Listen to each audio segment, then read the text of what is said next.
Alrighty, everybody, and we are back. We are back, and looks like everything has been sorted out. And so, if you've just joined us, welcome to our endurance event here Saturday night at SRA.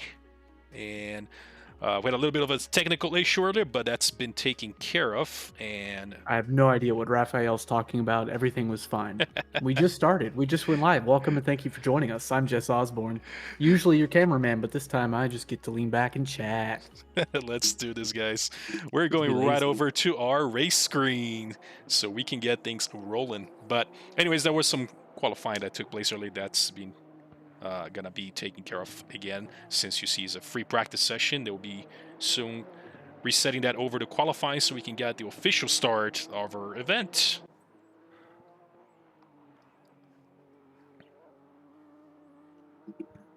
I imagine a bunch of these drivers are going to be very happy to have another go at it based on how many invalidations we had in the last 3 minutes. That's true. We saw quite a few yellow flags, a couple of guys that just said, oh, if I hadn't made that one mistake. Well, look at that. You got yourself another chance.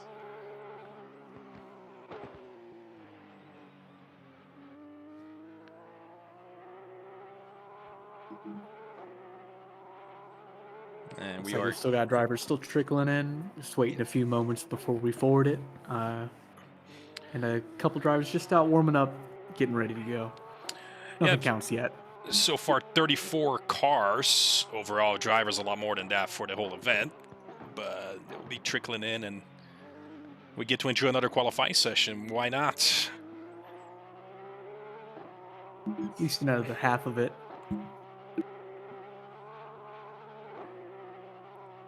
And now it's a little bit more clear as when we're talking about different classes, having 10 minutes for qualifying. I had only seen silvers and whites, but I had seen no reds. So that means bronze, silver, and gold classes within the track. So that looks You're right. correct. Yeah. So yeah, things are on track now. yeah, it looks like we are ready to roll for sure. As we did see, we're following Mr. Poliak on the track with his BMW. Getting a little bit of practice before so they don't can say, oh, if I only had one more lap to get it correct. And then, well, right. So no excuses. if you want to mess that up, you can do that right into your free practice session. Why not? That is one sharp looking BMW, Jack. That is a ridiculously looking livery. I gotta say, look at that. And even the equal parts classy and fancy, in my opinion. Yeah, that shiny coat on it makes it super nice. Look at that coming down the straight. You gotta love it. You gotta love it.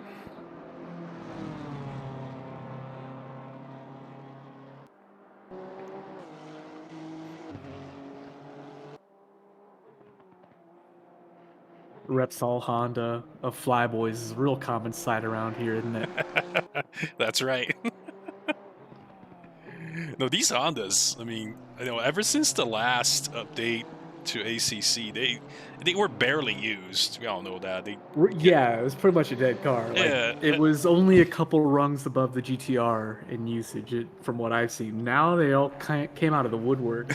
Now it's like the entire top of the board is like a bunch of Hondas, and it's weird how ACC treats the the physics in that case. I mean, they added more power, balance of performance to the car, but then you play with you have TC1 and 2 on this car, and you can do a couple of combinations which actually help you for the race, and you drop that brake bias down to, I don't know, 40 something, and you can late brake way into the turns, and that makes it a very strong car on pretty much any track, to be honest. So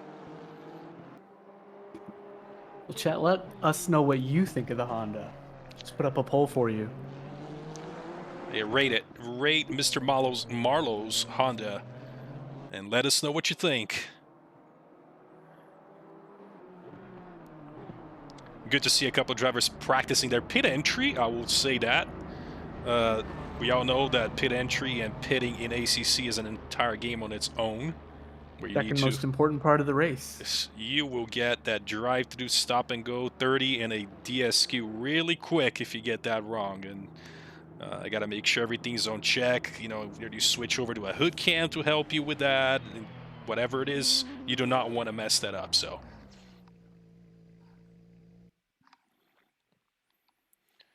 And just roughly 3 minutes left on this free practice.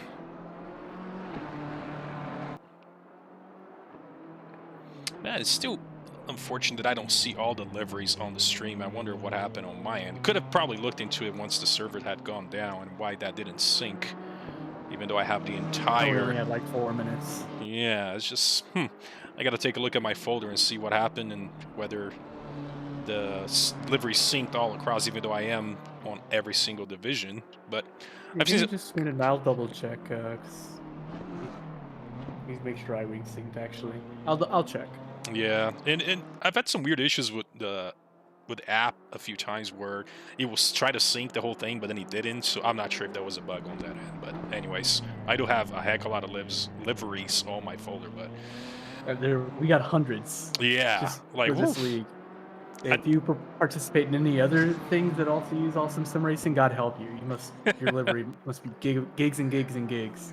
I think it's I think it was something like 10 gigs. So if not Ouch. more, hey, you know what? It's fine.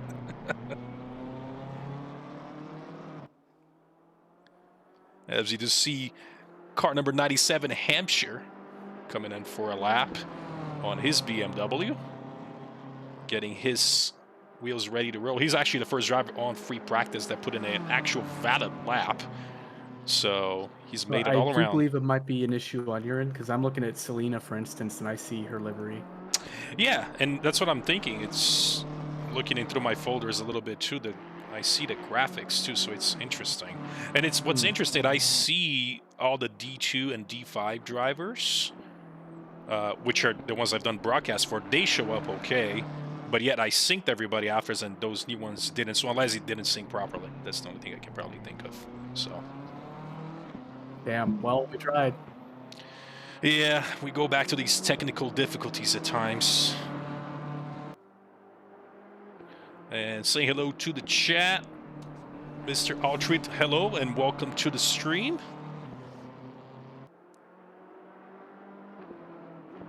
Arcas, did you favorite the endurance group? Did your favorite Did you favorite Oh yeah, the I endurance did. group? Yep, I did. It was all set on my end, so it's interesting. And it could be where I had joined. I mean, normally the liveries get overwritten when you do a sync, and I was on the server before. And, you know, it generates the folders, but you don't download the liveries unless you actually sync them on the server. So I don't know what happened on that end. I got to take a look. It's a little bit frustrating, but... Well, there are worse colors for cars to come in than just black. So, See, for one instance, of my favorites. yeah, for instance, if I design a livery, you'd rather see the black because mine is terrible.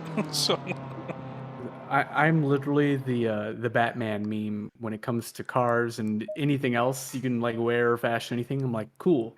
Does it come in black? there you go. You can never go wrong with that color, right? All right, guys, officially. And we are forwarded into quali. Let's do this. Let's get all the first drivers out on the track. We're waiting for them to get out of the pit. They're all frantically setting their setups. Go, go, go.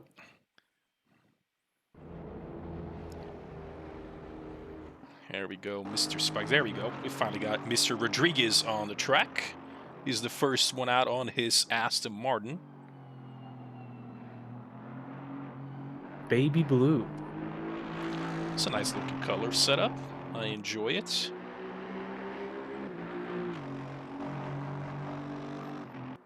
I think the red works with it. Little pops. And Trickor 187 saying that he is glad, I guess, but the PC side of AC has issues and not just Xbox bleeps. Yeah, you know, when you're talking about the console, I mean, you got to give it to, obviously, every console is identical, so you don't have as many issues as you would encounter on a PC side of things. But, you know, of course... Unos manages. They provide. Yeah, you're a little bit stuck on what they give you, and you can't go too custom. But, you know, downsides to both, upsides to both, so... But yeah, when it comes to bugs, you're always going to be in good company with PC gamers. We're all very well aware of anything that so many things have to work properly at the same time that anything can happen. Literally a million things have to happen, right? Yeah. Like together at the Every same... second. We are following Master around Q Master, as I believe, from what I remember, he had recently might have changed divisions on our Season 6, as he's been pretty quick, and he's taking out his Porsche for a drive here. As now we have some wet here at Imola this time around. And quite wet, but about 10 to 30 minutes of qualifying should dry up a bit, so drivers coming up for their later, well, in 10 minutes, and then go drivers with 10 minutes left might have a little bit better times than the first folks on track.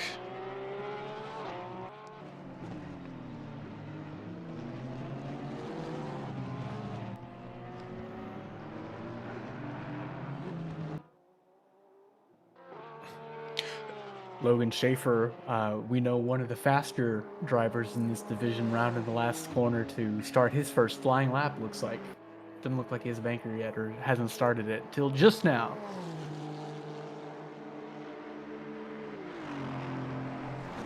And a couple other drivers just getting started. Now looking at, again, Rodriguez currently in 13th, obviously no official lap time just yet. He should be the first one crossing the line, so you'll at least get a temporary pole until other drivers start crossing their lines.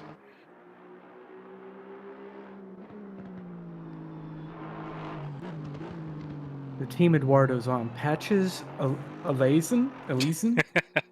That's what I team see. is this? I've never heard of him. Patches Elysian. Who that is? Who that be? He could be related to somebody.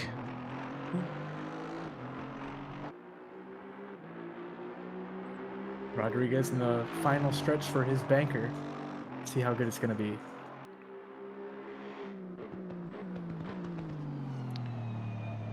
Burmese Python 105, appreciated the commenters. Well, absolutely. We enjoy racing, and anytime I get a chance to watch a few drivers go at it on the track, whether it's virtual and real life, I'm up for it. It's always fun to see battles going on, and we got 5 hours of that tonight, so that should be really, really cool. Rodriguez across the line with a very respectable 150.5. In the light wet, not bad at all. He's holding that pole for now, as other drivers will soon be crossing. Looks like we have Cabrera and Aoki. Masters invalidated. So is Schaefer.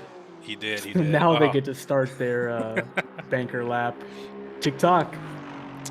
But Cabrera should be coming through, and he does. And goes in second. So Aoki in third.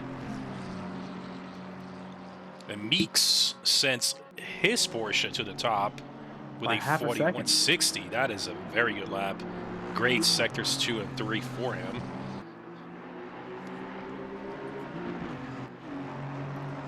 And we do have Rigatoni about to cross the line himself. And both Meeks and Rodriguez are improving greatly already. Wow. Rodriguez said, I can take that, and Meeks said, no, you can't. Half a second, Meeks is improving, extending that lead out. That is a great exit out of that the first sector nice into the second. Smooth. And Rechin, by the way, has taken that pole with a 50.080. That's put his Aston Martin on the pole. And Meeks and Rodriguez can keep that up. I mean, Meeks is on target for a pole if he can keep this up. But Rodriguez might have to work a little bit better if he wants to possibly fight for the pole. But pretty close group of drivers here so far on this, what you call bronze, but I think this field is everybody's pretty good. Yeah, I mean, these guys are, it's not easy to handle these cars on the rain, and you have to have some good amount of hours behind the sim to be able to drive this and not make any mistakes, especially during qualifying, where you need to be in absolute full focus and completely push your car to the limit. So not the same when a race starts, especially endurance, where you just need to make sure you don't end it. Meeks rounds the last corner of Sector 3.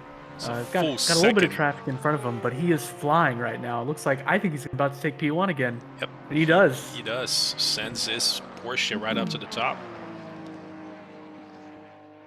Rodriguez might be taking a snipe at that, though. He's 8 tenths up, 9 tenths up going into Sector 2.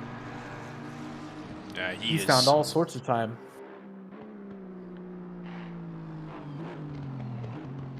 Going through Aquaman the rally, and he's got a whole second on his best, so this would... Whoa, what an exit. That should take him over to pole if he's able to keep that up on Sector 3 at this chicane here, which can... Oh, loses his rear a little bit. Oh, yep. A little too much curb by like 1.5 feet. So he's going to lose on the straight, on the back straight here, but he's still doing pretty good. Could have been worse. Could have been worse. Could have been a lot worse. Oh, and he's late in the brakes, finding more time in the braking zone here. 1 tenth up, 2 tenths up. Just absolutely right on the limit there. Murders that curb and goes for it. Tackled it. Bravery. Look at that delta. He has gone up a second, so this should give him the pole for now. It'll be close. Yep, it's up there. Oof, look at that difference between himself and Meeks. Not even 500ths. And Aoki late into his lap on it. He was improving, and now he's just invalidated. Yellow flag. He's thrown that lap out. And also improving Rigatoni. He was 6 tenths, 7 tenths up, 8 climbing. Looking good in the Sector 3. I think the track now, you see the status says, it does say damp, and looks like the rain has pretty much stopped. It does look a bit drier. So yeah, the spray behind cars has totally disappeared. It's gone, so they're trying to make up, and that's why everybody's delta is pretty much improving now. So the first group is trying to get their laps as fast as they can, because they'll know they'll be in a disadvantage since it's been raining for at least about 8 minutes on the first qualifying. So later groups definitely gonna have an advantage here. Looks like Ortiz in a response pushing a little bit too hard and validated his lap in Sector 3 and back to the pits. And Burmese Python, appreciate the sub. Thank you so much for following us here in our tonight's event, and hope you enjoy. We'll be here again, like we said, good 5 hours until this ends, and we'll see who brings home the gold medal / trophy. And Cameron, by the way, who's said actually had a preview, our previous iteration of tonight's event. He had a pretty good lap, and he hasn't been able to get something going tonight. I mean, at least now he's currently dropped way down in 12th. White Scarver invalidating his lap in Sector 3. And we're claiming victims all around there. And, you know, it can be tough to adjust. Like, it was rainy, and you kind of get on the groove of having that rain, and then you just think you could push a little bit harder, and then you don't realize your car is just, I have more grip, and then you push a little too hard in the middle of the lap. You're like, I thought I had that much more grip, and I didn't.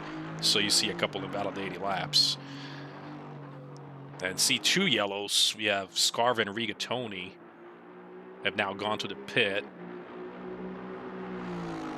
We are following Cabrera, who's improving on his lap. Goes up to 7th. Next group of drivers should be coming out, by the way, the silver drivers, as we are now under 20 minutes of qualifying remaining. Nice last lap from Cabrera. He is able to stick into 8th for now, so good for him.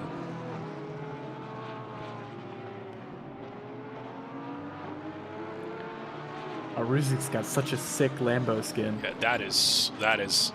I love geometric pattern stuff. Yeah, that looks really good. That's why I saw him coming out of the pit, and I said, wait a minute, did I just see that? That looks really good.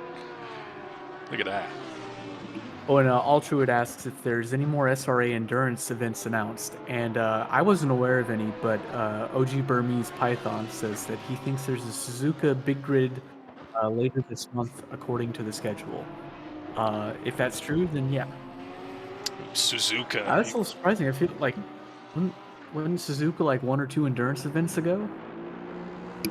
I believe so. It was a pretty large grid, and I mean, Suzuka is always fun. It's one of the longest tracks on the calendar, so roughly 2 minutes long. So if you have a lot of drivers in there, there's still enough room for you to at least get some breathing room. Imagine having an endurance event at Laguna Seca or something like that. You'll be a constant battle around with blue flags or something. I would skip it. I would not be. I would not be in that race. I would be a hazard to everybody else. Yeah. So I cannot imagine. You can only think about it. And we're following Sparks on the main page here on 17th. Representing Comic Racing, and as always, having sick liveries. That was a great looking always livery. Artistic. Absolutely, looks really, really good.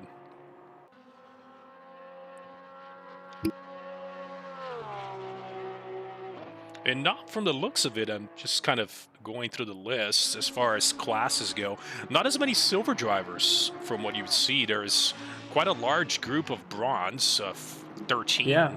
And silver's roughly 1, 2, 3, 4, 5, 6, 7, 8. And the remaining will be the gold drivers. So they're nicely stuck there in the middle in between the guys. Yeah, definitely a little underrepresented here.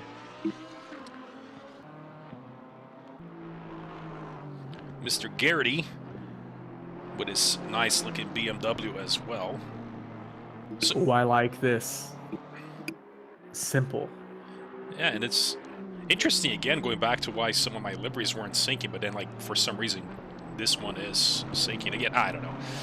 Interesting. ACC things. I wish they would actually give you 100% full custom support in game, but we got to go through different methods to get that going. It's a big sore spot. I don't understand why they make it such a.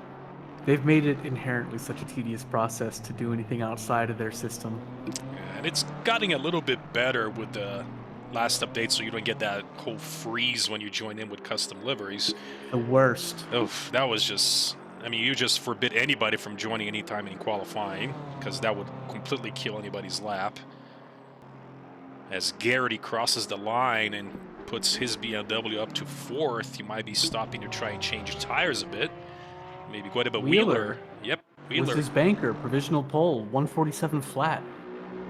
That pretty is fast. 0-0-0. That is very quick compared to the early times you saw with the 50s. So you can see the track is greasy, so it's not necessarily the best to be on, but they've been okay, I guess, handling with a 47 flat Wheeler.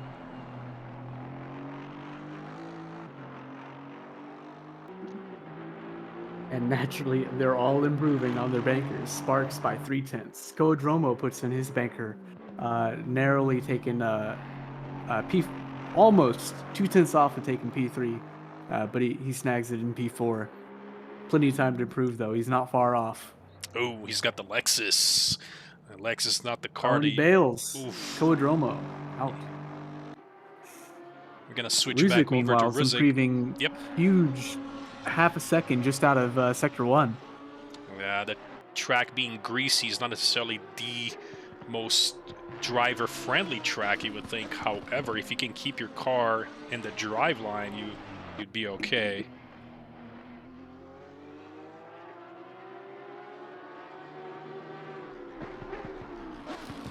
Gaining in the braking zone here. Has he gone deep? No, he's nailed it. Oh, what an exit. 3/10 up.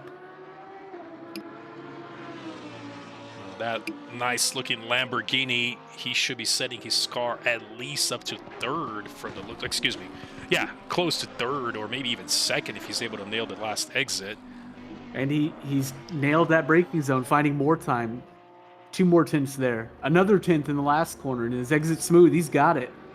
He's excellent lap. Sending his car to 2nd here. And there he goes. It's still a whole second from Wheeler, who has dropped to a 46.210, by the way. So Wheeler on a new level with his Aston Martin. Yeah, Wheeler's clearly cracked. Yeah, he is on another world at the moment, taking that Aston to a whole new... Oh, and Sparks says so is he. And Sparks says... He said, you're not going to take that by yourself. There's only 80th of a second behind him on a Porsche. And he's he said, improving. I'm fast too. We're going to keep an eye on both of these guys as Wheeler is about a minute onto his lap out of the chicane. Excuse me, out of Aqua Rally. Jeez, into the chicane. We'll see if he's got a great delta himself. So both of them are very close as far as deltas go. They're going to give the gold drivers a hard time. And Anderson has sent his Aston Martin to the top, by the way. We weren't following him, but 45.867 with the pole for now, provisionally. What a lap. Looks like he did it by nailing sector 1 and 3. Yeah, he's got the a two lot better best. than Wheeler. Oof. Wheeler didn't even have the best sector for any of them. And now he does. Fastest average. And now he does. He's just a 45. You said it, and he just string it together. He said, "What do you mean? I just said a 45 to 62 to the just top." Just like that.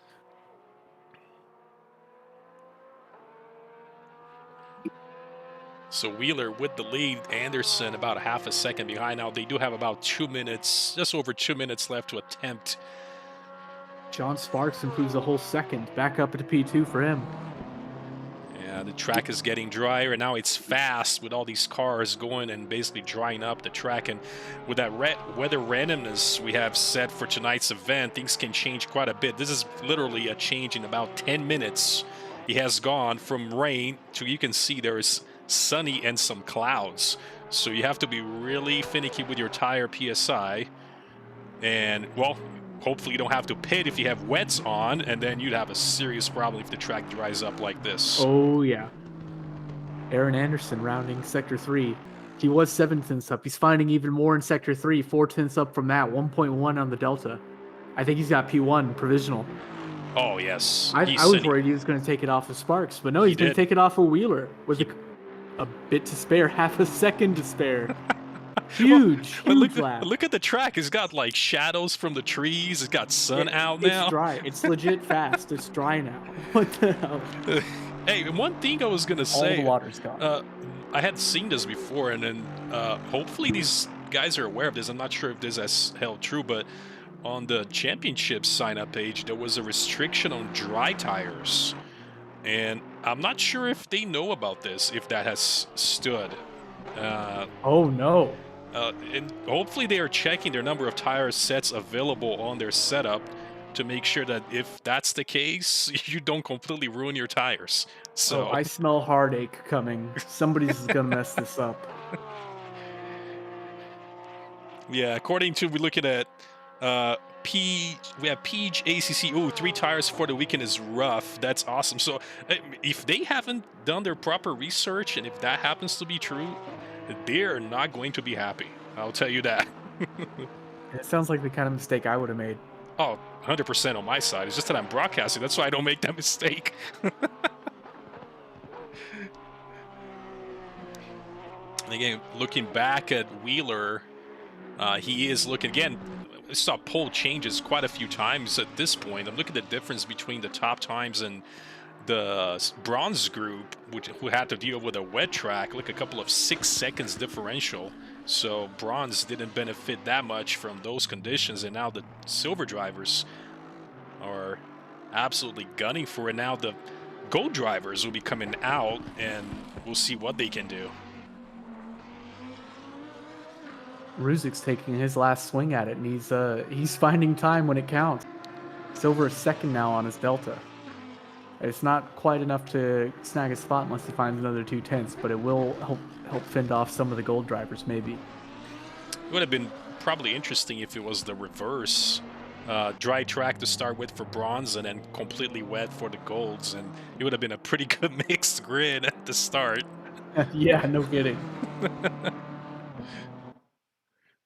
And Ruzik crosses the line for P4. Sends his Lamborghini almost to the front. I'll be happy with that result. Leaves Ryan Garrity next to cross the line, and he's also finding huge amounts of time. He's about to find 3 seconds on the Delta. And he's got the best exit. He's got it. Here we go. 4th. P4. Big jump. Wow, sends Ruzik down to 5th, but had just gotten that spot, so... And Dromo coming through. It's a second improvement. Should be jumping up 2 spots, goes to 8th. And his qualifying session is done with. And let's take a quick look and move over to our Go drivers as they are on their out laps. And we're following Brian Anderson Sector on his 3 about to Porsche. start. Now this livery's absolutely. Is this a Matrix livery? Like, this is a Matrix livery. He's gone with Matrix. Hell yeah. He's done that. It looks Embrace great. the fact that it's all fake.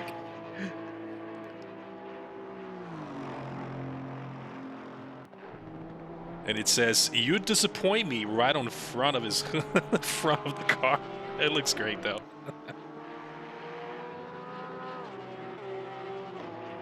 And can these Go drivers take out the Silvers we saw earlier? I mean, track conditions at this time of the track are virtually identical, I'd say, towards mid to end of the Silver qualifying. Yep. So they got a whole 10 minutes, well, to do this, and we'll see if they're able to make that up, or it will be a shuffle at the top. Trackalicious says he is Brian Anderson, aka Neo.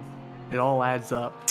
So true. Well, Trackalicious appreciate that update, so I mean, we'll see.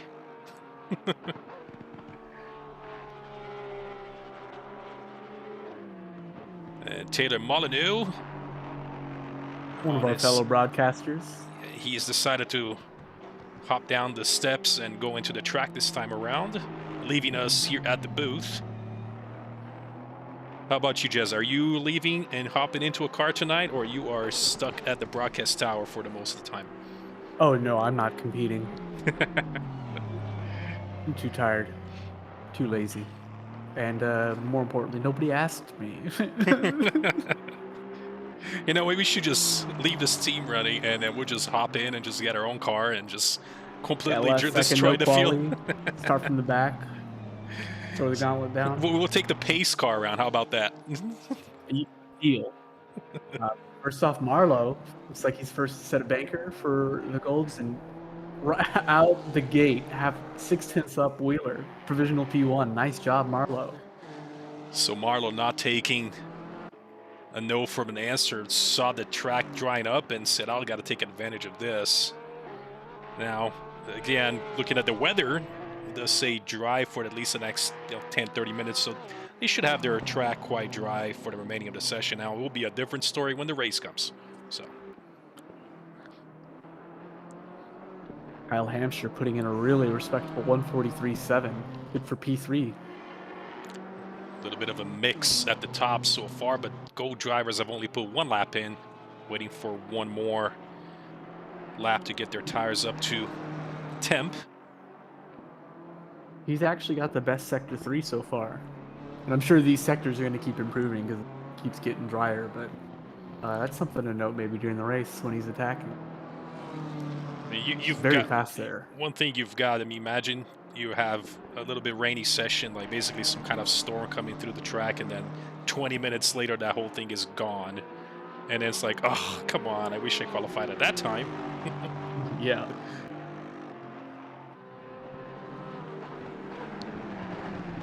Following Marlowe, his by the way. people need him. All right, he's back on Earth. Marlowe about to cross the line, improving his time, by the way, and goes with a 42 at basically best sectors all around, 42.472. Marlowe puts his Honda at the top.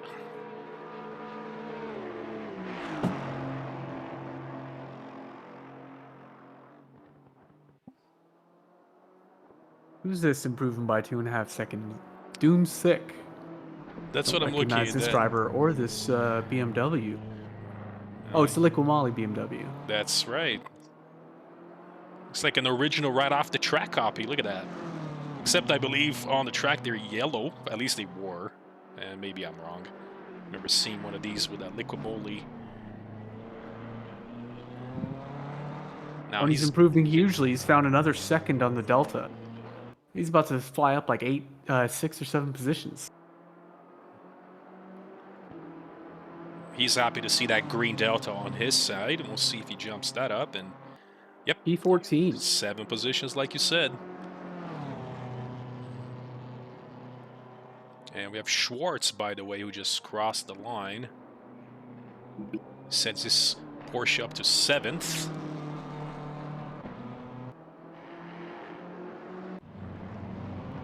A couple of drivers. I'm not sure exactly what happened there during qualifying. He was He was like 4 tenths up, 5 or so, and then it looks like he ran into traffic going into Sector 3 on the chicane, and he either hit someone or had to bail to not hit somebody. It's like... Very interesting, as we are following Damiani, by the way, who's in 4th. Oh, Now, Josh, that livery. that livery looks That's really hot. good. Looks really good. And he's invalidated this lap. He's going to give it a go again. No, Josh, no. Focus. Running out of time. He's got 2 minutes and 45 seconds to get that lap. But 4th position is pretty good. I mean, you got to give it to him. That second row. He's okay up that's top. not bad. Not a bad place to be at all. But I think Landon Drebs wants to be there. He just pulled out a second. That is a huge... Got to bring it home through Sector 3 now. If he does this, it'll be good for P3. Such a tough sector to go through there. You got a little bit too wide. Your lap is gone. Yep, it really punishes you real quick if you start pushing too hard. Drabe is flying on this Aston Martin. Gets a good exit. Doesn't lose too much time after the chicane.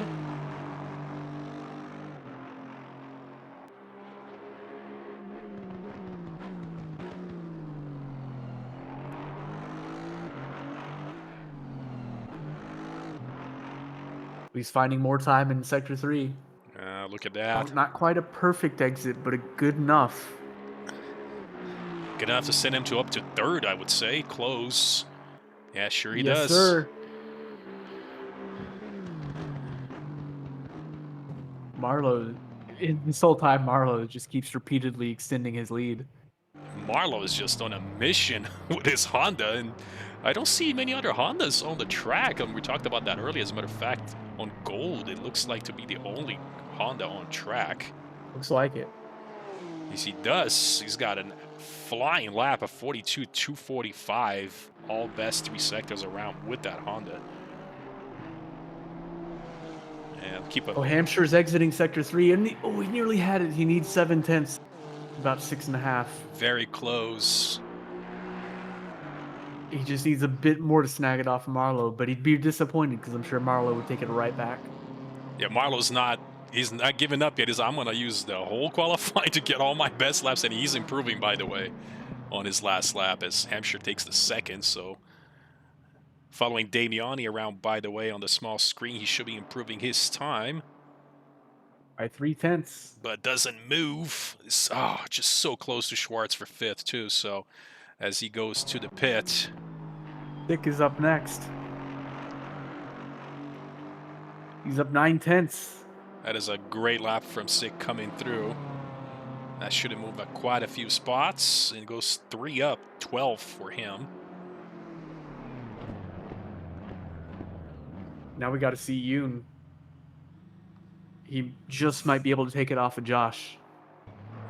And gets loses a little bit of time on the exit from the chicane. And on the picture-in-picture, switch back over to Marlowe, who's absolutely flying. He's improving again, but loses a little bit of time, and he just decides to go for a pit entry and maybe practice that entry. Don't want to kill that during the race.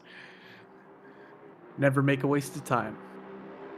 And Molyneux currently in 10th, by the way. He's a little bit of an improvement right now. Jung, look at that, 3rd. Sense big improvement. Huge right at the end. Takes this first spot on the 2nd row. Oh, and Molly knew he was he's going to be last to get a chance to improve, and he lost it right at the end. Oh, he just went for the pit entry. Sorry, Taylor. And there we go. That's qualifying for you guys. And Marlowe and Hampshire, we talked about Hampshire as well. He's just 100ths of a second from him, and Yoon snagging that 3rd spot on the 1st row. Excuse me, 2nd row with Chan in 4th. And we have Drabe is in 5th, Wheeler 6th, Schwartz 7th, Damiani in 8th, Sparks in 9th, and Molyneux is stuck with that 10th spot. So, you know, now we got 5 hours to go, and let's see what these guys will have coming up on for 5 hours. It's not a sprint race, as we know. So anything can happen, but something I'm feeling pretty likely to happen.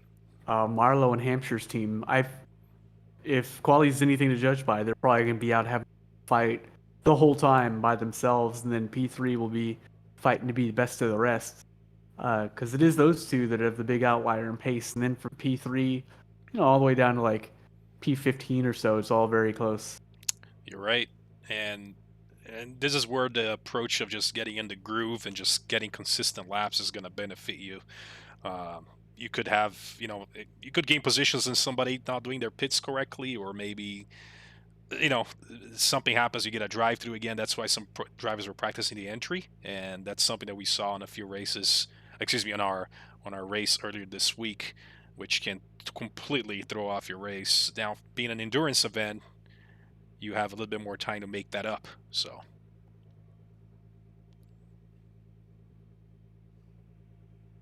Where do you think people are going to earn the most track cuts from? Oh, every time we talk about that left-hander, the fast left-hander going to sector 2 before Aquaman the rally, when you go a little too wide in there, you try to push the limit and you go too wide, and that's where I always see people just getting hit with that track cut. That's the one I would say the most, or obviously that chicane leading Yeah, after. I'm sure the chicane will kill people, but yeah, definitely that the entry into Aqua was probably my problem area. It was always where I was the most nervous. There we go. And we are ready to roll. All right, we got about 2 minutes left on the start. You see the timer at the top of your screen. 5 hours, guys. 5 Grab your drinks, hours grab of your race. snacks. I know these drivers are last call, last call. Get that. I don't know if you need a bottle for whatever reason you need during the race. If you're driving solo, get that out of the way and hope you can make it to the end. I've mentioned before, I give you props already if you're driving this That's solo. dedication.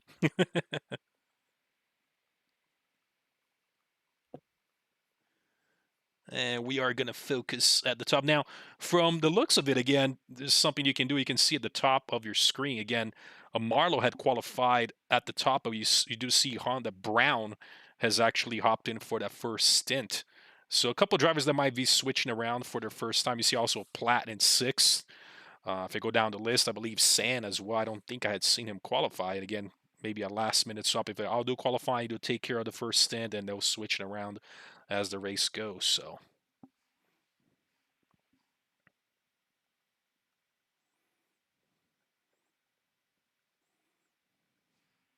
You want to give us a track walk so we can see all the liveries up close while we wait? Why not? That's literally what I'm getting to right this moment. I was just trying to switch that over on my end. We got about a minute, 50 seconds go. Even though we don't have all the liveries, we will take a look at this. So here we go. Show off what we can. Chat, let us know which ones are your favorite. And that better be Paulie. Yes, it is. Welcome to the booth, buddy. Hey guys, Paulie has just joined now in. hopping in. Thought it was a good time to hop in while we're waiting for the race to start here. Perfect time. Just now getting set up. That you've joined us right at the time as the drivers are getting their setups and tires and all that stuff ready. We're doing a little bit of a track walk and seeing some of these liveries, even though not most of them, well, a few of them did not sync properly. We'll still show them all. Here we go. And a spot on the track missing towards the middle of the grid. I'm not sure if they've changed or have gone to the pit, but a couple of nice looking liveries here as well. We have a McLaren on the track, and we have a nice BMW on the left, and we have the Lamborghini at the rear. It is time. Whoa, and my screen went completely crazy. And what was that all about as the drivers? There we go. That's better. That was interesting. Thank you. You've taken care of that, Jess, as went kind of nuts on my end. You're doing free camera when the car started moving. Yeah, it was interesting. Started rolling. And I switched on time, and I said, "Oh, cars are going." I'm like, "Let's go back to Helicam, TV cam, we go." And let me go ahead and make sure Paulie's overlay should actually need to grab his overlay on my end. So I'll do that right now as the drivers are going through their formation lap. Yeah, I was just about to ask who's the main guy streaming here so we can get my mic all tuned in and make sure that I'm not blasting your guys' ear at. Sounds pretty good to me, but on the chat, you guys let us know.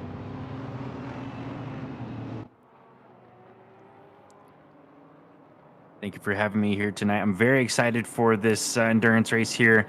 I got a little chip in the game here. Ian Wheeler is my guy on the grid tonight for Champion Motorsports. I was very excited. I was tuning into the stream a little bit, watching his quali lap, and man, he was really putting it down, put it way above the rest of his split. So very excited to see how he does here tonight. Yeah, some other people I'm very excited to see do well tonight is Fire Queso, a really great driver out there.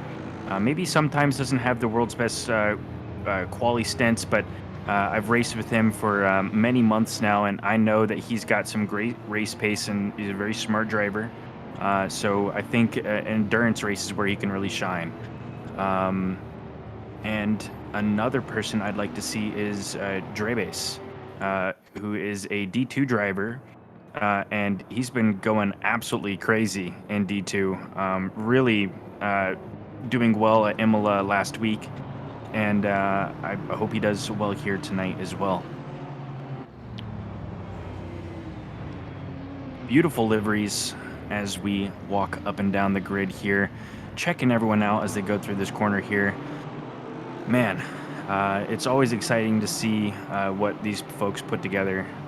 Every single time, I'm just very impressed with the creativity and work that these guys put into these liveries. I just synced before I hopped in here, and I'm checking them out as I'm walking around the track, and it's just absolutely beautiful. Yeah, I'm loving seeing all these new ones made just for the endurance series. Shakes it up a bit from the team series. Oh yeah. And speaking of that, that's one thing that I love to watch about these. That we're seeing a bunch of drivers that aren't usually in the same, that aren't in the same division, aren't used to seeing each other. Big variety of pace and experience with each other leads to some new exciting events. And it's all about to kick off because we are double file approaching the start finish. Let's go. Let's go, guys. We are about to head to the green as we got 5 hours with Imola just ready to get started. Green light. Go, go, go. And off and away for SRA, the endurance event at Imola. Got a great start from Marlowe, but Hampshire trying to put a little bit of a move a little bit, but he knows it's a long race.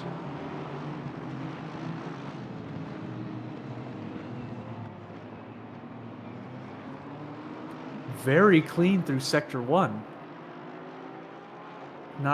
Looks like not a single murder. Looks like everybody came out unscathed this time around, which is good. They know it's an endurance event after all. Nick Sand is off track and dropping rapidly. He's in the sand. He's in the sand on the left-hand side with his BMW. Interesting to see what happened happened here. I'll put the replay up. Yeah, let's see. Oh, he was tapped. Oh, he tries to go around the outside in the left-hander and it maneuvers. Oh, I don't want to try ascribe causality there, but it looks like rear quarter panel meets hood. He might have closed in a little bit too much on the turn and didn't know maybe the track on the inside, but it's a long race. He's got time. Should be okay. Plenty of time. Looking at his car, luckily it doesn't seem like he's got too much damage, so hopefully he can wrangle that car in and keep it going for the next couple hours here. It's a long race, so a lot of opportunity to make these passes. Yep. In the backfield, Boonstra, Selena getting 2 spots. And everybody behind her trying to pick up the pieces. Alvarez losing a couple spots here. It'll be a few laps until the drivers get sorted out on the track, at least. As gonna be a while until, I mean, you can see the snake coming through on the track map on the screen. It's even though Sand had made a mistake there earlier, looks like he's caught up to the field at least. So.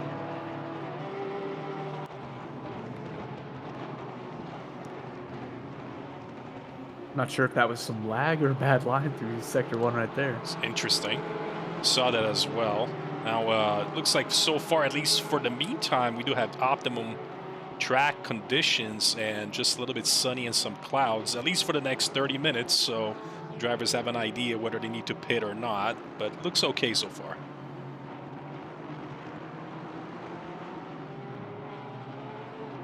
Romo and Lloyd going side by side right now. Very good move, and puts his Porsche in front of the Lexus of Dromo.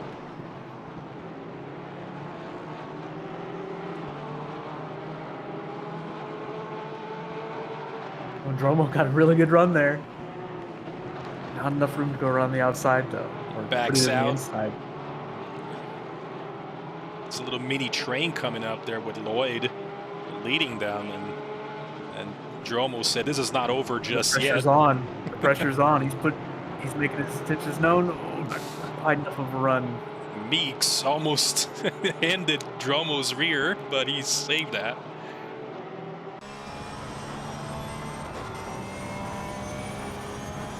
Some side-by-side racing going on with Polyak and Schwartz up in the front. Schaefer and Queso as well.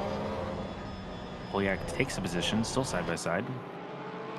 And he hops in front on the straightaway. Meanwhile, in the backfield, Nick Sand getting some of that work done to chew through the backfield, getting around Ortiz for P30. Still a long way ahead of him, though. Graves and Wheeler going toe-to-toe. Wheeler losing position over it.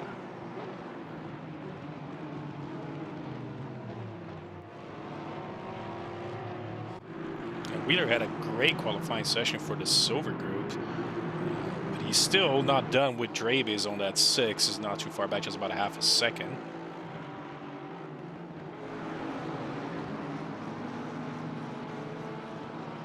Looking at the chat language, we hear you. He says, Nick died. I guess that was the beginning when we saw San, and looks like Master again has picked up a 5-second penalty. Currently in 22nd, a 10-second penalty, maybe due to that incident at the start. Could be in the issue with San, as the stewards are taking a look at it.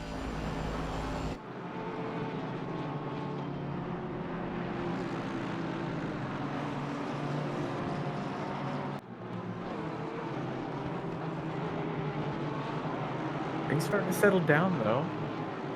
This snake's starting to separate into separate trains. I'm sure it's just because most of these drivers still have a wealth of patience. The day has only begun. Now Molyneux is still trying to hold off Anderson. He was really close as they're coming down the main straight.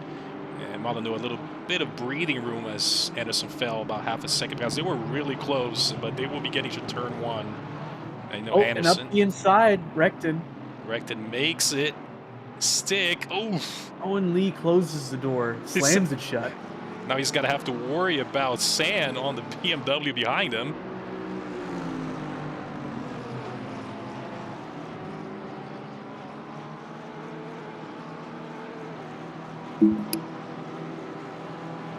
And this is not over. Look at that exit speed that he got on the last turn. Said it might go too wide. He goes into the dirt. Way too deep. He was maybe thinking he was maybe thinking of taking the old Tamburello before the chicane. It just went straight.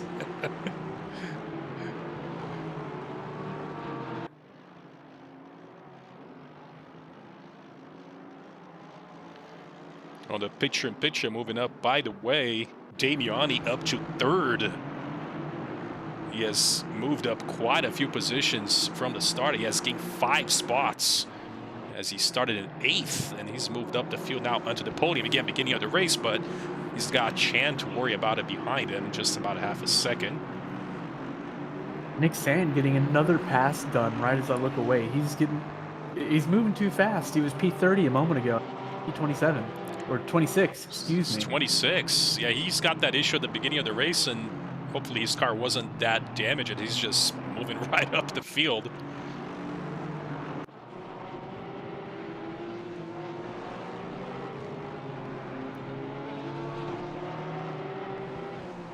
Now Marlowe has opened up a little bit of about a second gap from Hampshire, who's in second. So Marlowe leading the race on his Honda, and Damiani in 3rd and Chan in 4th. So still quite a little bit of room to go between these guys. We'll see what happens during the pits. Plenty of time for them to find their pace, but I do expect Barlow is just going to slowly, very boringly extend this lead. Oof. Very rough line for that Porsche of Lloyd. and it compromises his exit out of bad that Meeks slips right on through in a very beautiful, very brave move there. Gary gets away as he was part of that whole thing. Nicely done by Meeks. Darren Robichaud, I have an awesome broadcast. I really don't think I do have an awesome broadcaster's voice, but I appreciate the comment. No, he's right. You do. Maybe that was my calling. I should have taken that path like 20 years ago. That would have been pretty good. I would have been. White Scarver. Welcome, racing fans. White Scarver has moved up to 22nd over Cabrera's. And Cabrera very deep into that corner, nearly taking White Scarver out. And that's the turn I was talking about. We need to be careful getting a truck. Since you're going so fast, you get a little bit too much speed and your delta gets better and you get slapped with a track cut. Oof. Now, Sand is just on a mission. On a charge. Look at that. No time. Oh, and he's not able to find the line out around him. They're going head-to-head into the end of Sector 3. And look at that. How much do you really want to fight this? Wow, what a move from Sand. He just took the outside line and sent it through. That early incident must have really fired him up. I mean, this is a 5-hour race, and he's already moved up like 5 or 6 positions from after the incident. So very exciting to see him like this and giving us some good entertainment here. He got back on track and said there's no time like the present. And I'm currently following Dromo, by the way, in 12th with Sparks. We're battling just got around him. Bit. Yeah, he they just traded spots. Yeah, so Dromo makes that stick during the chicane in Sector 1.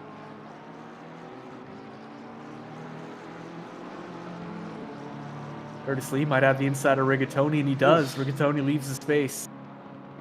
Quite a few position trades so far in the beginning of the race with 4 hours and 50 minutes left as they're trying to get their, I guess, comfortable with their car. And, and San. I don't blame him.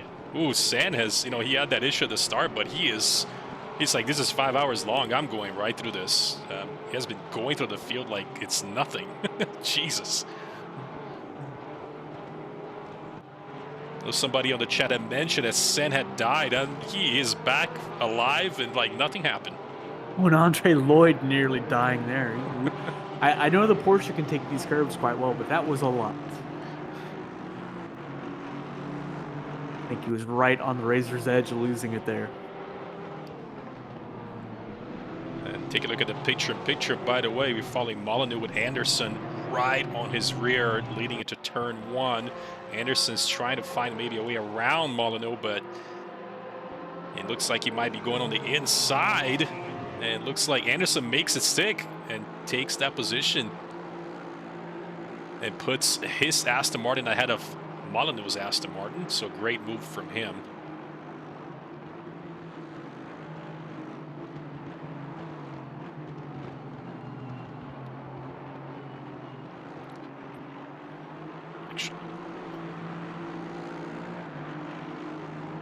CJ Meeks is all over Ryan Garrity.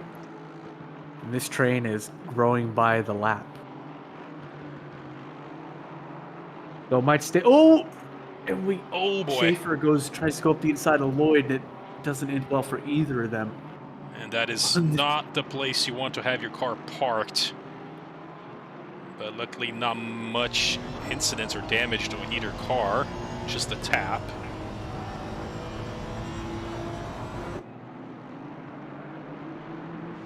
We saw that Yoon there around the outside of Lloyd.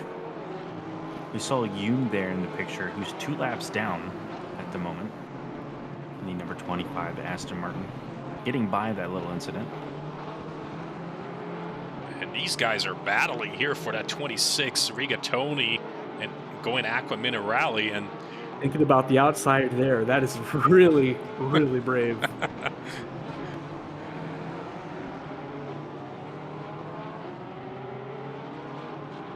Going back to a little bit battle on that 7th, 8th spot. Now Anderson has opened up a little bit of a lead from Molyneux, who's got Poliak to worry about.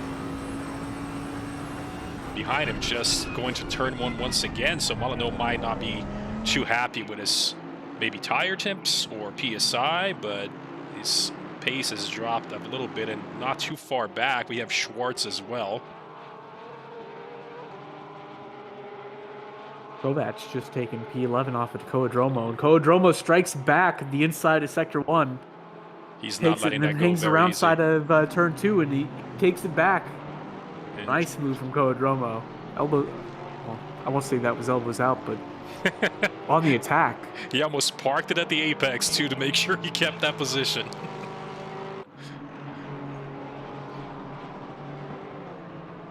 Really exposing the Porsche's weakness on the exit of that main straight.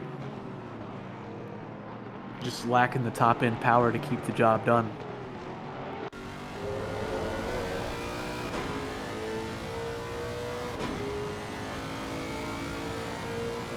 Oh, and Alvarez yellow flagged and falling back rapidly because he's on the beat. Oh, he is. Don't talk there, sir. He went for a swim, but didn't find the beach, just the sand.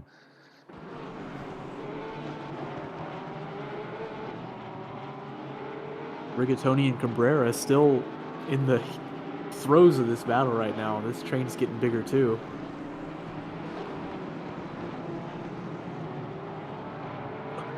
Getting close. Yeah, this group here on 27th, and there is a little bit of a train going on here towards between the bronze drivers, and this is nowhere near over. Try to go on the inside. Ooh. Coming in hot. Oh, wow. He shut the door on him really fast and said, not today. At least not this lap. Not this lap. Dreba is up front taking P4 off of Brandon Chan. But I'm not going to look away from Rigatoni right now because he's definitely about to go side by side into Sector 1. Oh, I got that on the picture-in-picture. They're still battling for that fourth. Rigatoni deep, and he parks it, gets it done. That leaves him not with the best exit out of there, but it looks like it's good enough. And just to update the viewers as well, Schaefer hit with a 10-second penalty as well. Yes, Ouch. He is. So he'll serve that during his first spit, as it looks like somebody went wide. Yeah, that's Rigatoni. Rigatoni. That was for position. It's not a blue flag or anything. Polly, would you mind checking the penalties chat for endurance somewhere and figuring out what's going on for these drivers? I was just looking for that as well. I don't know if there's a chat. I believe it might be under live stewarding under our endurance events.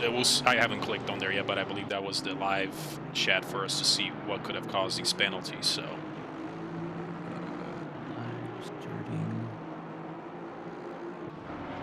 Looking, live streaming.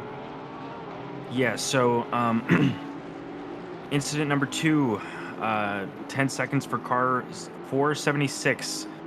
Brakes late while following car 672 and makes contact while attempting an inside move, resulting in a spin.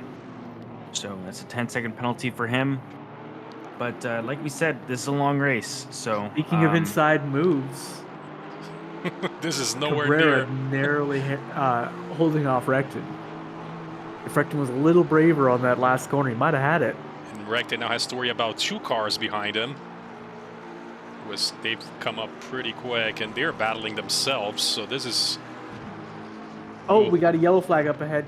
Lee. Oh, that's not where he wants to be. This is not going to be. Oh gosh. Oh boy. Made him have to bail out of that move around the outside. He needs to move his car as soon as he can, safely, hopefully. Also, at that same time, not far up ahead, Nick Sand just got around Selena Boonstra. So Sand now up to 22nd. 22. Very good recovery drive so far. And still following on the picture-in-picture, by the way, we're looking at Drebes with Chan behind him.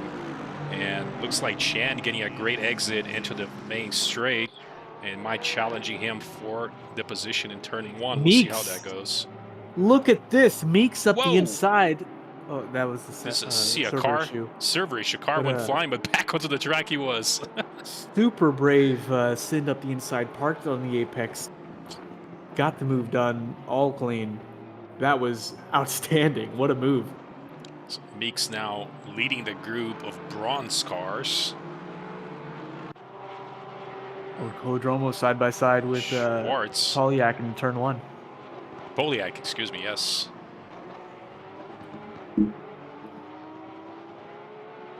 And Schwartz not far back as well. So the battle for the 9th position has been kind of crazy, so.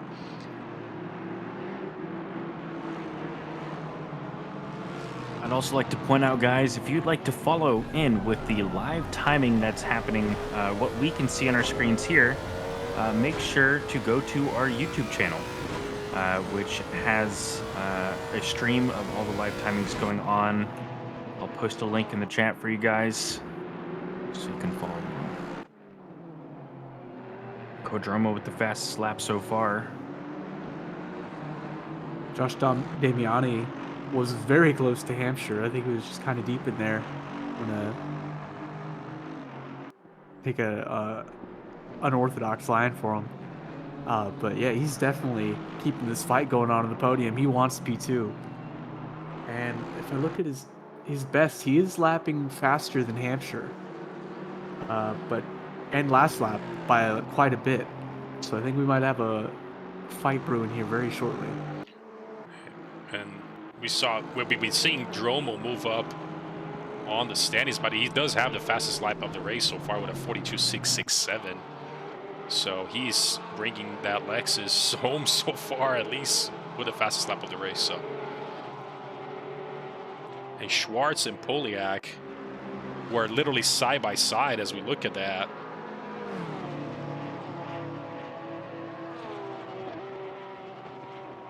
That BMW power. Oof. Porsche just doesn't have it. He's got great exit power, but just can't keep up at the end. And he sent that BMW right ahead of him.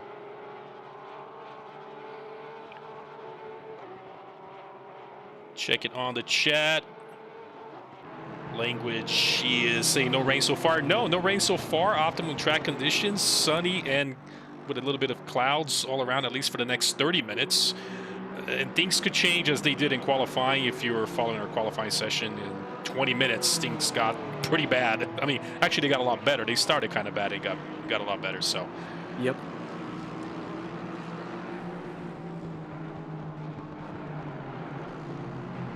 The track's definitely thinning out now. Just a bunch of scattered battles now. Yeah, looking at Aoki in 28th with Rigatoni. Remember, had that mistake earlier. Looks like he was dropped way down to 29th.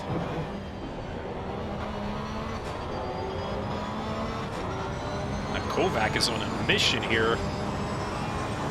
He's in 12th, following Schwartz for that Porsche. It's like you see that field?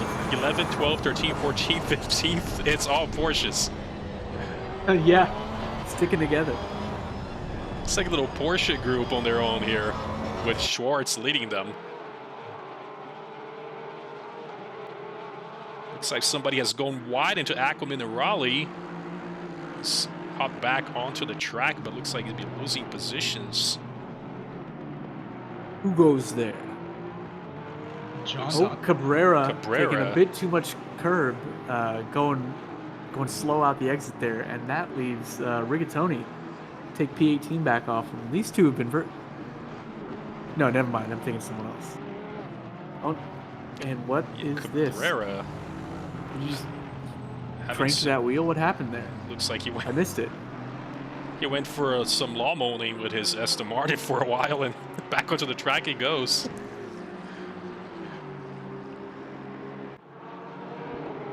Welcome to the booth, John Donahue. Hey guys. Hello, hello. John, welcome to the booth. Be here earlier. Our door was open. You came right in.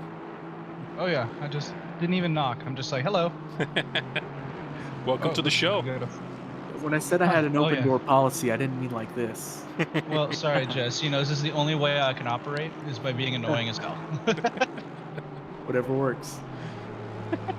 Better late than we never. Just got another 5-second penalty, and I'll update you guys on that when I see it. It appears that it's being written right now. So yeah, I was just about to say Douglas Mitchell is typing in the live stewarding chat, so something is happening. Now, Somebody did a bad thing. yeah, Paulie, you talked about Schaefer's penalty. Did you see anything of why Cube Master had that 10-second penalty added to him as well? Because that was something we saw earlier. Yeah, so incident number 1 is car 89 drives across the line of car 110, pushing him off track. Upgraded for lap 1. So that was a 10-second penalty, and we just see a 5-second penalty for car 110. It's very late on the brakes and hits car 672 at the apex, pushing the car off track.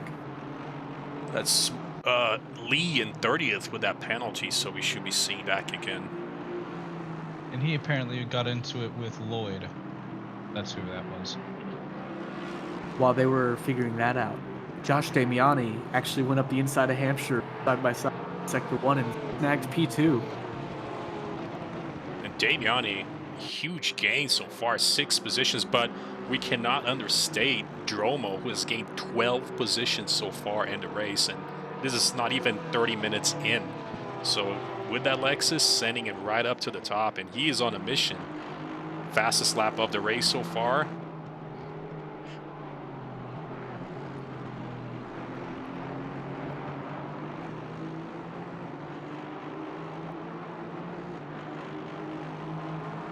Further down, Lloyd is all over the back of my teammate at the moment in the battle for 23rd. Switch over. Boonstra in 23rd on the Porsche. Does have Lloyd about a second behind her.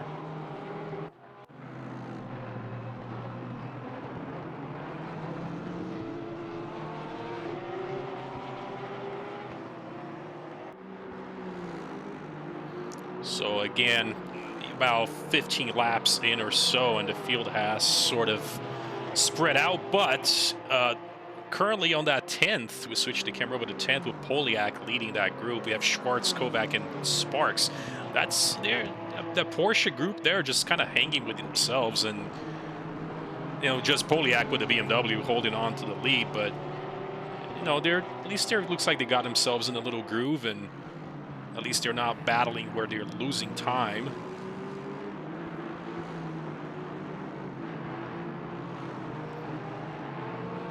Looks like the leader's gonna come up on back markers in sometime in the next 2 or 3 laps. Already? Lloyd is now going side by side with Selena Boonstra here. Yeah, down Lloyd into is the gonna- kink before turn 1. Ooh, side by side through the first part of turn 1. Oof. Yep, it's going to force Selena out just a little bit into the sausage curve, so it's not going to go and get her any more speed, which is a little sad, but Great control from her, though, going over those sausage curves and not careening off the track or into the other driver. So, oh I know yeah, it's quite difficult, especially in such a low car. and that's why she drives first, is because she's the better driver out of the two of us. That's right.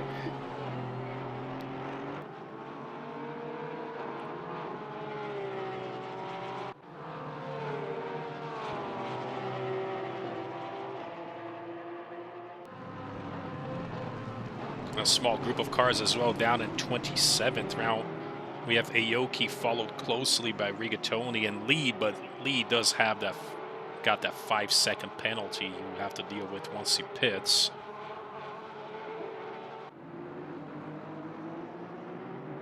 Yeah, Master Robichaud. nearly into the back of Queso there, going into sector 3.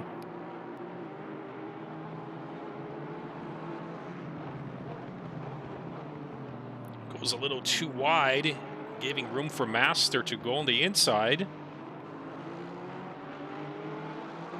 As they bump, oh, this is not looking good as they bump off each other, but at least nobody went off and ended their race, but looks like Master should be... That was a close one.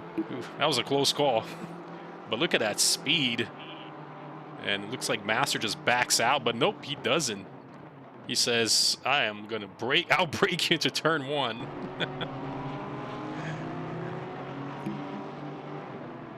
It's where the Porsche shines. And now he's got to worry about White Scarver behind him as well.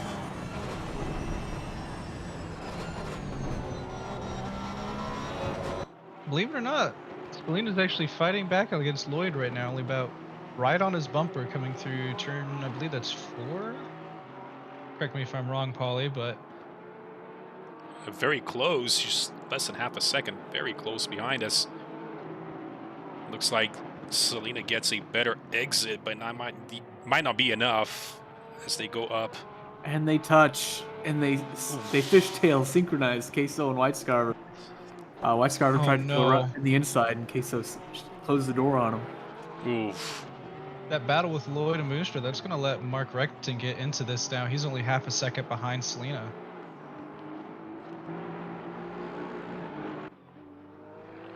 Yeah, this is about to be possibly a group of 3 cars. You're right, as he's looking at those 2 drivers ahead battling, and you lose time, and he's practically hot lapping a little bit. He'll close in and join the battle. Why not?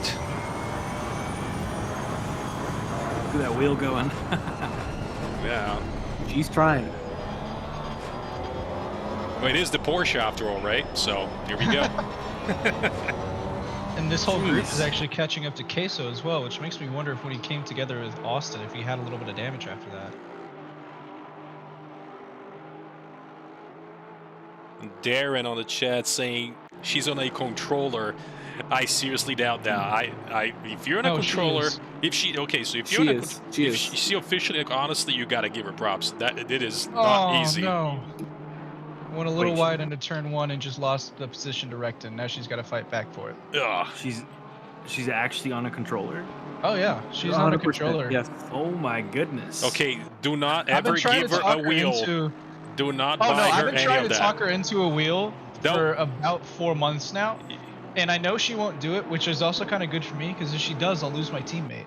That's, looks like Kovac has spun on the Porsche. I'll hit the replay on that. Let's see what happened here. Interesting. He goes way wide. Oh, he caught on those sausage curbs out of the chicane, and that's never a fun time, especially with a Porsche. You can take some curbs, but not that much. Fortunate to not get hit, at least. Yeah. But I'd be counting my it's blessings a really in long that race. scenario. So I was looking at the car of Fire Queso, investigating if he had any damage, like John Donahue speculated there. But I don't see any damage.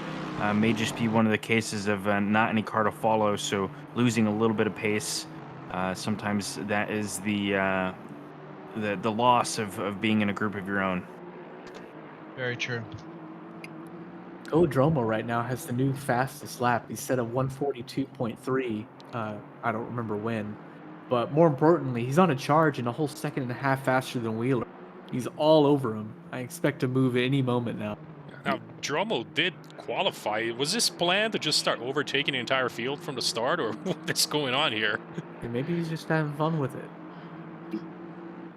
His Lex is just absolutely sending it. Look at that. Takes that outside line, but Wheeler is not giving that up. He said, you're going to have to work harder for that one.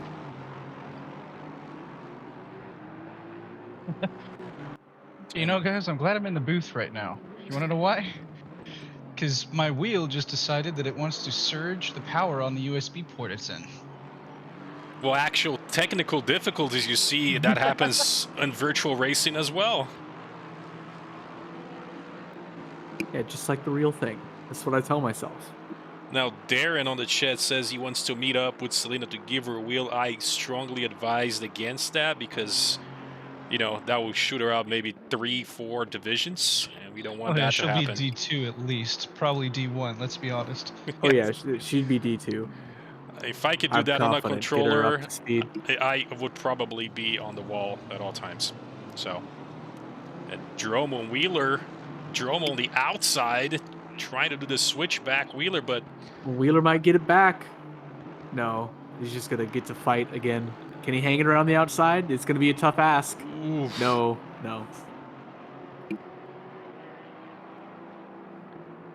And Dromo holds on to that. Wow, what a move. So Dromo just collecting victims up the field.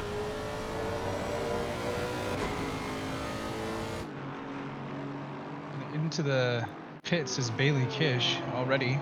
He's pitting. That was, Just I believe, topped out actually. That's a second driver, so I believe 30 minutes into the race, Kish did not start the stint. So he's switching seats with a teammate. Let's take a quick look, actually, as... That's going to put him out behind Selena Boonstra and in front of Austin White. We got drama up so front. Dreba's going side by side with Hampshire as it looks like literally at the same time as they're navigating a blue flag. And Drebs gets it. That might be worth it. I'm going back 30 seconds. That's worth a replay. Look at this. Look at this. You got the live on the picture-in-picture for you guys to see, but look at that move. Wow. He just...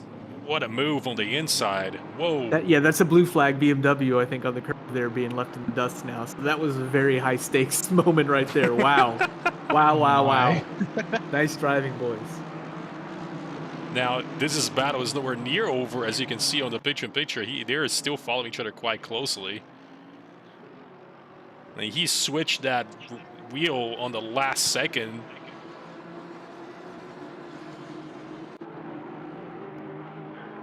And with all this going on, Marlowe just kind of sailing away on... Oh! Wretchin just bumps. Looks like what could be a blue flag you mentioned earlier, but... No, that's fire queso. Queso, you're right. Yeah. Well, if he didn't have damage before, he's got damage now in the rear. Good little boot. Yep. Yeah. Yep. Oh. So that pack definitely did catch up to him. Lloyd forcing Master around the long way on the outside. Look at that. And it just might work for Lloyd anyway. He does. He pins it on the apex turn 2, and he's got it. And now we have a 4-way fight for P19. P20. Guys, we're a little over 30 minutes through this race. P19. Okay, we gotta slow it down here a little bit. My goodness. No. Did they forget it's all the time? No? Did they forget it's not our usual actual season hour race? Because this isn't the team series. We got 5 of them. That's all it is. Also, that battle is now expanded. There's now 5 cars in that battle for 19th. Bailey Kish putting up the inside of Selena Boonstra. Oh, she goes. Boonstra goes side by side with them, clatters on the curb, runs a little bit wide, and gives them a little touch. He keeps it together though, and Boonstra relinquishes the spot. So all's fair. All's fair. And Kish, by the way, teammates with Damiani, who's got that nice livery. So Kish has hopped on Damiani, taking a break. Apparently, they're doing the podcast live this week as well. Darren on the chat is asking if 5 hours require a brake change.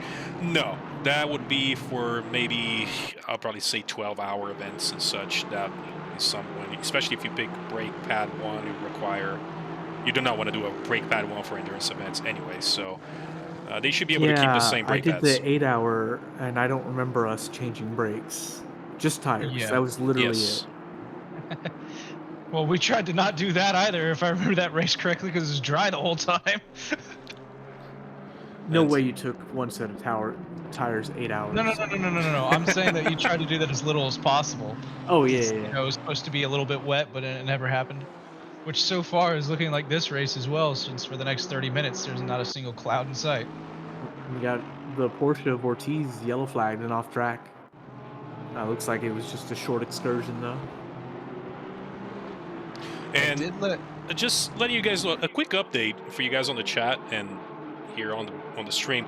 Taking a look at tonight's event, these drivers have a total of 3 tires, dry tires, for the entire event. So they better make it count and do not want to get any flat spots or anything blistering, you name it, because 3 is what you're allowed with. So in a short, maybe they're hoping it starts raining because you do have unlimited wet sets. So just to give you guys an update, and things might change really quick. Whoa. Big send. Was that Kish? Yes, it was. Oh my God. Queso. That was a move, I guess. That was one of the moves of all time. It was a full send of that chicane. It's interesting to see in the track map on the right there how these groups have separated out. There's like 3 or 4 good packs of people going around the track here. currently in 8th, by the way. We have Molyneux and Poliak as well battling, as we do see that Master and Queso looks like going at it as well. Oh, look at that rubber banding happening on that turn. That was a close one.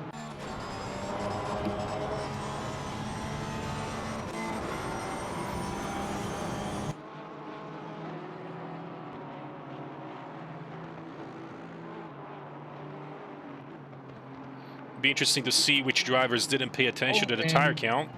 Oh, Recton and Kish just came together there a little bit at the hairpin. Still touching each other out of the turn. Come on, guys, chill out just a little bit. There's still 4 hours and 20 minutes left in this race. So we will resolve this battle the next turn. Bailey Kish has the inside, and that looks like it's the end of the story there. You never know. Recton might try and do what Bailey did to him last lap. Although I will say, Austin Weisgarver and Selena Boonstra both really liked when they're battling like that because they've caught back up to this pack again. And still Recton, Boonstra, and Weisgarver at the moment. Yeah, and keeping an eye on that battle still for 8th, where Molyneux is... Poliak is actually really trying to maybe attempt a move on Molyneux in 8, but still not able to get around, and that's giving Schwartz room to close in. And he's been pretty close. As that was happening, Kish was able to get around the Queso in the last corner. Now Recton is side by side with him coming into this kink right before the first corner. He's going to get it done into turn 1, so Queso just lost out to Kish and Recton on that. It's great.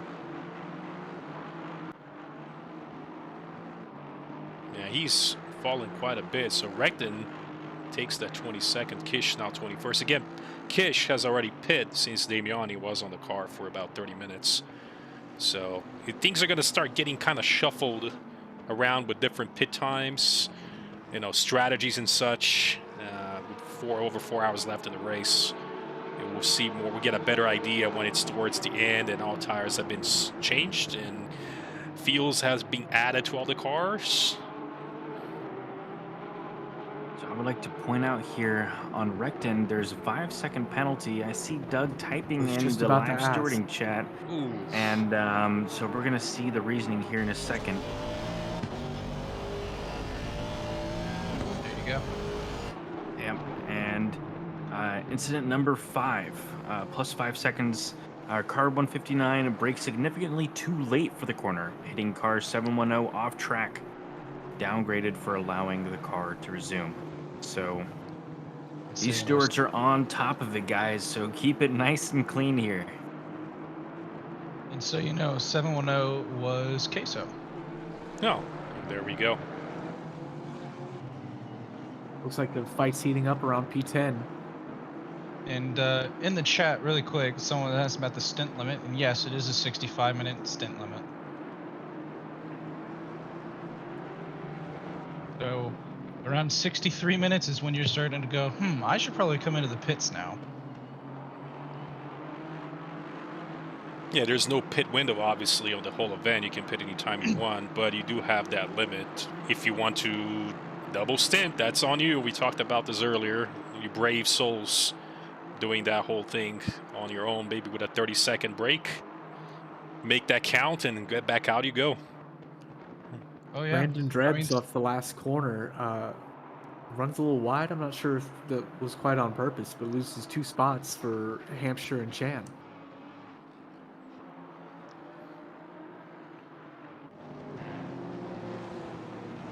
And by the way, currently 8th, Molyneux holding off, and Poliak has dropped down to 10th. Schwartz has taken that position on his Porsche, but that battle is still pretty close, and it looks like Schwartz just maybe moving up the field, and Molyneux just on defending with his Aston Martin.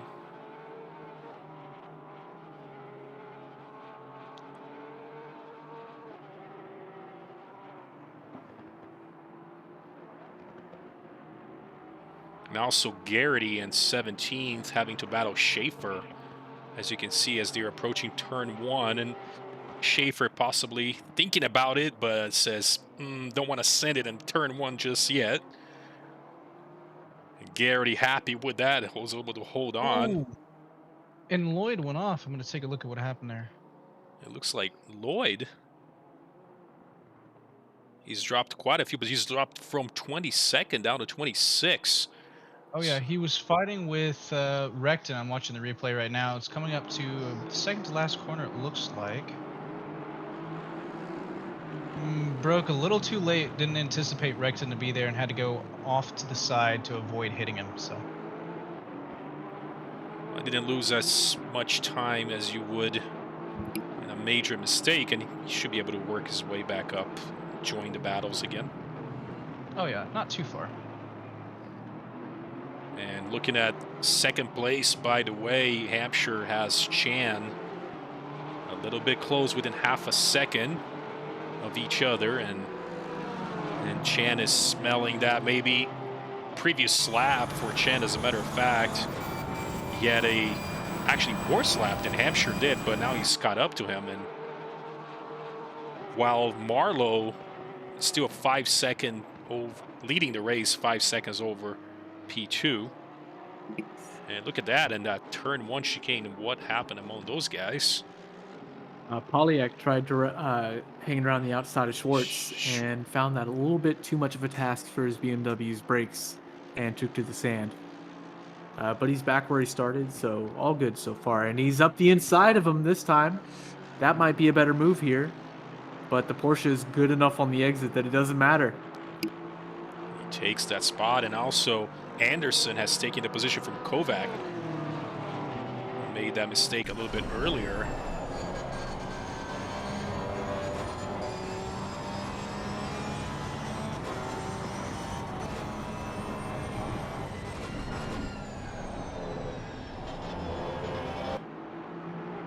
And that group there on basically P9th through P11 and then P13th and 15th. And by the way, Nick Sand up to 15th. You got to give him props after the beginning. Man, what a move. What a race. What a race. I would be lucky to be there after trying my hardest and not having an incident on lap 1. Beanie boy. Yeah, he is following closely a group of cars ahead of him.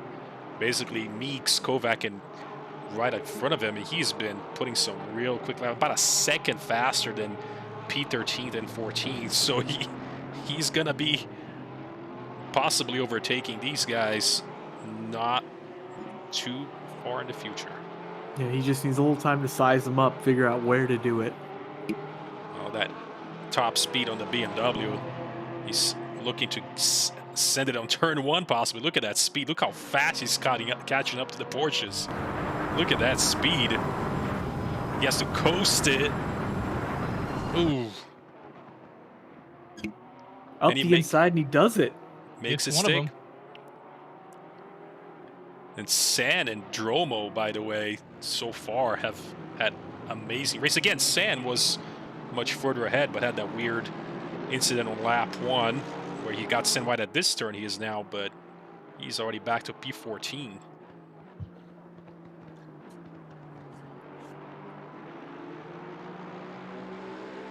I'll be right back.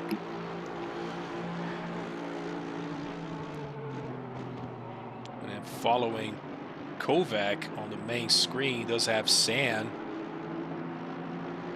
not too far back, who's got Anderson ahead of him.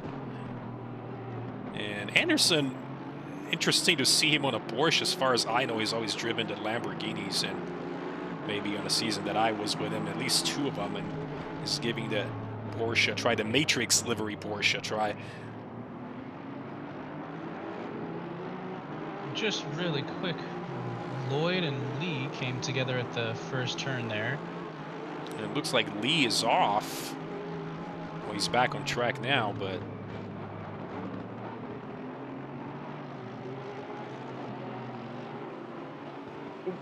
This Porsche's getting a little close there.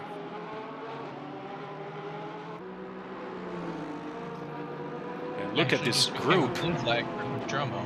Look at this. Oh, Wow. and almost 3 wide there for a second as the blue flag lets those folks by. And San is just looking to just do a multiple car overtake. Oh my gosh. Look This at is a very this. dangerous moment here. This is where you got to think and be maybe a little bit smart. And those drivers all tuck in, file behind, and keep it safe. Let's say maybe next time, but San is just on a mission and trying to get through. It looks like Anderson has lost the position to Kovac. Which you love to see. Go Comic Racing.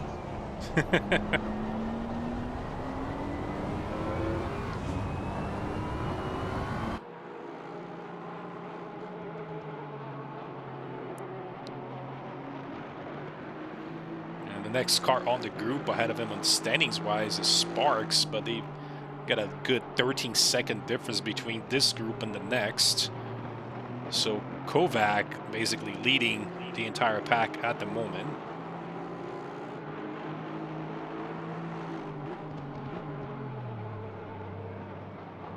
And I had to point it out. Sparks, also Comic Racing. Go Comic Racing.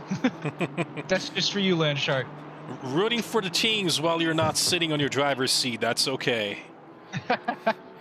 We'll lock the door behind you and you cannot even go back to your driver's seat. How's that? Oh, no. And looks like Anderson goes a little deep, and look at San, and there's a tap. Looks like from Meeks also tapped him, but then San comes out clean. Just what a race from San. Just absolute no regards for anybody. Just overtaking the entire field so far. Man's on a mission. He is 100% on a mission to win from the beginning.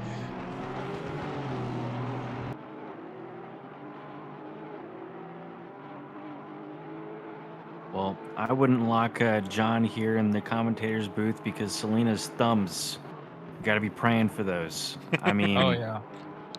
after a really long stint, those things got to be on fire. Oh You my think gosh. so? Apparently, I mean, My during hands the 8 were hours. cramped after like an hour with the DualShock 4. No more, thanks. I cannot begin to imagine how is it to do this sim on a controller. Whoa.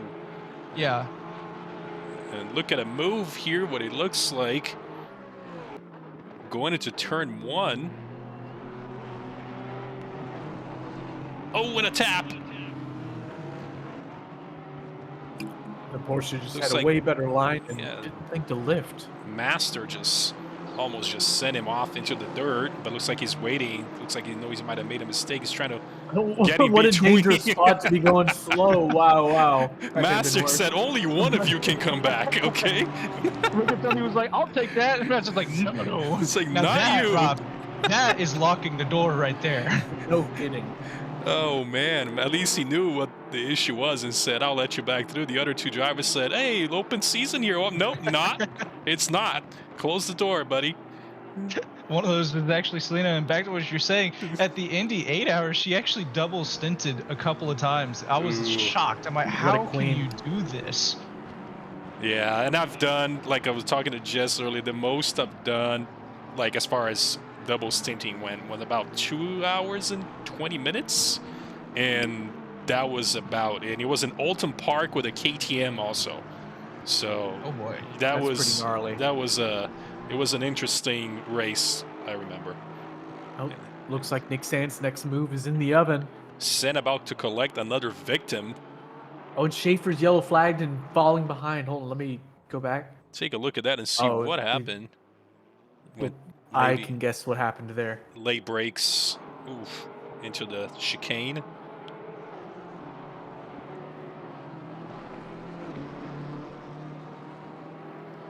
And look at that line from San. He's just got that BMW grounded, absolutely grounded.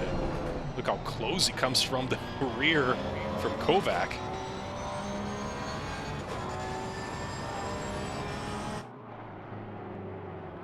I actually am going to go check in with my teammates, so if I don't come back, that's why. Well, we'll be All talking right. to you about in the race. If that's the case, and good luck, sir. Oh yeah, I'm always open for some in-car stuff. Sounds like a plan.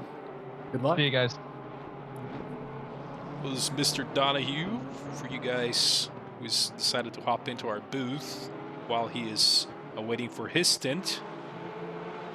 And we might even see the teammate come in because it's a commentator team right there. Selena's been doing a great job doing the D2 streams for us past couple races. Also, San with an absolute monster speed just overtakes Kovac on turn 1. So what a race for him so far. If he hadn't got that lap 1 incident, I'm sure he'll be fighting way at the top. But oof, what a group going to the chicane right now. Yeah, we're looking at P2, 3, and 4 fighting right now, and that Whoa. black BMW is a blue flag trickling through the field. Landon Dreb's getting around him just now. Yeah, but wait, there's more. There's more blue flags up ahead. There's quite the train going on here, and opens up, lets him through. Swimming through him.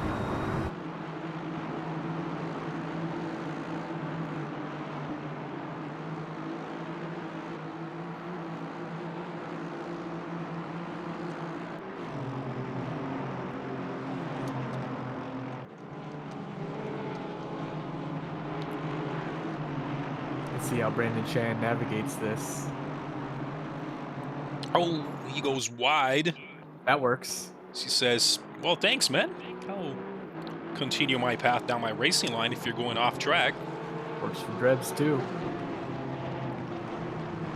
Next blue flag up. They just never end. There's like 4 of them up ahead. Yeah, without the pits that will be starting soon, these tires can't go too long on a stint. I would say the most about an hour and a half to 45, and they start to give out. Even though Imola is not too hard on the tires, still. I'm gonna highlight Codromo here. He's in a pack of his own. Quite a bit of distance between the car in front and behind, but he's been steadily putting in very fast laps. As of right now, he has the fastest last lap by a very considerable amount. And he still holds on to the fastest lap of the race that he set on like lap 3 or 4, I believe. So he's been decreasing that gap steadily as Drebes takes the position. And I would like to take a second here to give a pat on the back to Mr. Aaron Anderson in silver. And I'll tell you guys just in a bit. Schwartz in 9th, and as we go down, Rodriguez as well. Who else? And those drivers, from what I see, are the ones who decided to go solo tonight.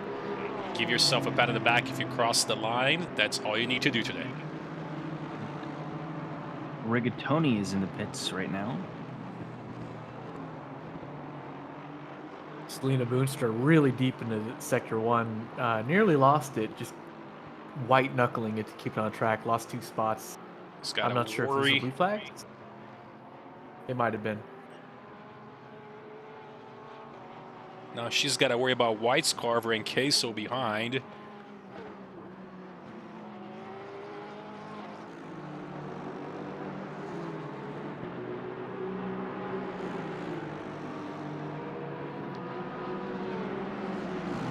Total of 33 cars on the track, roughly 70 drivers, close to, if that's what you call it, for tonight's event. We're just about an hour in, almost an hour. We got 4 more for you guys to go tonight. So we appreciate you guys tuning in, and let us know if you guys have anything we need to improve or not. We're always open for some looking for any advice or anything you guys would like to see. By the way, take a look at our live timings page if you guys want to see a more separate window rather than having here on the stream. And we'll put that on the chat for you guys. Yeah, please give us any feedback and let us know who you're here to see.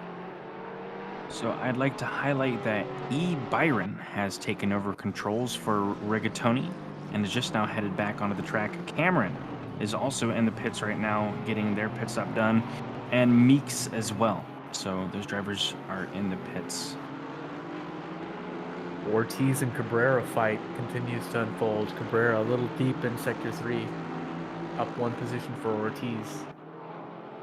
Meeks is doing a double stint here. Getting back on track. 27 seconds is the time stopped.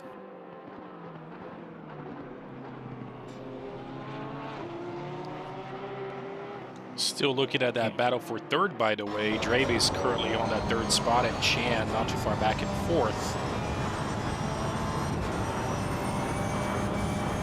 Interestingly enough, we have Cameron, who has gotten out of the pits, rolled forward, and stopped again. They've been stopped for over a minute, and now they're getting headed underway. And they're doing a double stint as well. Maybe there was some sort of issue switching drivers or something like that. Alvarez also in the pits now.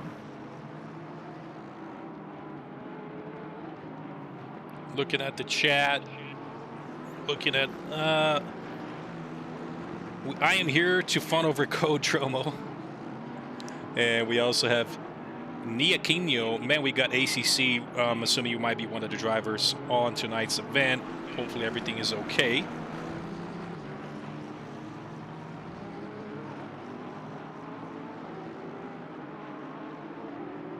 We got P7. Anderson is coming up on Curtis Lee. It's blue flag. When will he get around? Oh, go That'll wide. do. That's Oh no! A tap. Saw that coming. Saw that coming. He just came back a little too soon. Ended up tapping, but ooh. Get back on track, buddy. Turn left. Or just pit he goes. I'll pit now. Don't worry about this. So He's not alone. I see another stewarding event that's happened here.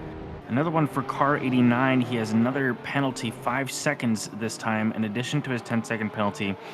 Car 89 does not account for the slower line of car 159, pushing 159 off track. So now Master has a 15-second penalty overall.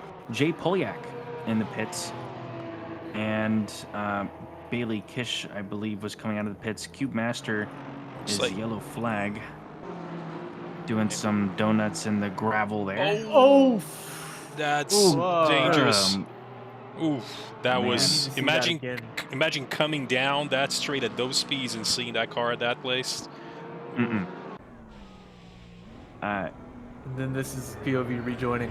And you see one? Wow. Oh, man. Cabrera is in the pits at the moment. They're 43 seconds and counting as time stopped. And C. Lee is also in the pits. Now, you mentioned Masters. Masters penalty, got that extra 5. Was it due to that one tap we saw earlier? That might have gone a little too deep into the turn, but he did get position back, but he did cause the driver to lose. It doesn't say anything about letting the car pass, but I believe it was for that.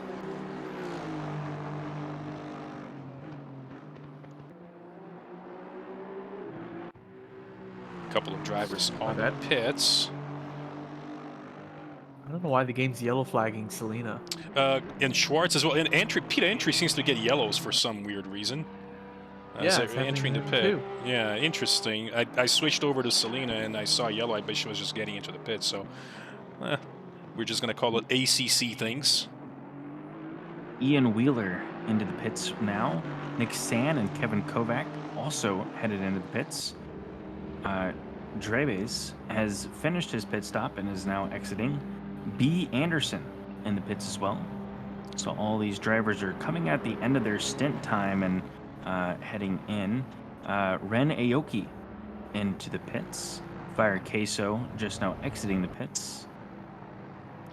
Lots of people pitting now. It's like a chair game going on here. One in, one out, one in, one out. It's a whole mess. Master also electing to take his pit stop after some of the calamities that were ensuing.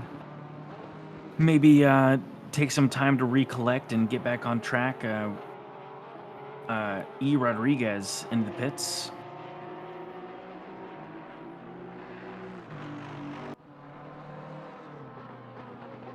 Matt Schwartz in the pits as well.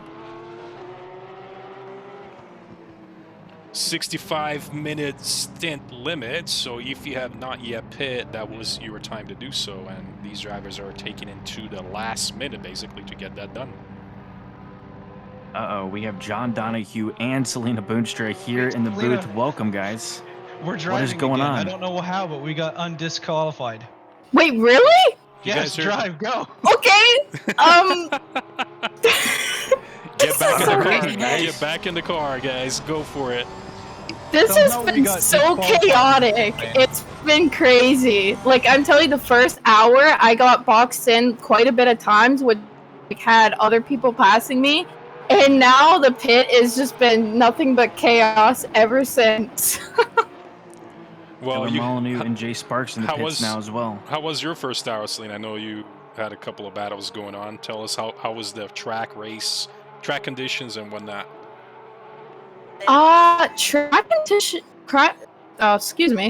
Track conditions are actually pretty good. Still a little off pace with all the battling going on, but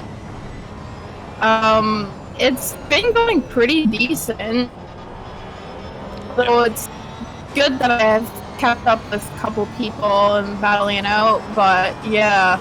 But like I said, first hour has been chaotic with everyone just grueling around, just battling it out. Well, you've given the seat over to John so he's gonna take. Not at all. She's still in the car. Oh, he's still there. All right then. Well, you're communicating wirelessly over to us to the booth, but okay. Live in the cockpit.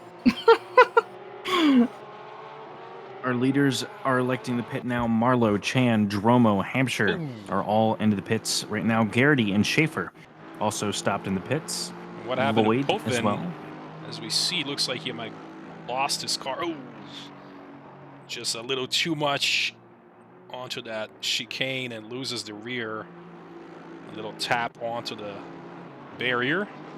I was about to say I hope he hadn't already done his top of the hour pit, but I don't recognize that name, so I think he just came out. Oops. That's Yes. unfortunate. So, I mean, I can definitely understand a little bit of being off pace, getting into the car, a lot of nerves, just hopping straight into the race. So, and that's White Scarver's teammate, by the way. So Potvin, who lost his car, so he did pit, but That's unfortunately, rough. yeah. White Scarver was having a pretty okay race. And San is in the pit, by the way, for quite a long time. Not sure exactly what happened to him. Horst Yacone and Platt side by side, going to the start of Sector 3, and Platt does it. Or Corey does, excuse me.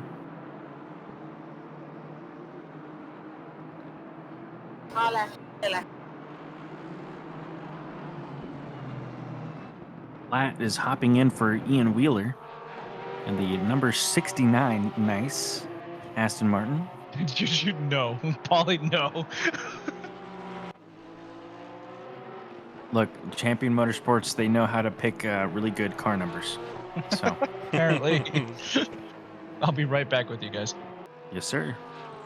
Taking a quick look at battle for second, by the way. Hampshire and Marlowe battling for that, basically that second spot. With looks like Chan has already pit himself, and looks like he came out ahead of everybody after that first pit stop. So he is double stinting, as Chan was on the first hour of the race.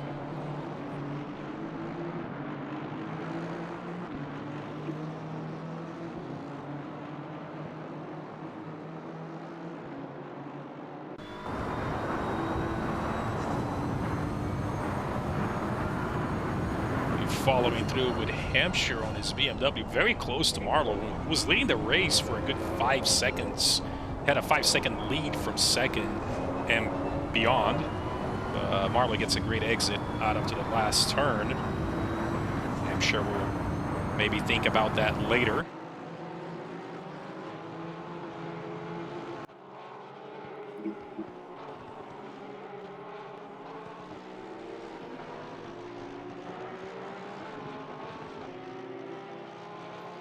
Mr. Latufo is on the car himself, currently in 11th. He's got his Porsche with Meeks directly behind him. And Kevin Kovac was his Lotufo's teammate. So Kovac taking a break this time around. Lotufo taking the car.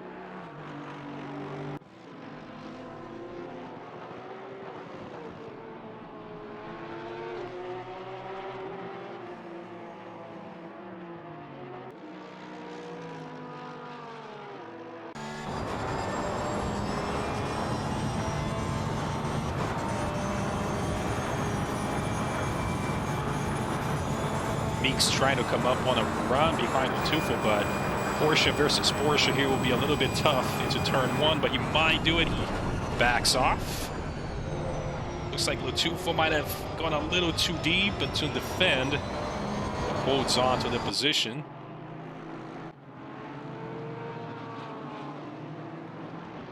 So on our chat, looking at language saying my teammate was having technical difficulties during our swap from Nick, so that's why they lost a little bit of time in the pits. We hope to see San and his BMW back up on the standings as they've dropped quite a bit onto the back of the standings again, back to 29. So it's almost at BMW 105 starts the race well, drops the rear, and now hope to move back up. So we have a new incident that has just applied. Car 110 plus 5 seconds. Car 110 brakes late and hits car 1 off track, downgraded for allowing car number 1 to resume. Looking at so our looks like field of car cars. 110 has been a little bit unlucky with the penalties here tonight. Hopefully they have a better couple hours of this race here. It looks like car 100 you mentioned, right? So they might... No, yeah, 110. Oh, 110, sorry, excuse me. They're currently in 26th position with Watts on the driver's seat.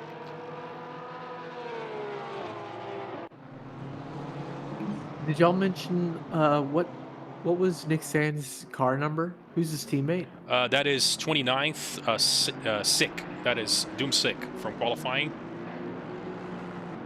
And he's dropped way down to 105. Yeah, car number 105. So he hopefully Sick now can move his way back up on the field as Sand did.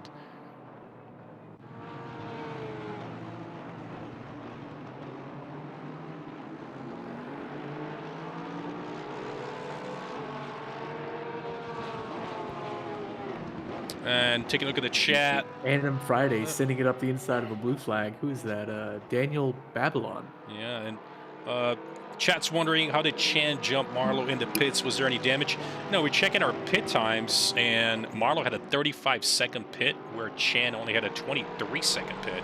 So I am thinking Chan is just using the same set of tires. Remember, they're limited to 3 sets, and Chan might have, maybe he's read that a little bit into the event, and that he's double stinting those tires, and that might be the difference in the end. So Hampshire just took P2 off of Marlowe.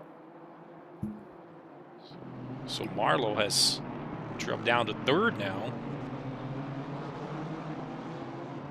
I believe that's a blue flag in front of him. That might be what's complicated. Oh, what happened? I think I tuned in right before it happened. Another driver, most likely. Ramsey Connolly in front of him. Double stinting his tires. Molyneux currently in 6th. Rebel is his teammate. He had a rather short pit stop as well with 22 seconds, so maybe added some fuel, and right on the track he goes. Maybe some drivers who knew and checked the tire limit might be getting an upper hand towards the end of the race.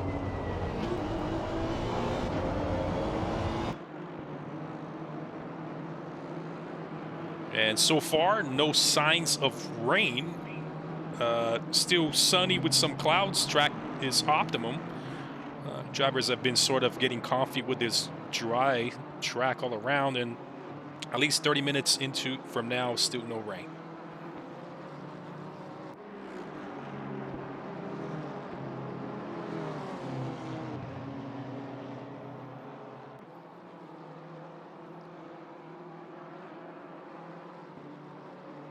It's another thing to consider. These new drivers hopping in a car with potentially used tires. That may be something that they're not exactly used to. True. That would throw me off. Yeah. You expect them to be all nice and grippy, and then all of a sudden, turn 2 or 3, you push a little too hard, and, well, you know what happens then. Or at least for them to be really consistent for at least 40 minutes, but then that won't happen. It will just very consistently be degrading. That would catch me for sure. Lotuful, by the way, and Meeks have moved their way around Friday, who's now dropped to 12.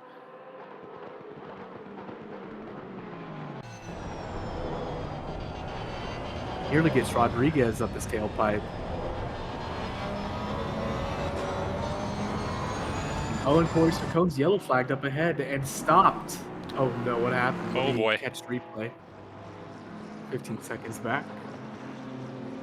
And took a little too much curb. Oh, out he goes.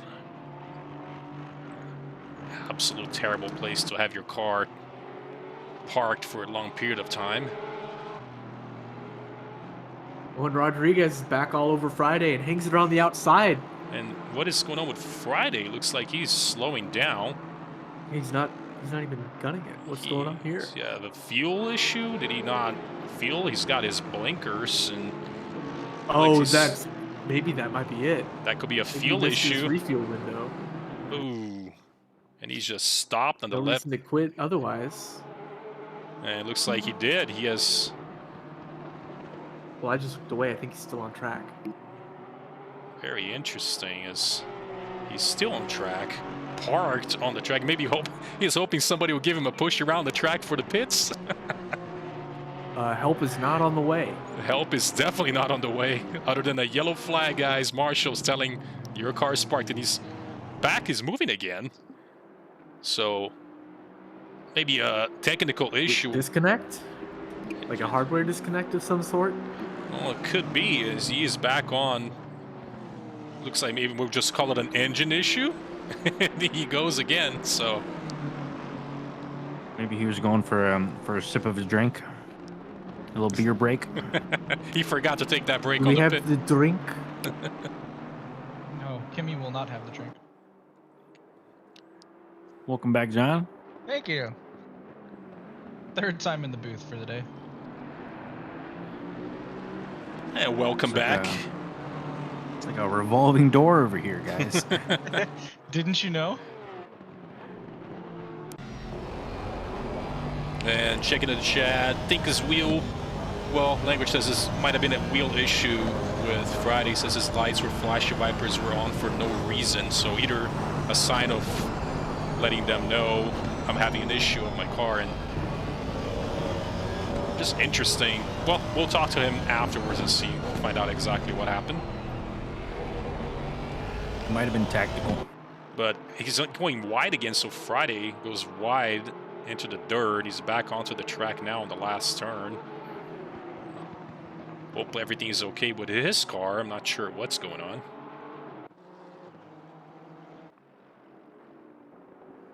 P2 is still eating up.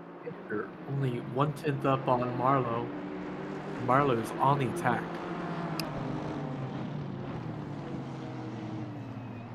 And also Lotufo in 11th with Rodriguez. Chen and Hampshire. Ooh, battle for first. And Hampshire has been hanging around the top for most of the race so far.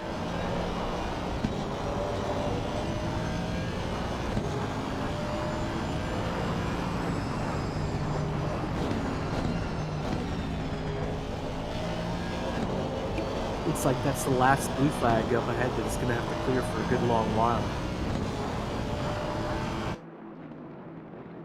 Well, I believe I'm doing all 5 hours. See Jack. At least that's what's on the sheet so far. Oh, I will not be doing the full 5. I'm sorry, hang on. Greer and Friday just had a massive coming together. Whoa. I'll catch the replay. Take a look at the replay and see if Friday might be having some issues, but... Oh, yeah, he... Oh! Oh! Both drivers. Greer just... What? What Snap? the hell just... Well, I don't know what happened there. Friday went wide, and then Greer also hit the curb and just snapped to the left, and just... What was that all about? Honda things? Maybe. I don't know.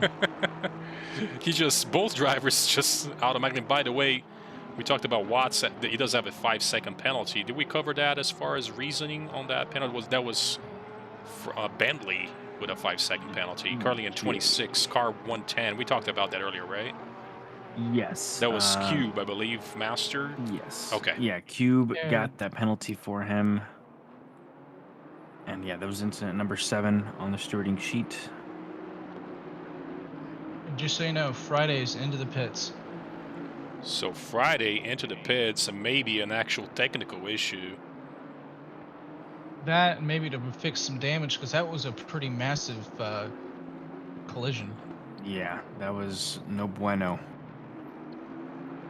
And as always, guys, if you want to check the pinned comment there and go to our YouTube channel, we are streaming the live, not the live stewarding, the live timing sheet. So if you want to follow along, your driver that you're watching, then be sure to check that out. So this podium fight continues to heat up. P1, 2, and 3 are all within a second.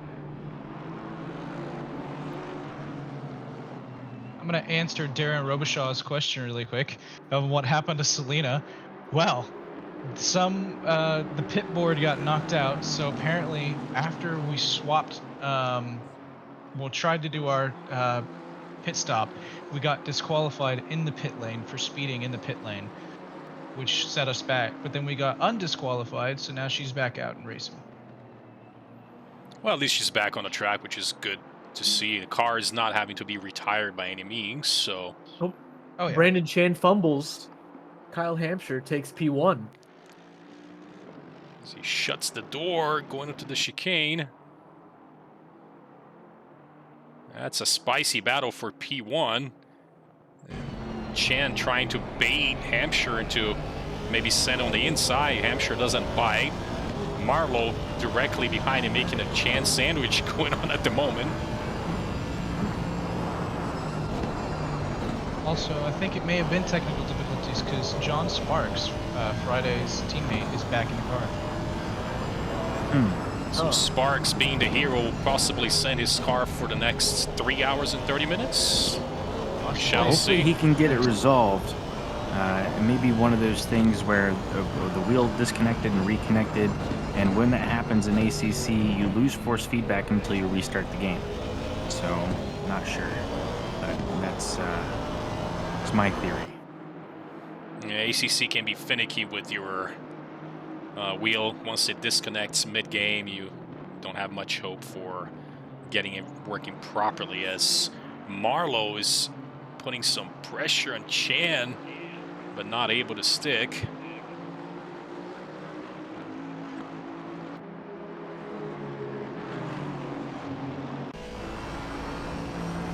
Look how close that is. He's going to attempt the turn 1 overtake, and Chen just sorts of lets him go. Maybe knows he doesn't have the current pace for Marlowe. As Hampshire is getting away from that group, but look at that, and Chan is just still hovering around Marlowe.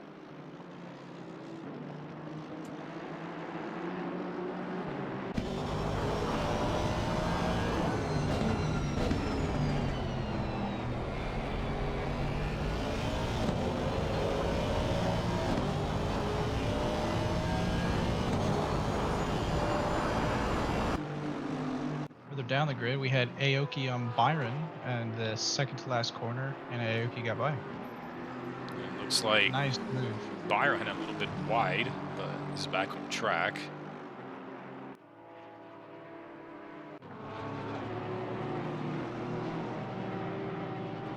Gonna be hard to outrun that Aston though in a McLaren. It'll be tough. Now Chan has dropped down a little bit. He's down in 3rd, by the way. Hampshire first, Marlowe 2nd. And I'm not really sure if Chan was having some issues, but and look at that view. The Spangler, who's now on the seat, and Let's see exactly whose teammate Spangler's teammate is. Garrity. So Ryan Garrity has done that first stint, and Spangler about 18 minutes on his stint.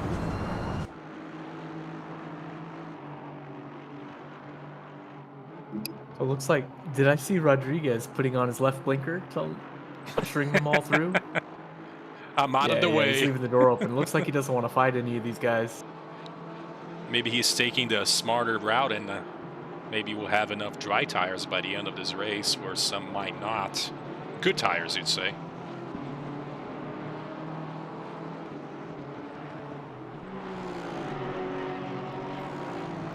One thing to mention, now in race time, as far as current time is 7:30 p.m. 3.5 hours left in this race. Things are going to get a little bit darker towards the end. And if we have some rain, that is not going to be very good or pretty for most drivers. So, unpopular opinion time. I actually quite like the rain. Me too. You know, until maybe you're there and your tires are dry, you didn't switch to wets, and then you got a problem. True. And by the way, Riggs, who is Dromo's teammate, he's in 5th, and Dromo had an outstanding first stint. And Riggs keeping that Lexus up on the top 5 right now. So, great race so far for Riggs and Dromo on their Lexus. Top 5 overall, first for the gold split so far, too.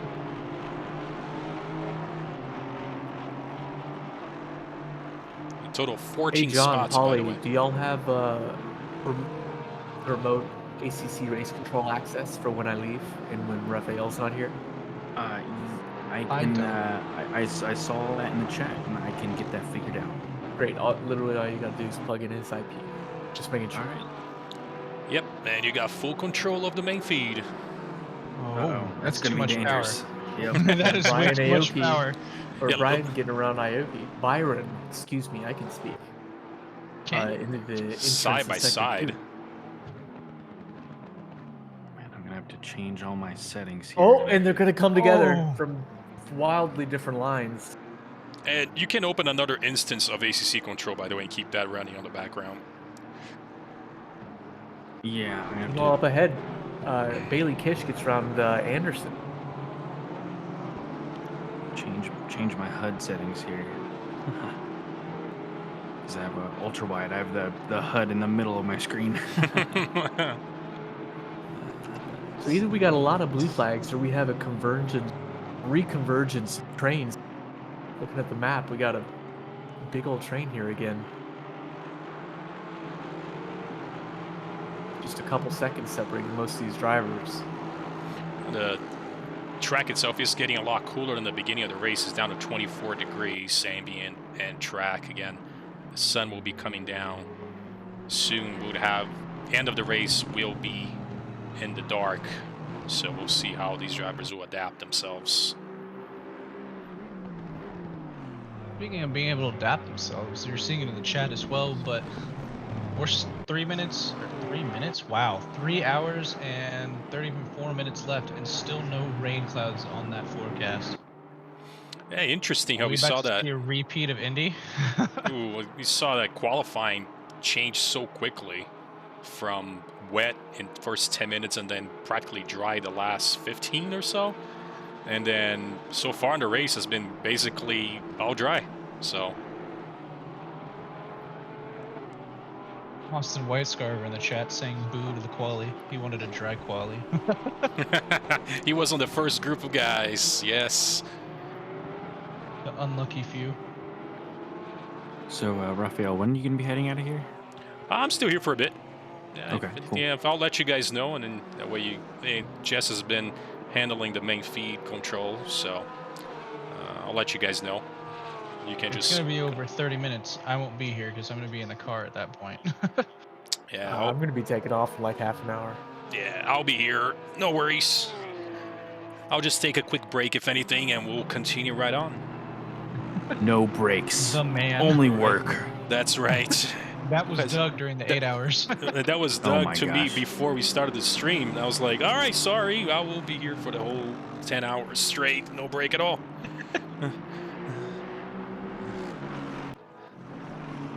I remember Spangler. last time Doug was passing out in the commentator's booth. He was It hallucinating. kind of funny. It's like, this man is going to die. And Spangler has made his way around Meeks, by the way. He's now in the top 10 with his BMW.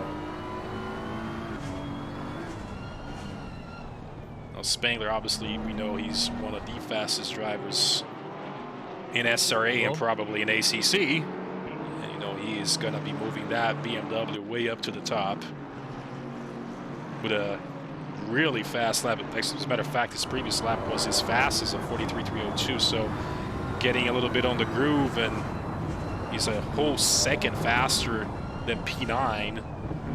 So we'll see him catching up to Platt in 9th in no time.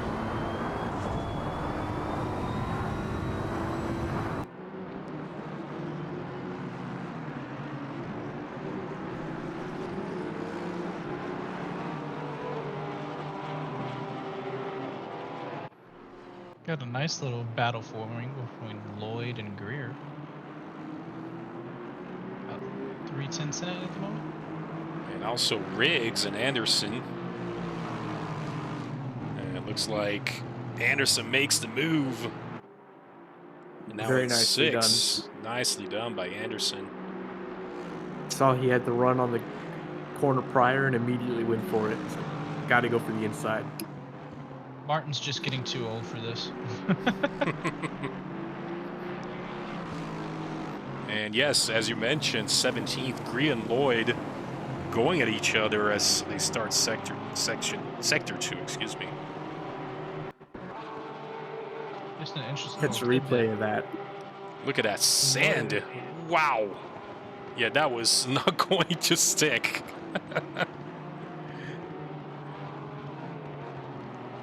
Oh no, and Potvin is off at the first corner. Oh. You see what happened there. Oh, he came together with, Oh. I think, someone he was lapping, or he was being lapped by. He moved out of the way then.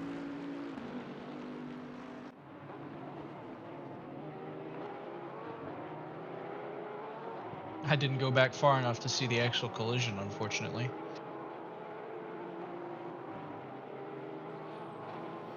It looks like there is a little bit of damage, by the way, from what I see in Greer's Honda, at least from the front. There's a couple of bumps and bruises, but it doesn't seem to be affecting him much. You know who else has some, unfortunately for them, is Potvin.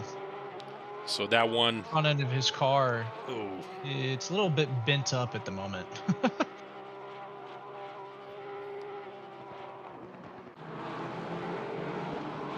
that straight battle on the straight still between.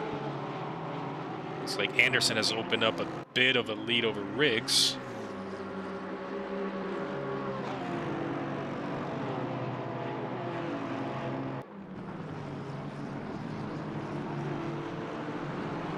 Now Spangler following Meeks pretty closely. He's got past Latufo. He wants to get that top 10. Absolutely shuts the door on anybody trying the inside there.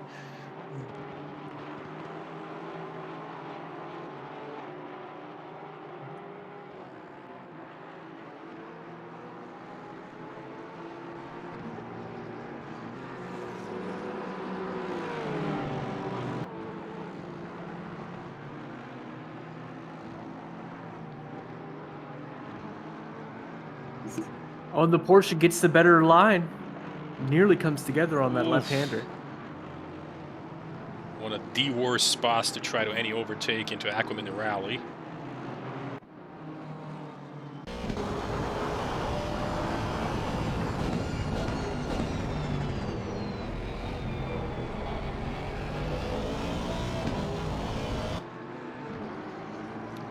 Spangler trying to get on the outside, leading into the last turn of the last sector into the straight, but backs off maybe. Meeks holds on. And now you have to deal with the BMW's top speed onto the straight, even though he's got that Aston Martin. Excuse me, actually a Porsche. I'm not looking correctly with my hand.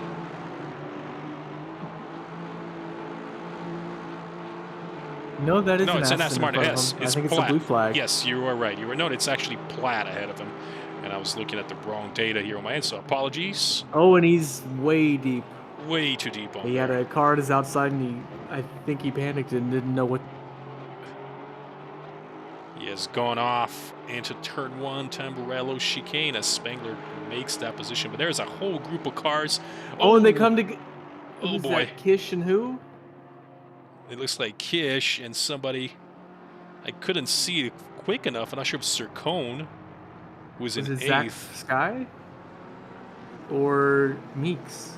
I didn't catch. I didn't catch that as well, but quite a few new drivers have joined in from the driver swaps, and I didn't see. But Kish did unfortunately get the worst of it as he spun left. We have Boonstra and Sparks going side by side momentarily here, and they're side by side again. Sparks tucking back in behind. That's sick. Or sorry, sick rather. Yes. It's Nick Sands, a teammate, correct. Which is funny because it's a sick battle and it's driving sick. Isn't the same thing?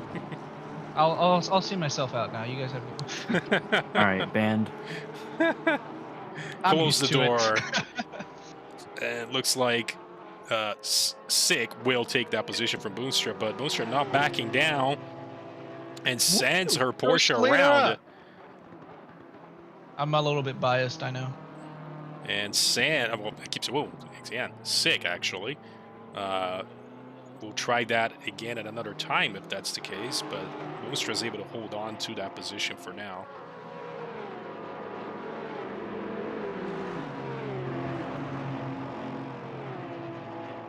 Ortiz is into the pits. I'm following that battle for 12 with Platt, Anderson, and Rodriguez, by the way.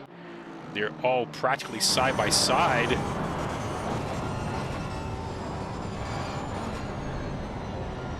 Yeah, John, previously we were locking you in, now we're locking you out.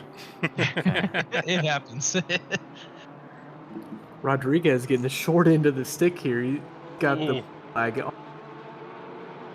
He lost a lot more time for that than Platt and Anderson. No, Anderson and Platt practically side by side.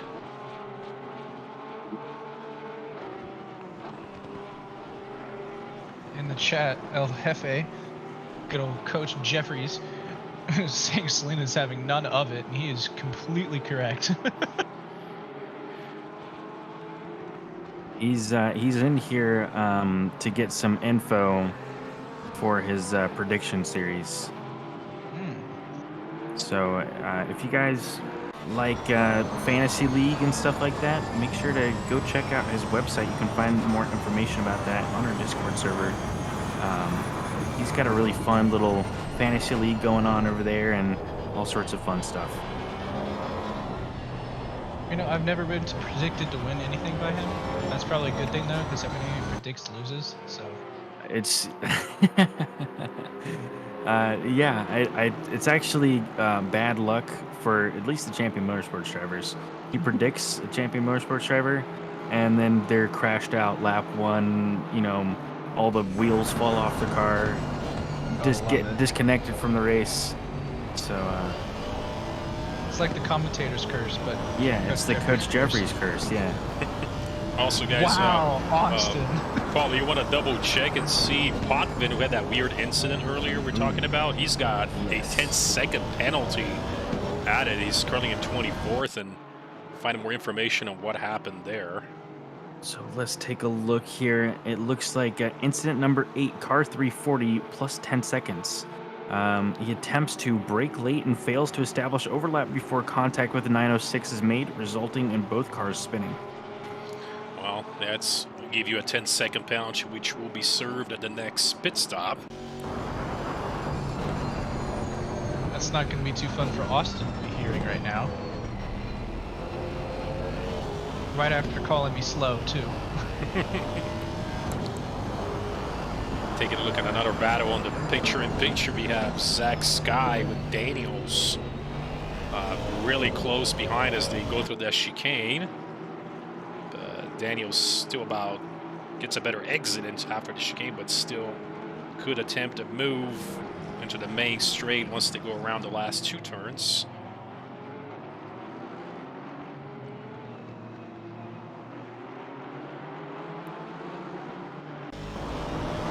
Gets a great exit.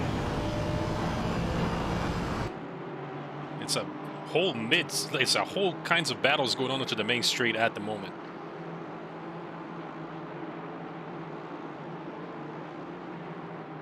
It's like Rodriguez holds on, and Daniels backs off from Sky for that 21st position. Look at that group of cars going into the second chicane, and Rodriguez just absolutely goes through what is a blue flag. P29 Sebastian Matthews. Paying close attention to the Sparks and Boonstra clash here. Oh, but look, even more Boonstra. importantly, it's P1 coming up through. Oh man, He's in the middle of two layers of blue flags, and a fight behind him. And Boonstra, by the way, on that 27th is still holding off Sig currently in that 28th. So Boonstra is having none of that. You're going to have to work a lot harder to overtake me here, she says. And so far has held on, even though had technical difficulties earlier with driver swaps and whatnot. Oh yeah, and we had talked about swapping at the 3-minute 15 mark. I don't think she's going to want to swap yet because she's definitely way too focused on this battle at the moment. Yeah, there's been absolute monster battling there, and Porsche might not be able to hold on, but Sig trying to go on the outside here, and she sends on the brake. And it looks like Sig finally makes it through, but that was many laps as she's defended quite well for the entire time. You know, I just had to say something, didn't I? And by the way, Daniels has made through from Sky for the 22nd, but there's a whole group of cars coming down the main straight. It is blue flag, fight for positions, and everybody coming down to turn 1. You know, I've noticed something as the race has gone on here. It's gotten a little bit colder out there. I believe when the race started, we were looking at 24 degrees. Now it's 23. It was way warmer than that, I thought.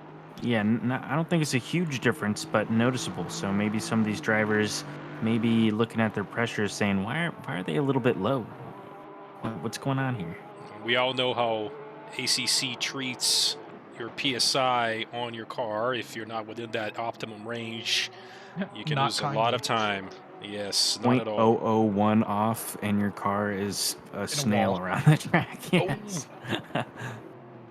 Looks like they're Man, coming we're together. looking at 3 wide. Wow. And I'm looking at this bad Aquaman and Rally. Looks like Meeks and Latufo just going at each other.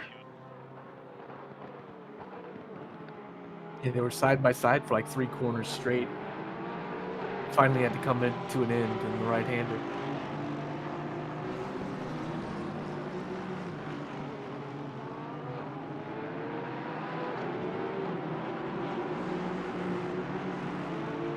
Latufo has dropped down a little bit after that, but just about half a second, not too far back as Meeks makes his way to the top 10. Latufo now just 1 spot away from that top 10 spot.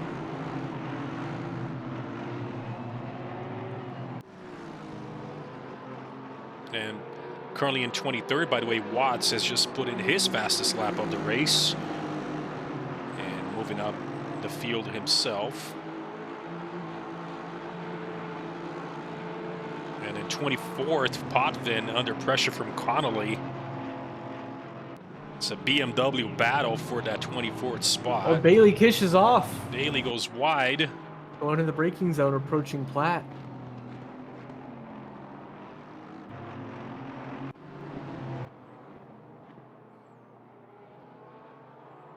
And I'll checking be right the back. chat. Yep, checking the chat. Still no rain in side language. Yes. And it's going to get dark in a little bit. You are correct. Sun will be coming down soon. It's still over 3 hours left in the race. And we see nobody having to use their wet set of tires just yet. And we do know Chan was double stinting those tires so far. And so he's at least got the hang on that. You can see those shadows getting longer and longer on the track. Some of these corners are completely covered in shadow, so definitely changing up the look of the track a little bit here. And we all know once the sun goes down, the track will get cold pretty quick. So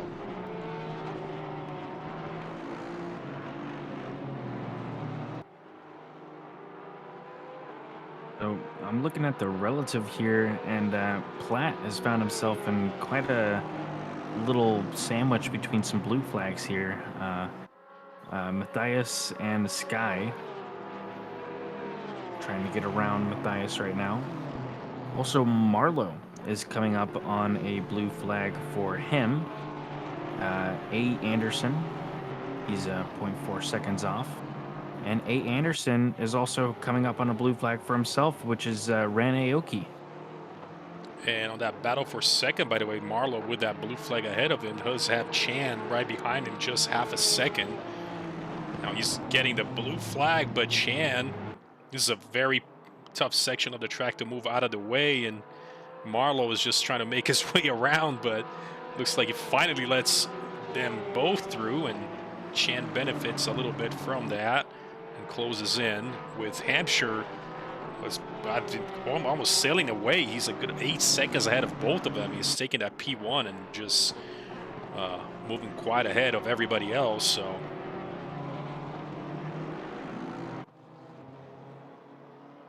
also looking at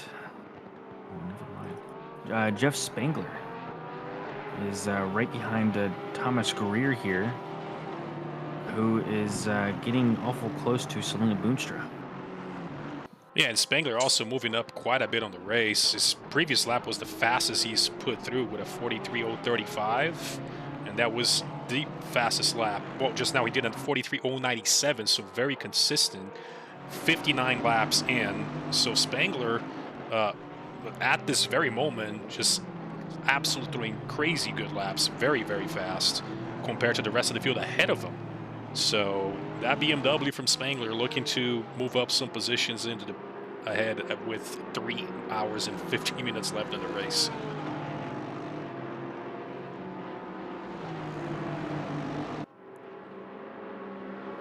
And Chad is looking for rain. They want rain to tonight's event, and you know, so far the gods of rain have said no. Maybe they'll throw that in like in the last 15 minutes of the race at dark. Now that will be interesting. That make things interesting.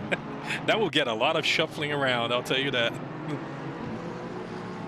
I want to see people caught out mid-stint, not sure when they can squeeze in a new stop. You know, totally feeling the car go out from under them. Got. And we're gonna start seeing a bunch of little yellow icons on our tracking cars if it gets too wet and drivers don't swap their tires in time. Well, language. I mean, if these drivers know anything about SRA, if there's wet slated for the night, that means it's going to be a full dry race. So, true, it's tradition. You can see it's interesting as the wind direction keeps turning. You have that 9 km/h wind speed, but it keeps moving left. But now it's going northwest. Now it's going west. I think that might be relative to the current car. Interesting. Oh, you're right. Yes. Yeah, I'm looking at the. Yep, you're correct. As they're going a certain way now, and it's north, but it's still 9 km/h of wind. Clouds are moving, but still nothing. No dark clouds on sight. As the sun is going down, we're seeing this long shadows on the track. Oh, Diego. Welcome, first-time chatter Yoda Tech. Welcome. Welcome to our stream tonight. If you enjoy, He's got 3.5 well, actually, sorry, excuse me, 3 hours and 12 minutes left on this event, so.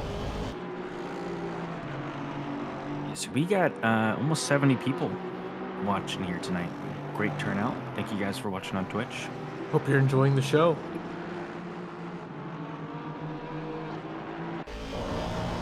Lloyd in 17th, by the way, with his fastest lap of the session so far in the event, 44.147.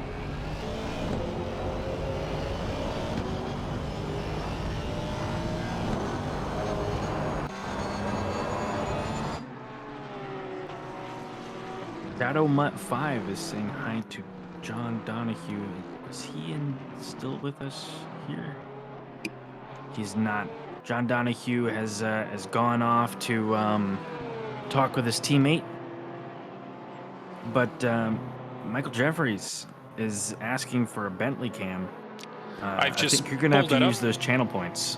Okay. I pulled that up for Watts in 23rd with a Bentley. I put on a inside cockpit view of his right-hand side driving on his Bentley. It's really cool. Let's get a TV1 view of the Bentley. It's wrong. Send it back to the factory. Right. They got that incorrect. You know, you won't see many Bentleys as much as we see them, I'd say probably about a year or so, maybe a year and a half ago, when the Bentleys were. Yeah, they've gotten rarer. Yeah, BOP for Bentley was great back then, and we don't see them as often as we used to see them. Yeah, I remember everybody liked it because it had plenty of power and it could ride the curbs like a lawnmower. Yeah, just like the Camaro GT4, like curbs don't even exist. You just go right through them.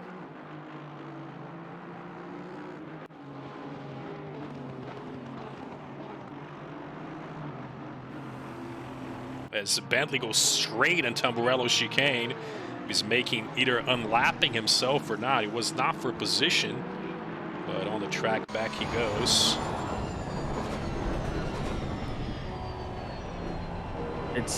It's ungodly watching in the Bentley point of view from the cockpit how the wheel is just on the wrong side of the car.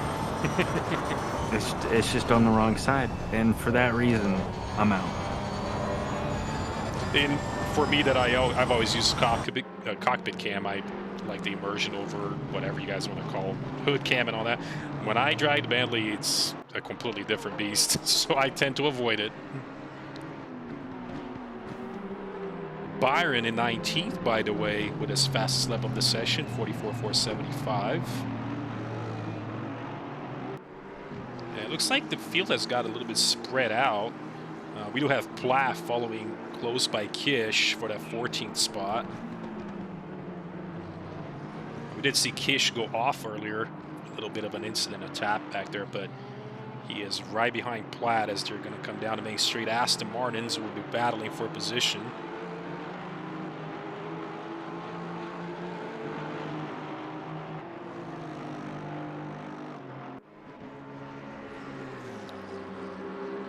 Looks like this would require a different vehicle in order to send that, but Kish sends it on the inside. Oof. Is able to hold on and takes the position away from Platt.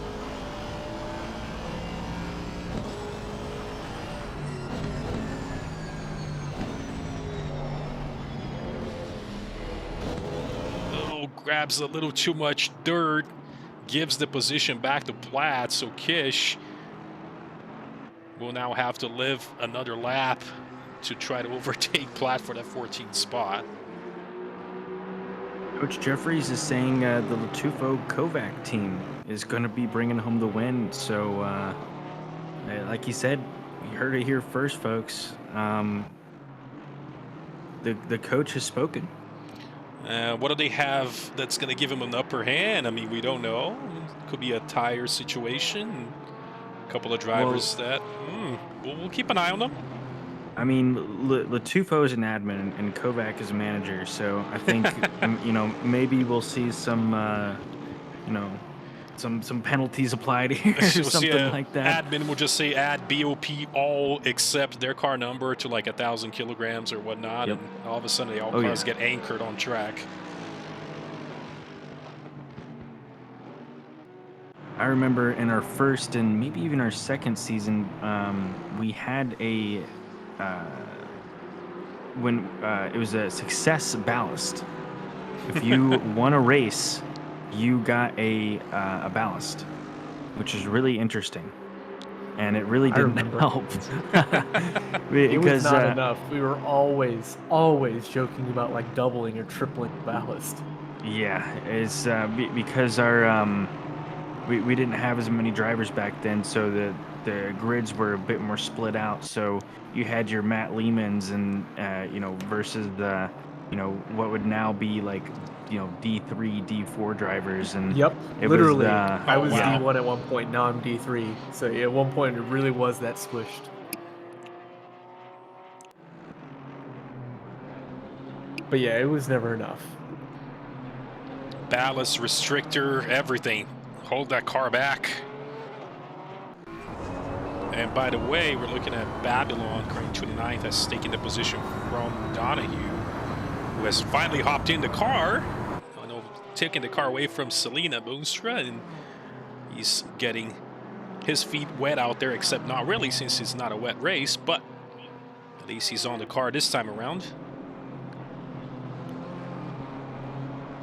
Landshark says, Jess, I better see you in D2 next season. I want to race you again. So there's a little bit of a challenge there, Jess. You're going to have to win every race in D3 from this point on. Can you do that? Maybe? It's certainly within the realm of possibility, but not likelihood. Thanks, Shark. I appreciate it. I mean, there is a chance. I did get moved back up to D3 gold from silver.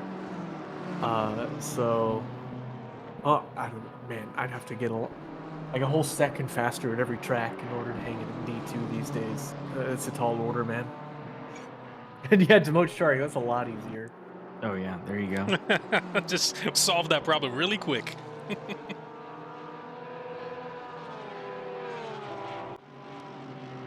Still going along with Spangler, by the way, who's closing in on Sircone for that 8th spot.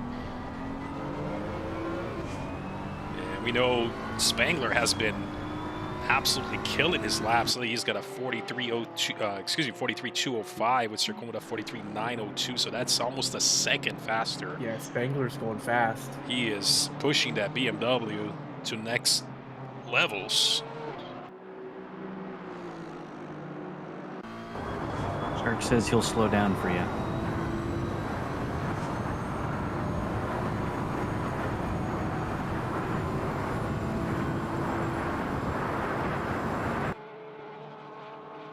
So it opens up a little bit of gap. Sircone made a mistake a little bit from Spangler, but Sircone was a little bit faster this time around, but Spangler has been moving up the field quite a bit. So this is currently the nearest battle on the field, as other than Babylon and Donahue, they're for 28th and 29th, as Donahue has made his way around from Babylon on the AMG, so Donahue takes the position back.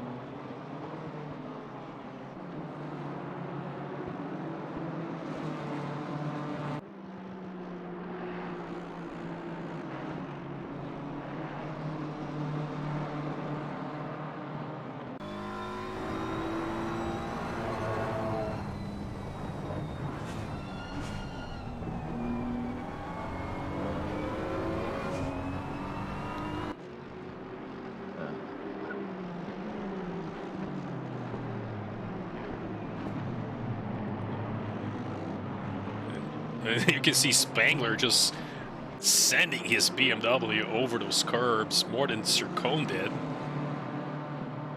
And he's closed in again. Spangler might get an opportunity soon. Sircone is approaching blue flags. That's P26. And Curtis Lee and DJ Watts are in the pits right now. That team of 111. And we're coming up on the end of the stint timers for many of the drivers here. Most people have between 51 and 59 minutes on their stint timers. So CJ Meeks is going to have to come in here really soon for the end of his stint. So I'm excited to see if Bobby Dockendorf is going to hop in the seat. And a driver that we haven't seen tonight, which I really think is going to shake things up, is Nate Specht in the car number 3 Aston Martin, driving with Brandon Chan, who's in the hot seat right now. So we're going to see very soon here if Nate's going to hop in the seat. Brandon Great Chan's drivers, currently both of sitting- them. Oh, yeah, most definitely. Yep. It's going to be some really interesting race there. And guys, I will be right back. All right.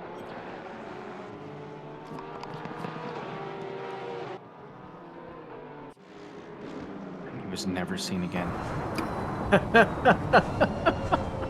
How awful would that be if he literally just ditched SRA midstream?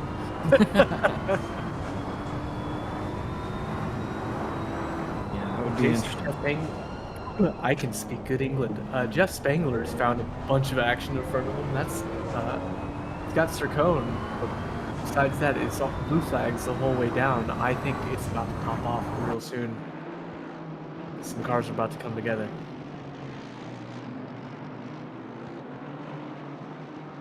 So, an interesting note here. I didn't catch this earlier, but Hampshire has caught the fastest lap of the race with a 42.2. So it seems like the times have been coming down, I assume after some of these folks had switched tires here recently. But previously that was held on to the Martin Riggs Coadromo team for a very long time with a 42.390. So yeah, a lot of these drivers are approaching that time.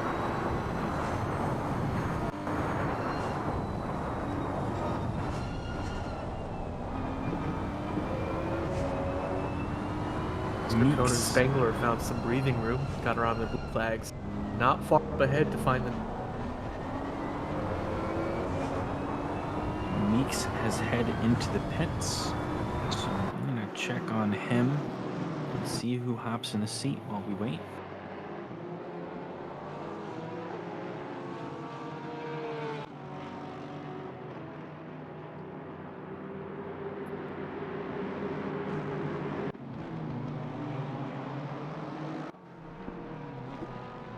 And also I saw another driver pull into the pits of Cameron, 106 Mercedes.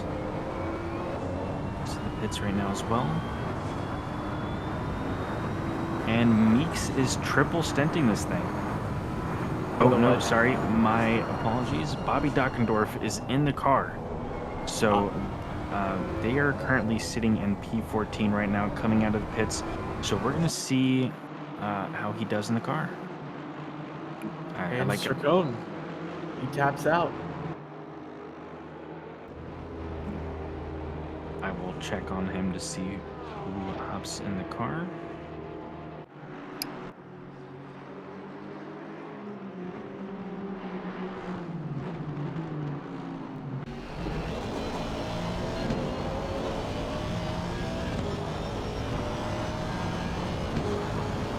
Checking the chat.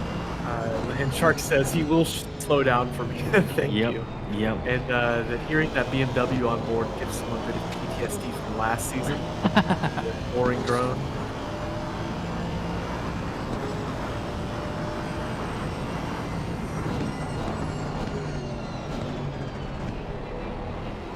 And Language says, really, there is still no rain in sight. It really will be a full dry race. It's tradition. SRA way. So I just noticed. Sircone is still in the seat here, but I didn't see this before. It is famous in the D1 stream. A. Anderson and B. Anderson. Okay. Don't tell me, are they right next to each other? No, they're in the same car. Okay. It's fate. Wait, in the same Okay. team? Yeah, they're in the same team. Oh, that's funny. That's funny. So they're them being side by side with each other. They must know that they're fantastic racers. I mean, they for the past like 3 seasons now. It seems like every race, it's either Brian in finishing in front or Andrew finishing in front, like right next to each other, or only a car or two away. Yeah, always next to each other. It's been a huge meme. in the D1 streams. So it's very interesting to see that those folks are driving together. Another person in the pits is Graves and Zooch. They're leaving the pits now, and Zooch has entered the hot seat. So as I said, all these cars are heading in for their pits as their times expire here. Alvarez hopping out of the seat and allowing Connolly to take the wheel, I believe.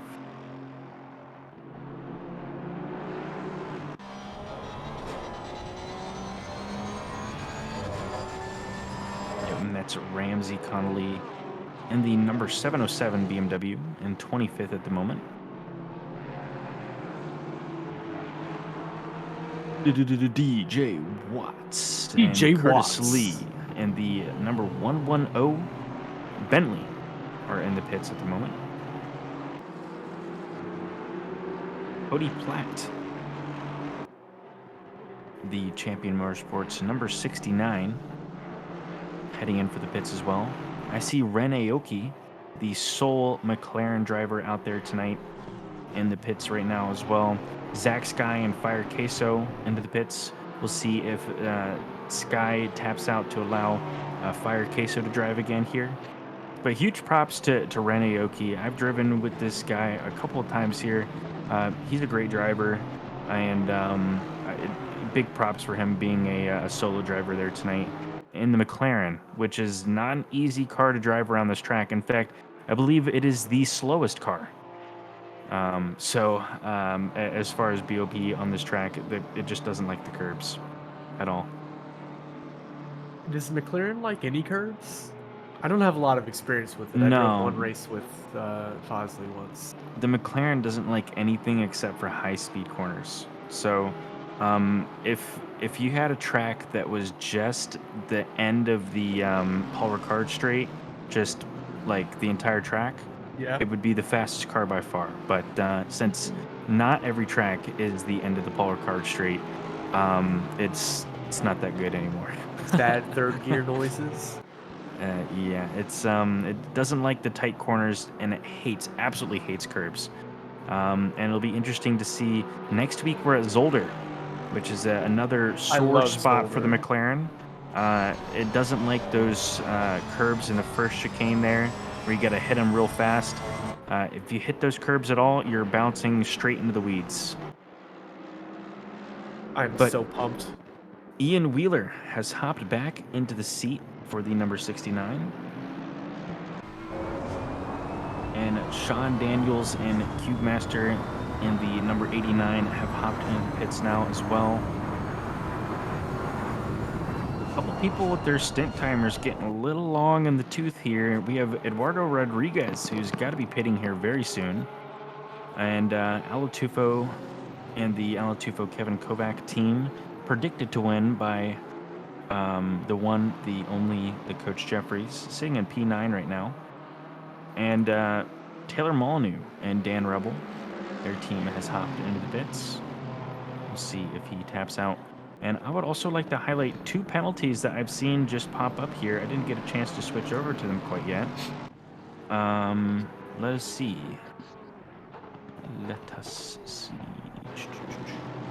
Live stewarding. Okay, it's just a single penalty of car number 120, which I believe, is Zooch and Dreves in the Aston Martin. Car 120 brakes late and hits car 710 from behind, pushing car 710 off the track, and that's a 10-second penalty for those folks. So that is unfortunate. And I am back, guys. So, Welcome back. Hello. Notice the Cube Master's back on the seat for the third stint. Hopefully this time he can stay out of trouble. There's a little bit of a three-guy battle going on there for that position, 21st. And the number 159 is now exiting the pits. Mark Recton still in the seat here. Beautiful livery, by the way. Oh, Rigatoni does what I think we may have seen for the first time tonight. Somebody actually honest to goodness, hanging around the outside there. Nice move. Eduardo Rodriguez cutting it real close on the stint timer, and another person cutting it real close is Aaron Anderson, currently sitting in P4 in the number 492 Aston Martin. He's an hour and 3 minutes into his stint, so he's got to head in this lap, pretty much. And the Ryan Garrity, Jeff Spangler BMW is also just head into the pits. Master putting on a master class on how to defend right now. He's completely blocked Rigatoni's attempt. And he does have the Porsche on the straight with an Aston Martin. Could catch up to him at the end of the straight.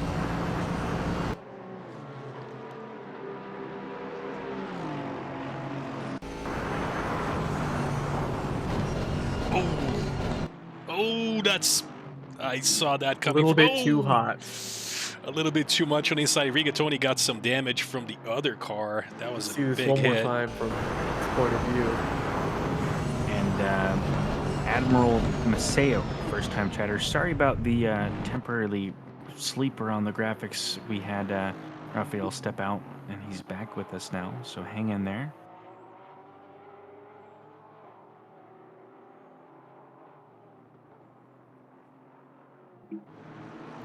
On Spangler's yellow flag, looks like he had a short off-track excursion, maybe. Or I swear I clicked on Spangler. Now we're looking at Ryan Garrity because they're in the same car. Was there any particular reason our current 10th spot Latufa has a stop and go 30? Was that due to a pit? He does have a stop and go in 30, by the way. I don't see this. What car number is he? He's in 10th, car number 132. He's stop and go 30, so it could be a an issue maybe during the pit stop, an overspeed. Yes, likely a pit stop issue. It's not reflected in the stewarding sheet here. Now we have two cars heading into the pits here. The leaders. Wow. Marlowe nearly tried to pass Lloyd. Lloyd on the pit. Lloyd, right, into the entry and was about to drive into a barrier. No, the leaders are funny. on the pit right at their stint limit. Keep an eye on that and see how that goes. And so is Chan. Everybody's pitting. Yeah, that Hampshire right on the limit. Brown right on the limit. Specht and Chan like only a couple seconds from the limit there. Martin Riggs also pitting now. Andrew Lloyd and Logan Schaefer and Thomas Greer also extraordinarily close to their pit limit. They only had 40 seconds until they got a big old slap on the wrist. So Marlowe is coming right out. And it looks like Chan, most of the drivers are coming out, so. Did Chris Brown just hit the barrier? On entry. No, on exit. On exit. Lazily pulled out of the pit stall in red. Well, there's a... I'm looking at Marlowe. Why is he stopped at the entry? His car is just stalled at the pit exit, to be honest, right now. So, and he was up there leading the race for quite a while, so I'm not sure exactly what's going on. And some more things going on here. Brandon Chan with a stop-go 30. Oh, whoa, that is... I assume that was for their pit entry being a little bit too hot here. Actually, that's Nate Specht. Who's currently in the car right now. Very unfortunate. And yeah, Marlowe finally got his car going. Yeah. Yeah, he's got his car out of the pits. He's heading out now. So that was years ago. How long would that pit entry to exit? That was huge. Let me take a look here. That was at 2 minutes into the. It's been over 2 minutes in the pits. So that was. So it was second pit stop for Marlowe.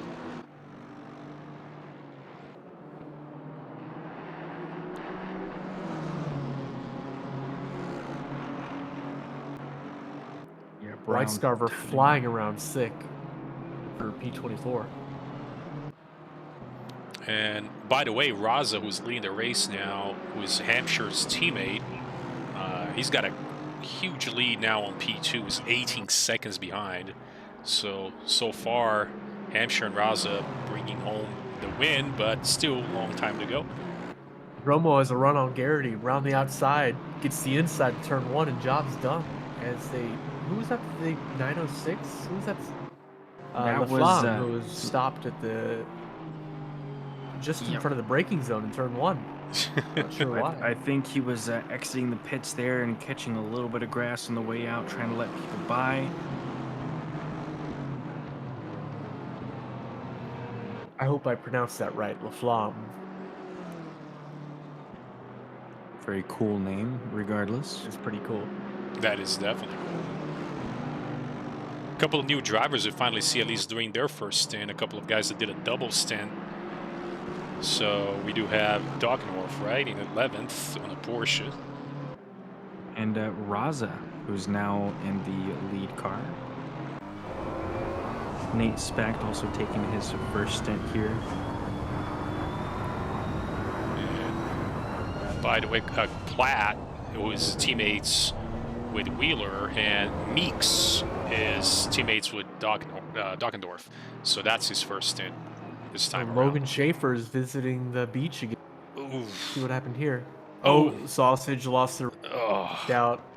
Little too Irrecoverable oversteer. Too much wheel movement there, and just went for a little bit of a swim. Didn't find water. Back on the track he goes.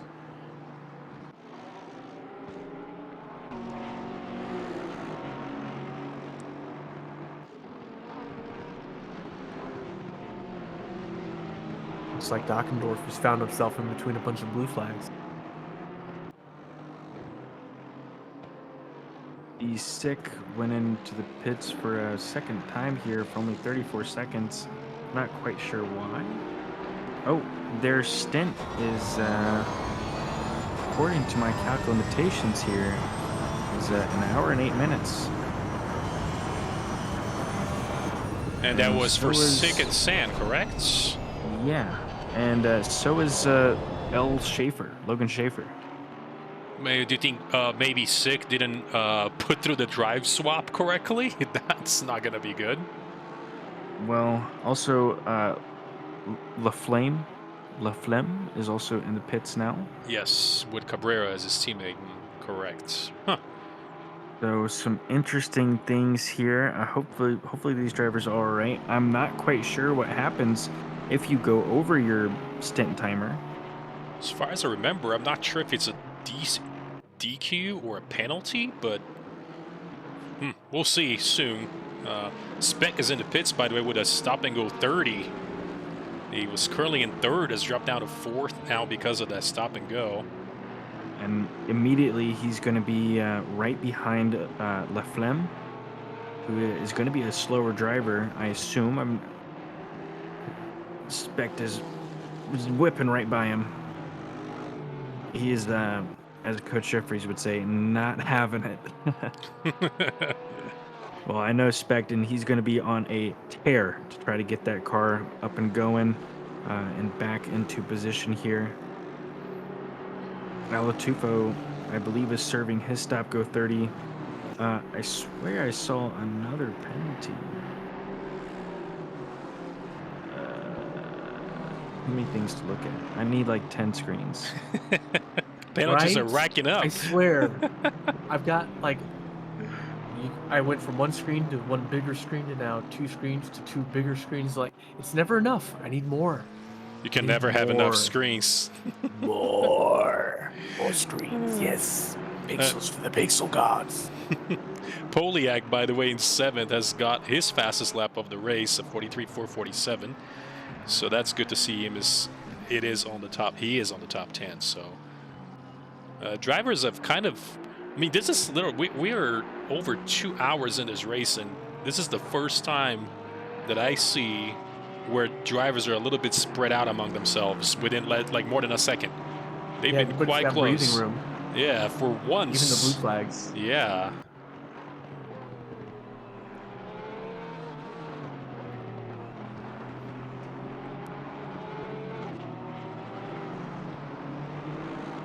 Nice to get a breather. I can show off all the drivers. where So they there- are, get an idea where they're at. There must have been some sort of issue with the driver swap from Sick to San, as now San is in the seat, and they've lost quite a lot of positions over the matter, I believe, having to pit multiple times and gone over their stint limit. But now San is in the seat, and we saw him last time when he was down, so I would not count him out. Another driver who's curiously still over their limit and has not come in, Logan Schaefer, an hour and 12 minutes into his stint. I wonder what happened between Marlowe, who was in P4, along with Brown on the 4th place on that NSX, because Marlowe was stuck in the pits for a while. I'm not sure if Brown was ready to take over or not. He just had to pull over for like an extra minute to get everything going. But at least they're still somewhere on the top of the board, but that did cost them quite a bit of time.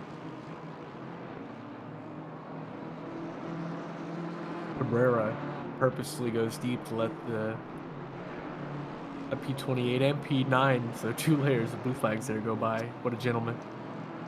Rigatoni with a 5-second penalties in 23rd. Not sure we had that covered yet. That's interesting.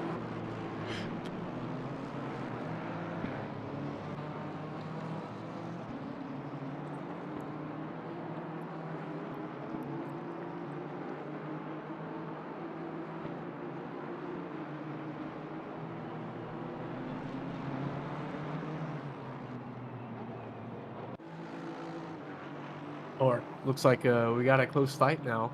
4th position, Dan Rebel and Chris Brown fighting for P4. In front of them is the blue flag. And something is going on with the Sand team over here. The number 105 is stopped in the pits yet again. Actual difficulties. See, that's not reserved to real racing, but also virtual, as you can see. Now, as you mentioned, Brown and Rebel. Rebel, I believe, his first stint as well. He is deadlocked behind Brown for that spot. And that will be P4.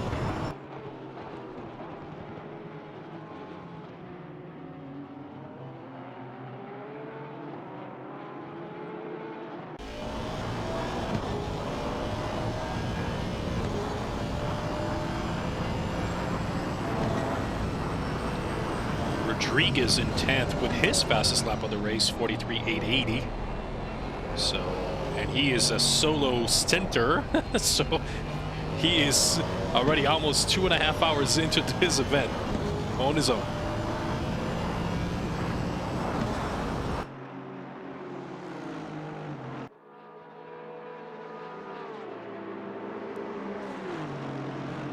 See that speed. I keep alt-tabbing over to the stream just to check.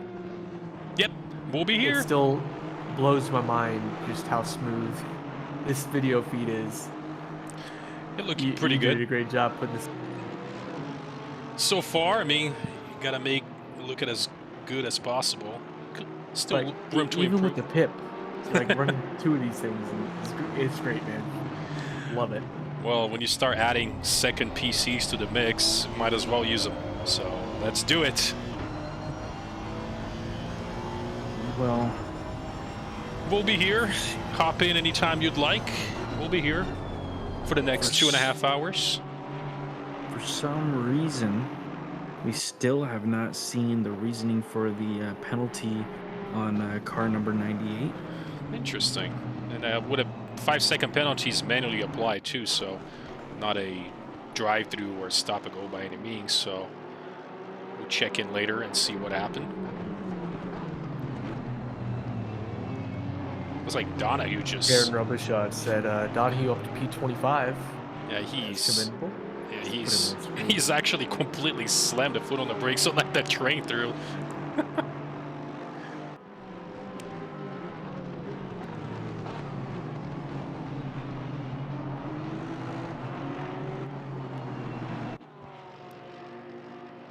And that battle for that P4, it's the closest battle. We talked about not having anything within a second, and less than 30 seconds later, we got a battle going on again. So Rebel on a mission to get that P4 from Brown. Reminder that Zuch in third does have a 10-second penalty. And he's not too far ahead from Brown.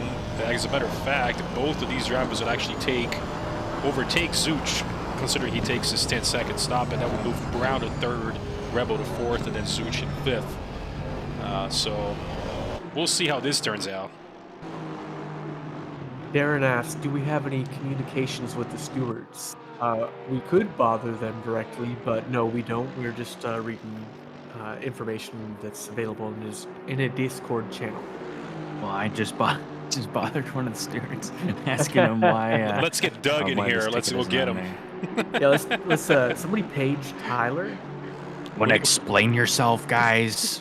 Come on. We They're pay locked zero in a money to different be room. here. Yep.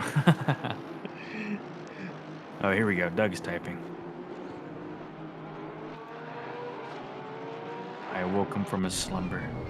And look at Rebel just absolutely glued behind Brown's Honda's NSX. So he's going to attempt to move at the end of this turn. And we'll see if he doesn't get Brown it here. go Might the be on the back inside. straight. And look at that move, but it goes too wide and then Way gives too the hot. position. Way too hot. Too much.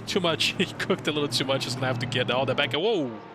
And now a blue flag has to let him through. So it was a quick switchback, but maybe Rebel pushing a little too hard. Brakes didn't work that much, and that will give a little bit of breathing room for Brown. It's about 2.5 seconds that Rebel fell back to. Well, if it isn't the man, the myth, and the legend, Andrew Anderson.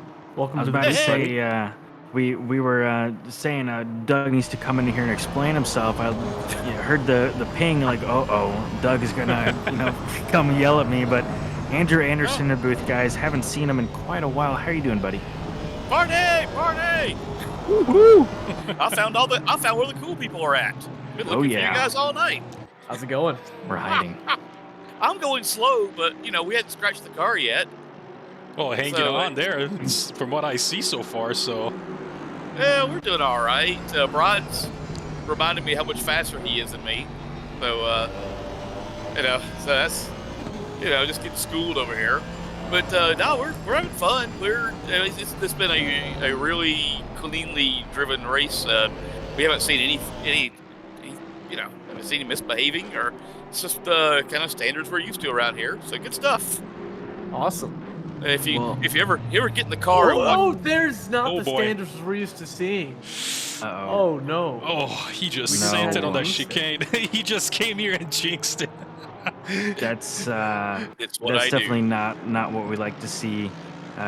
Two good friends there, Kish and Wheeler, getting into each other. Not quite sure what happened, but Yikes. Well, if, Andrew, Yes. I'm mentioning it. You walked into the booth and created a mess, and now we go back to you. Okay, bye.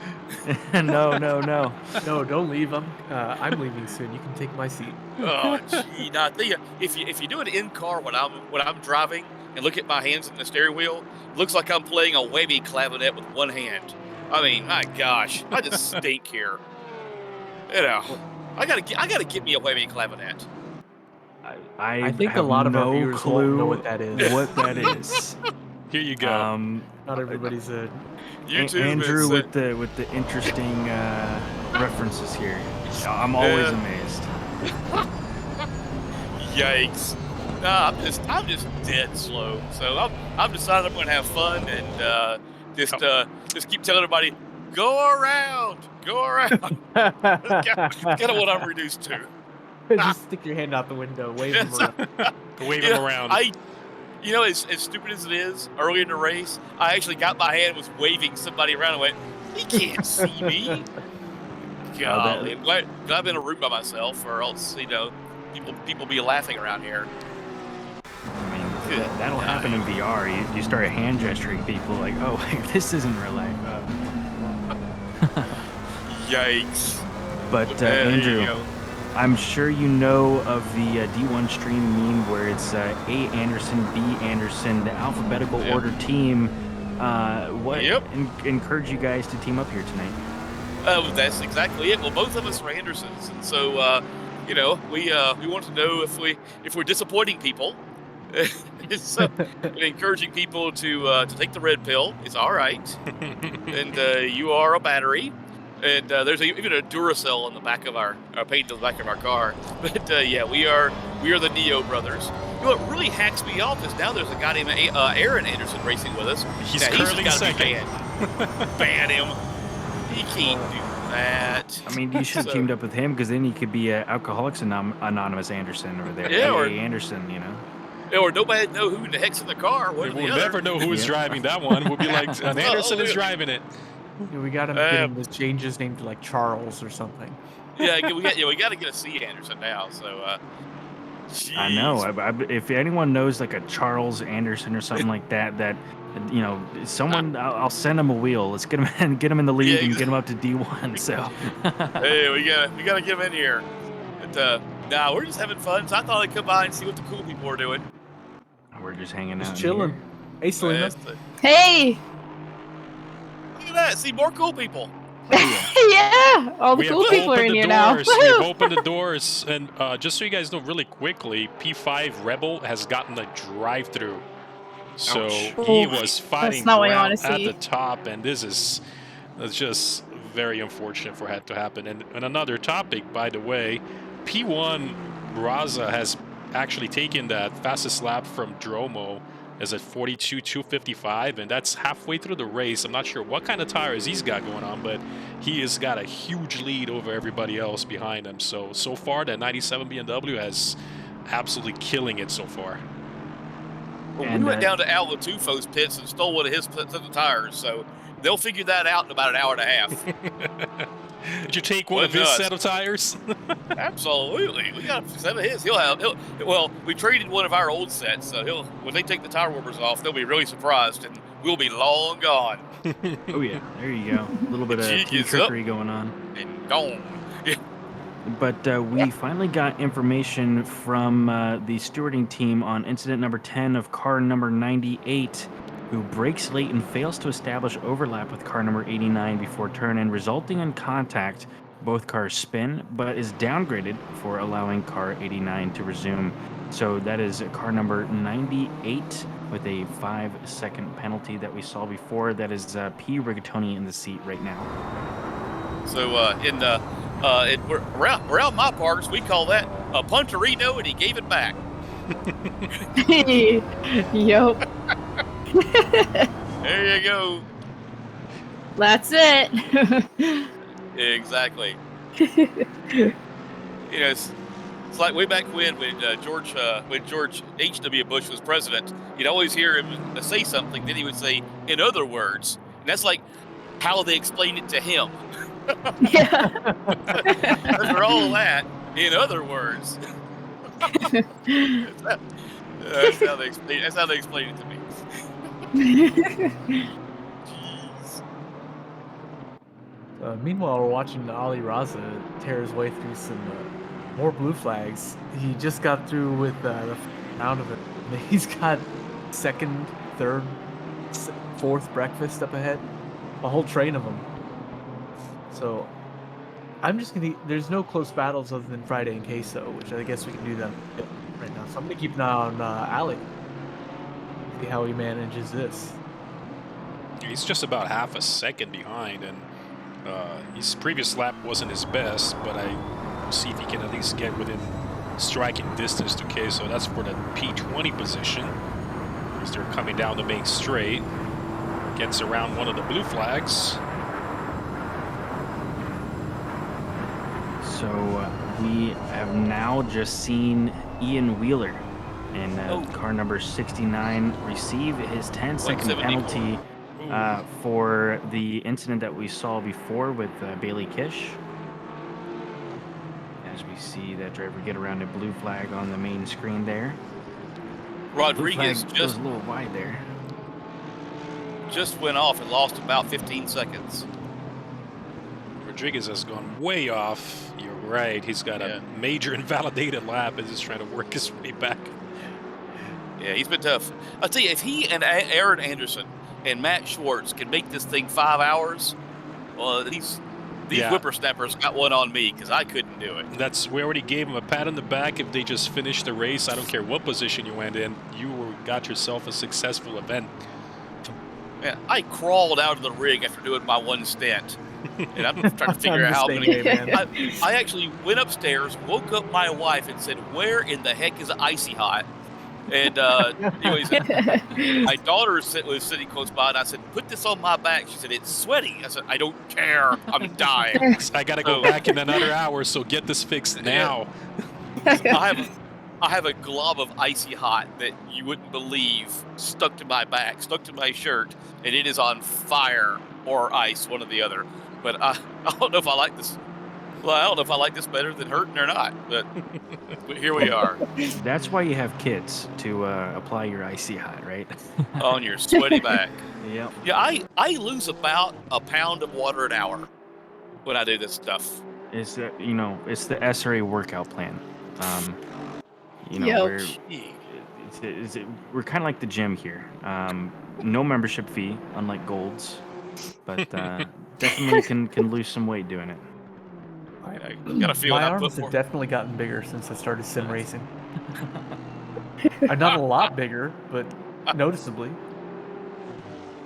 I'm not joking, by the way. And I'm sure it's going to be even better when I get my R9.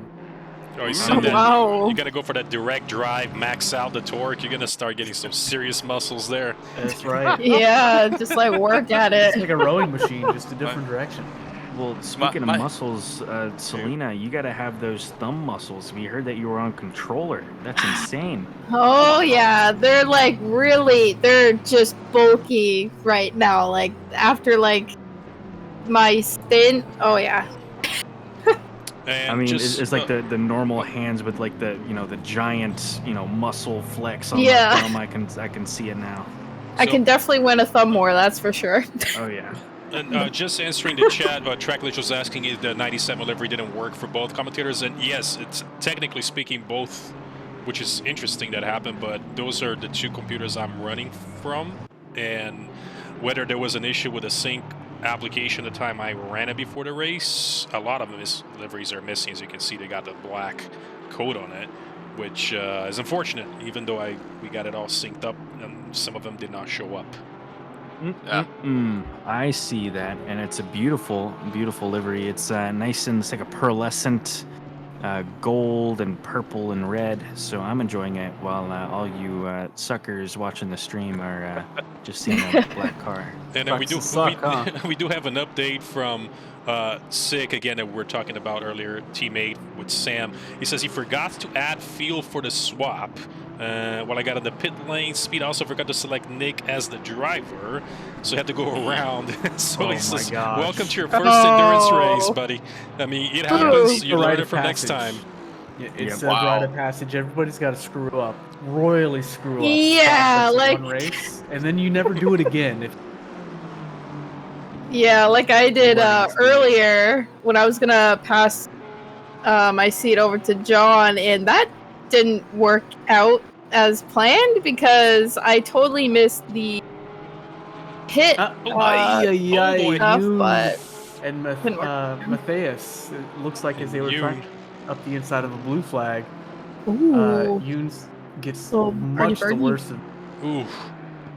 Well, he's back on the track. Doesn't look like that much damage. Yeah, it could have been way worse. Yeah. Lost like 5-6 seconds and a potential spot. Was a lot of breathing room for the car not to just destroy itself on the bear, which gets the positive side of this. But one thing we noticed, all these penalties just popping up, and we do see them on the left. We already went over a few of them. These will be served on the next pit stop, but we got a +10 for 69, we got a +5 for 476, we got another +5 for 98, and a +5 for car 110. So those should clear up on the next pit stop. Quite a few instances that we see here.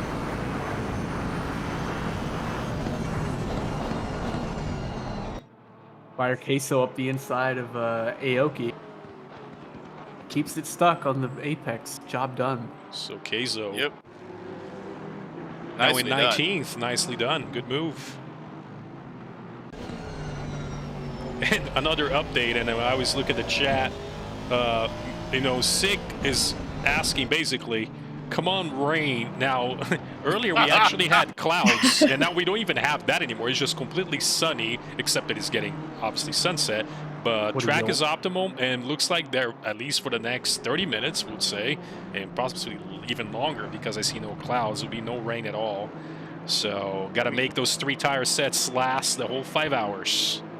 So variable weather means, like, for a while the sun is over here, and for a while the sun goes over there.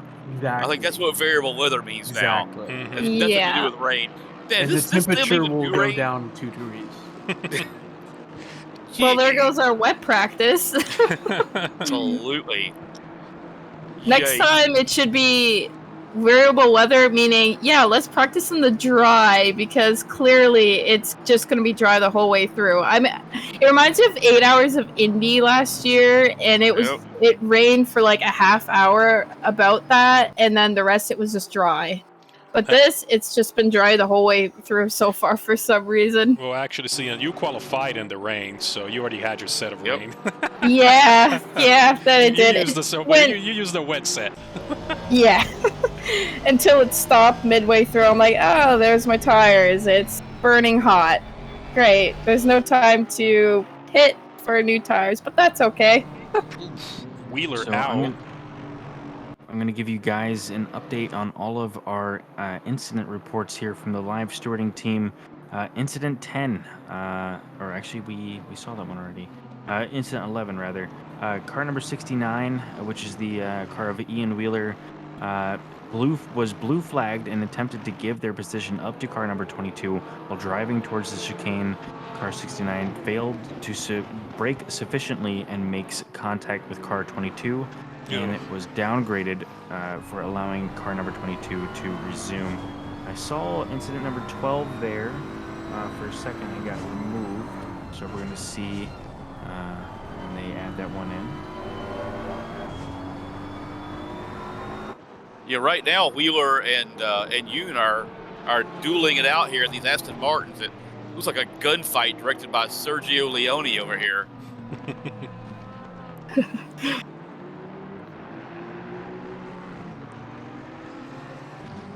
Now, P21 Friday still somewhat battling Master in that 22nd position. Yeah. This is the nearest, the 2 closest, I think it's an actual position battle on the track. They're within a second of each other, and other drivers just basically trying to go along blue flags. I can practically see Cube Master's gray hair growing right now. He's quite furious right now. Wants to get around this guy. He's been flashing him. Yeah, this battle between, it's not on the same lap, but this battle between Wheeler and Yoon, like I say, it's gunfight's got everything except for the jar of ragu to go with it. Being a spaghetti western and all. And so far, the biggest gainer of the race, I mean, we're just over halfway through, 2 hours and 19 minutes to go. We have Fair in 15th. He has gained 18 spots. And that's, I mean, they started out back, that was Recton, I believe. I saw you say, basically Riley Fair and Mark Recton. So they moved up quite a few spots. So not the best qualifying session. Again, it was wet. He's moved up 18 spots, and then we have Dromo, who's moved up 13 spots so far on the race. So those 2 drivers, and again, and we have Aaron Anderson in second, has moved up 11th. So man, him. Just be Adam a ballast. Just. And another update from our live stewarding team, Incident 12. Car number 476 was blue flagged and attempted to give up their position to car number 9. Failed to sufficiently brake and made contact with car number 9 for a 5-second penalty. Cool. Well, I'm out of y'all's hair. Thanks for letting me drop by and hang out with the cool people for a minute. Just a minute? I'm gonna be back in the car? Yeah, my teammate's got to go 10-100, so I got to go relieve him. It sounds like a plan. All right.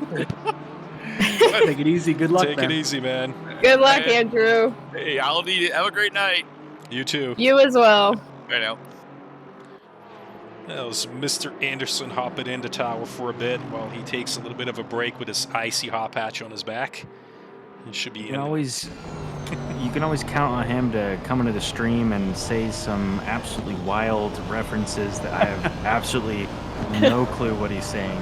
It's like a fever dream. I loved it when he did the D2 streams because it was I didn't know what the hell was going on. He made he would make a full history lesson of each track during the qualifying session, saying where every car span off, and watching those, you'll get the full lowdown on every single track that's in the game.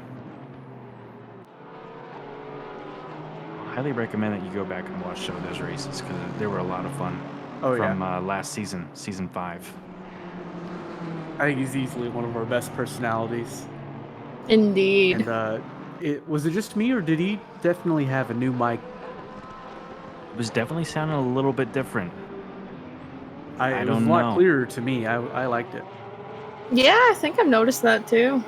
He does seem quite a bit more clear.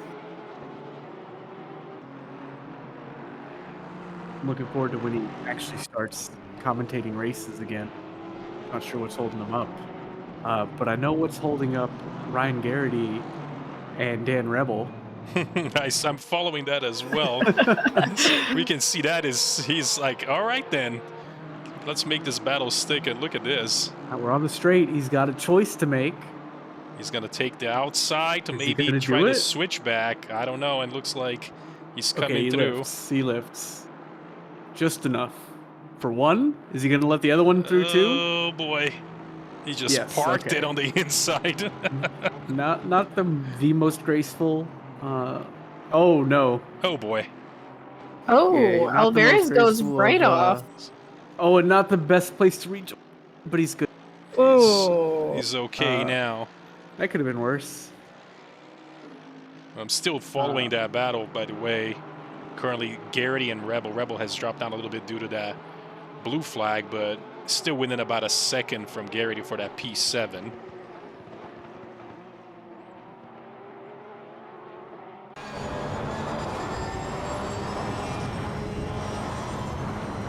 Looking at Master here. You got to run on Friday, but in probably the worst spot in the track to ever get a run with somebody.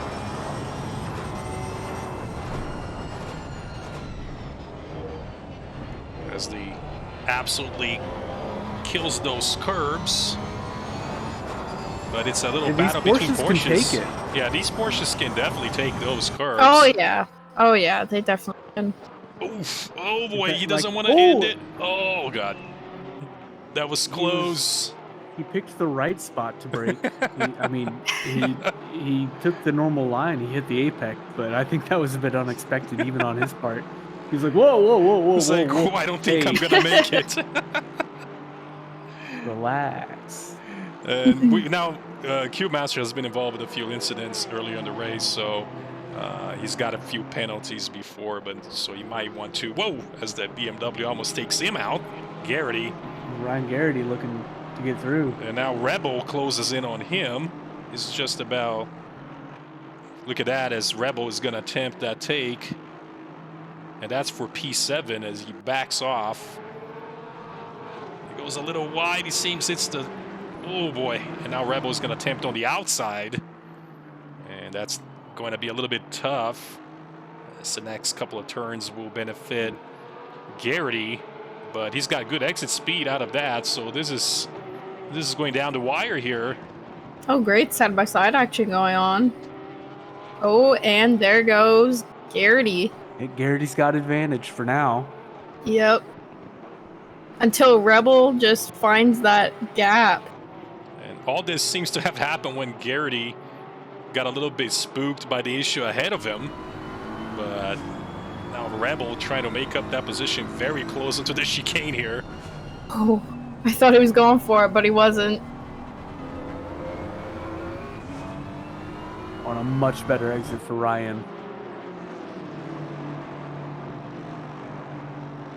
0.4 seconds. He's still got a bit to go, with Friday up at front being the lap car. Now, Garrity, obviously, with that BMW, will benefit on that speed, especially here. So it will be tough. It's always tough to catch these cars on the end of straights. And even though the Aston Martin's got great speed as well, but I won't think he'll be able to get close enough as they approach a blue flag. And they go into turn 1, and looks like that Aston from Rebel. Garrity says, not this time, and shuts the door on him.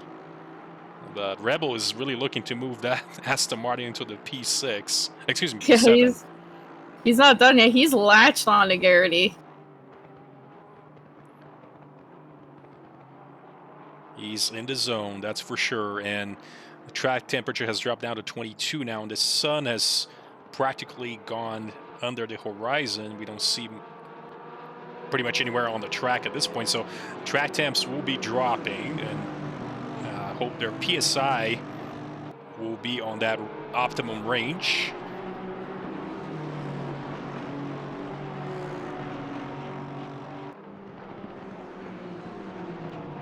Look, Valley Sage, yeah, it went right over all of our heads, okay? Andrew Anderson, he's on another level, okay? That is correct. Indeed. We'll have to pay him, though. That's the difference. Yeah, he does an amazing job at commentating. The things he says is like pure He just knows so enjoyment. much. When he made the he Sergio does. Leone crack, I thought he was referencing spaghetti westerns. I figured he was the director, but I was only like 75% sure. I'm glad he mentioned the spaghetti westerns later. What is He's like a damn he talking about? What I think he is. Yeah.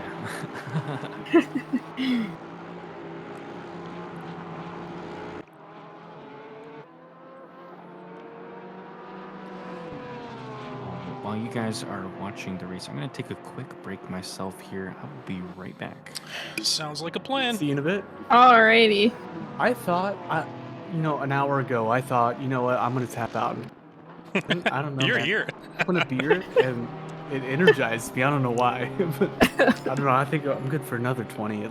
It's been a pretty good race, fun all around. So Yeah. I'm like, there's always some kind of action going on. I'm just switching around drivers left and right.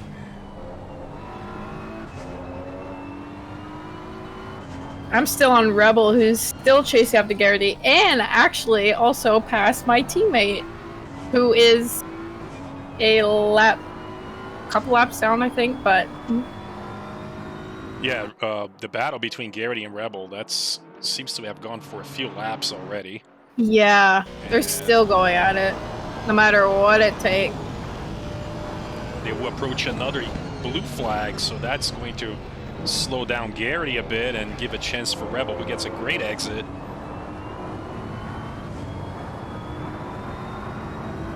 Keeping his focus on and not leaving that up. And again, we're about just over 2 hours left in the race. Honestly, it doesn't look like it's been that long, which is weird, at least for me. Yeah, But it went by really fast. Especially when you're driving, it goes by so fast.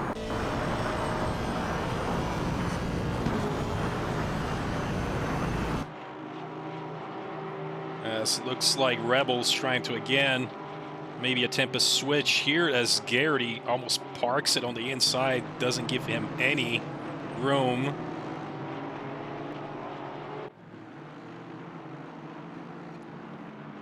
And check it on the chat. Yeah, I mean, honestly, so far, gonna be dry. Yeah, I mean, from the looks of it, no clouds, just clear skies. I mean, you'd say sunny all around, more like there will be no sun and no clouds for at least for the next 30 minutes. And I don't see that changing to any rain. Nope. Yeah, if there's any rain at all this race, it will be right towards the end, if. Yeah, if at all. Yeah. And speaking of that, I mean, hopefully these drivers are saving their tires because they have 3 tire sets for the entire event, which means those who used them qualifying are using the same sets for at least one stint. And again, make it last basically basically a 2-hour stint, so to speak. So, you know, we'll see. We'll see how this comes out to be.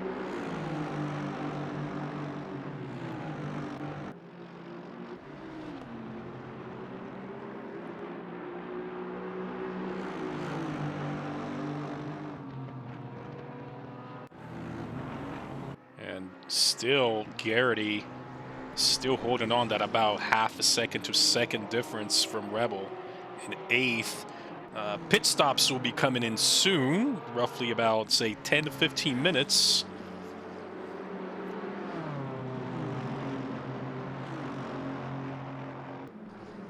Yeah, I think we've seen the vast majority of these drivers come in the top of the hour, like, very, very soon.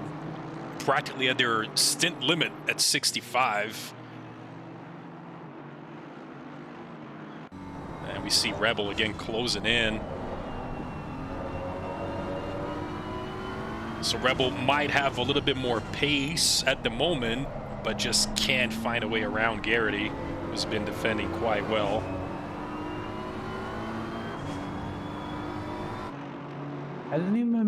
Hasn't even been particularly defensive, just taking his usual line and being real calm.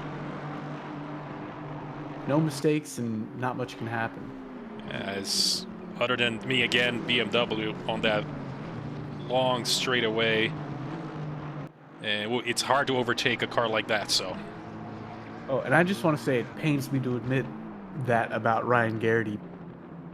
Like every race, I'm behind him and his bastard teammate and his bastard donut-themed Krispy Kreme. They're my nemesis. You can say someone is not rooting for Garrity here tonight. And yeah, it's just so hard. It's hard for me to keep up with him, and when I do, it's hard for me to pass. Screw you, Ryan. Stop being better than me. Checking the chat, someone asking, where is P2? I know Hampshire, I'm like your teammate, who is currently leading, and they're quite a bit behind. I mean, according to our track, it's like over a minute. Lap. Yeah, you guys up there at the front currently just... That could be pit differences. Could be, as they're making it last until the end, but it's a whole minute ahead. Can we see how many times it's... No, they both pit twice. And they've pit twice. Pit count is 2. Those pit stops were comparable times. And now there were a couple of issues. Remember, if you think about like P2 and P3, they were actually up front, but one of them had a driver swap situation. And so the guys that were battling up front, the other two had issues, which is why Anderson on the silver class is up 11 positions, and he's been pretty good as far as his pit counts and all. But other drivers weren't so lucky. Again, things that have an endurance race.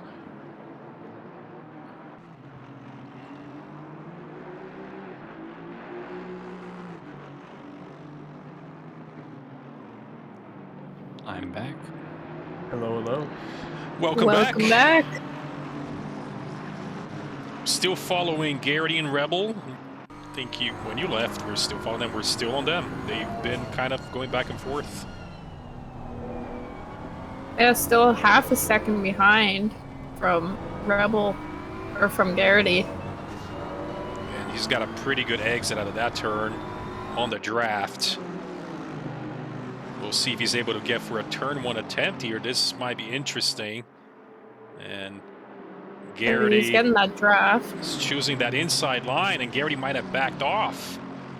Or maybe not. Look at this, as they will be together. He's got the inside. Oh, and Rebel sticks it. Looks like he does. Finally, after several laps of that battle. Let's take a look at that replay really quick and see. Nice race. It's just sticking on the inside. Oh no, Garrity kept it. Looks like Garrity. Yeah.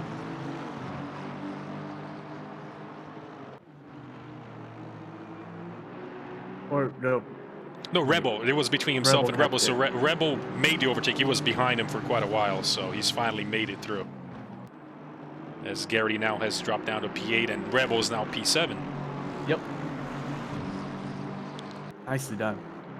Yeah, and that pack being led by Rebel now, he got a huge gap to P6 with Dromo on the Lexus. And it could be a difference in pits again or positions gained, but Dromo has had a heck of a race so far, moving up all those positions, I believe. So far, I'd say 13 positions or more. Yep, 13 positions. But wow, that's only bested by car 159. Riley Fair's performance. They've gained 18. 18 spots. And that's not because of pit shenanigans. Well, no, they needed pit there.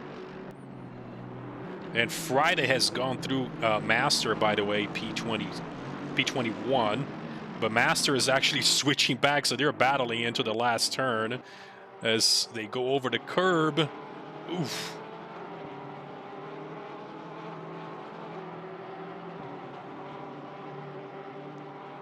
And that's actually a blue flag, by the way.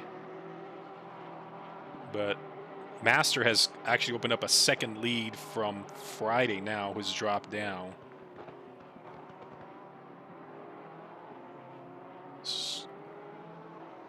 With the Liquimoli BMW in between them now. So a mistake from Friday as he made a previous lap was a 49.755, maybe a mistake on the last turn, caused him to drop positions.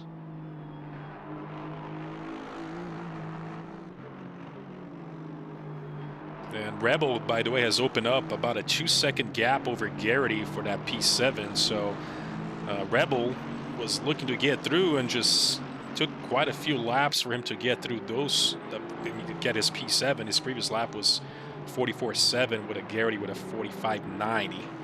So, and Kish is in the pits, by the way. We'll see if his teammate will be hopping back in that Aston Martin, Damiani, which I believe he's probably due for another stint.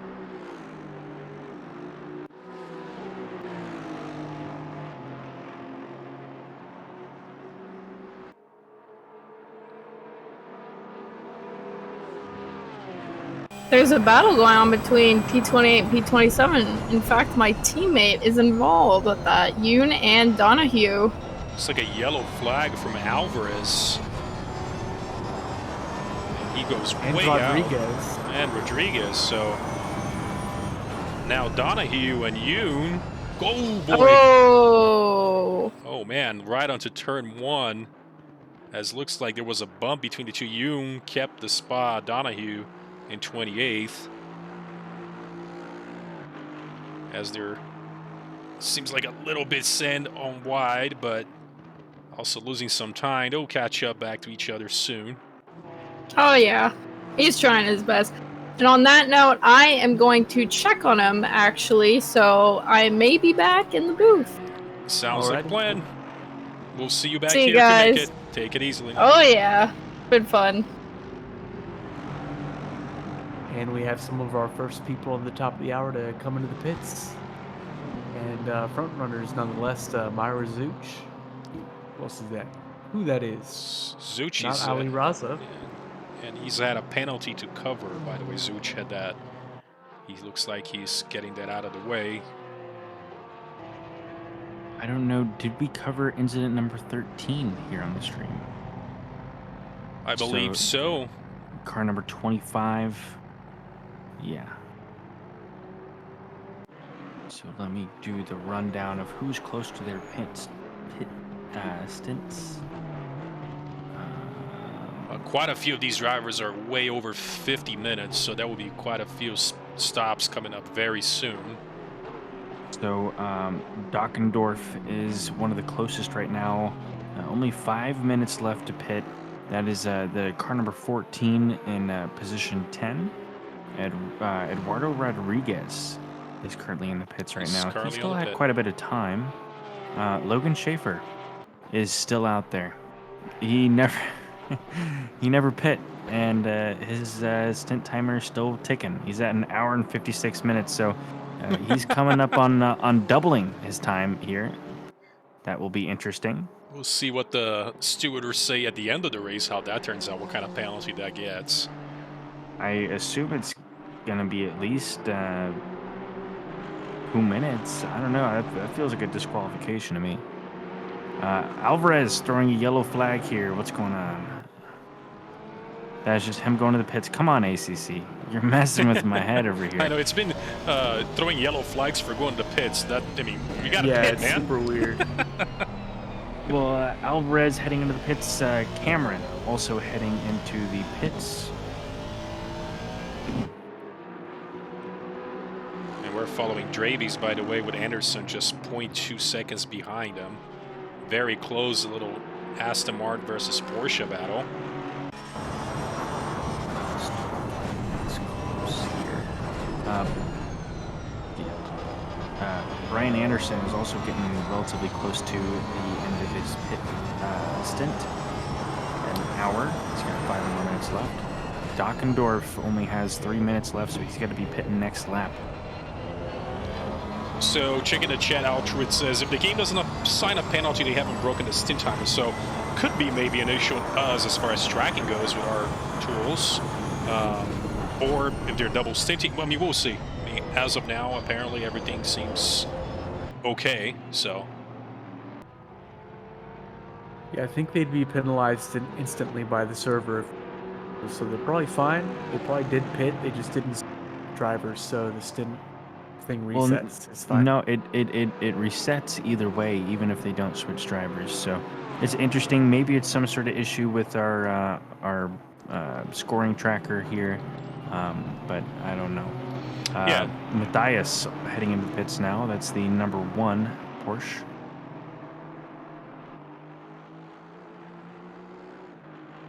Yeah, looking at the events settings as far as stint timer, it is 3,900 seconds, 65 minutes.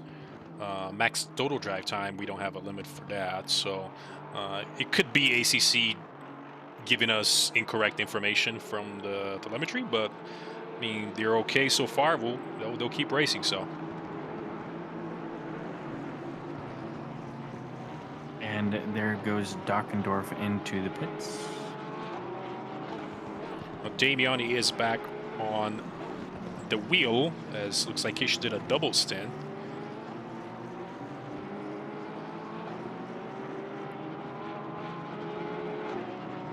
Whitescarver into the pits. Ortiz is now picked up the wheel for the number 1 car. Fire Queso heading into the pits now. Ian Wheeler also in the pits.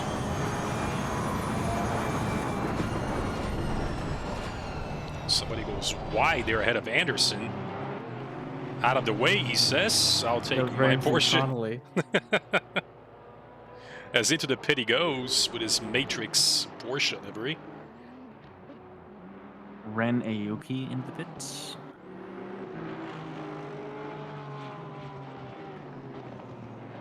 A. Anderson into the pits. Yeah, quite a few drivers getting that one out of the way. Now our leader, Raza, has yet to pit this time around. His stint timer is just about 55 minutes. Himself and Hampshire, again, currently with that lead. And doesn't look like they might be giving that up anytime soon, due to a couple of issues with who they were battling up front. So they benefit from that so far.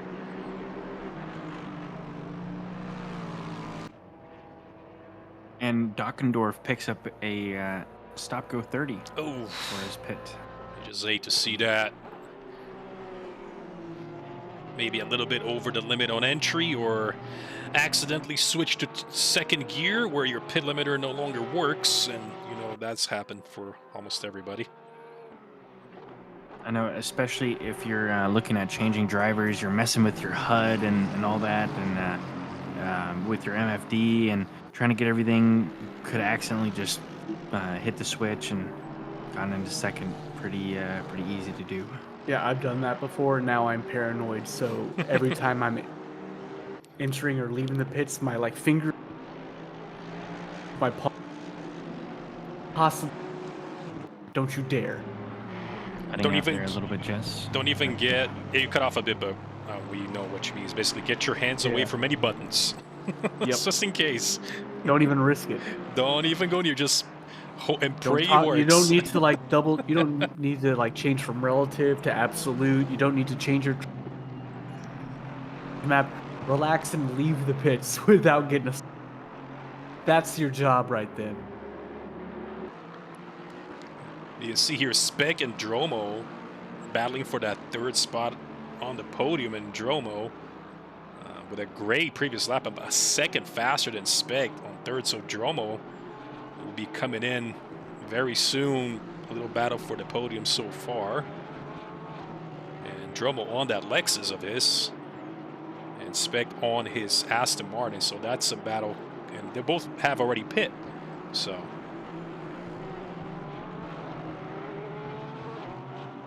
And checking the chat, oh no, I got as a stop and go 30, didn't shift into first, and we talked about just that now. Maybe left it in second gear, and you know that limiter doesn't kick in, you floor the car, you think you're good, and sure enough, you see that speedometer go right up to 100s or so, and then you know you were in for a penalty.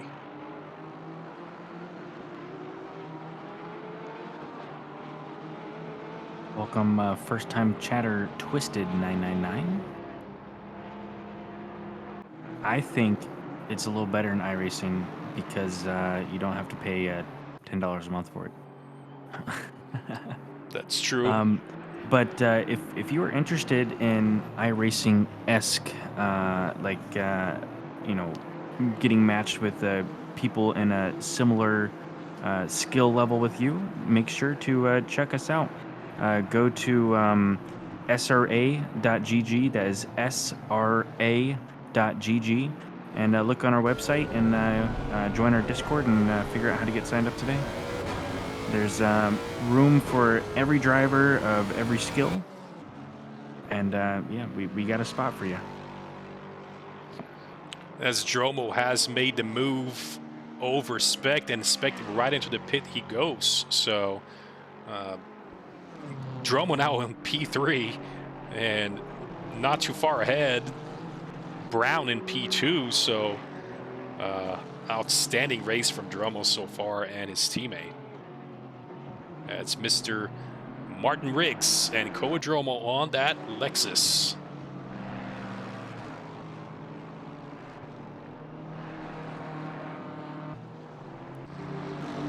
Yeah, see, Jack, get signed up for season 7. It's we're already halfway through our normal season here, so make sure to put that on your calendar to get signed up. We allow late entries for this season besides too, right? Want to get a head start? I believe so. Or hey, if you want to just ease yourself back into the fold here, you know, check out our weekend sprints or any of our exhibition series, all that fun stuff. So.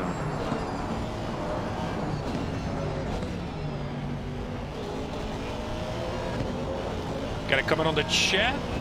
A big stint from car 340, who we are following on the small screen there for you. That's Potvin. He's currently in 22nd. He's had a pretty good few laps. So, but he had some issues earlier in the race. He's been doing pretty good this time around.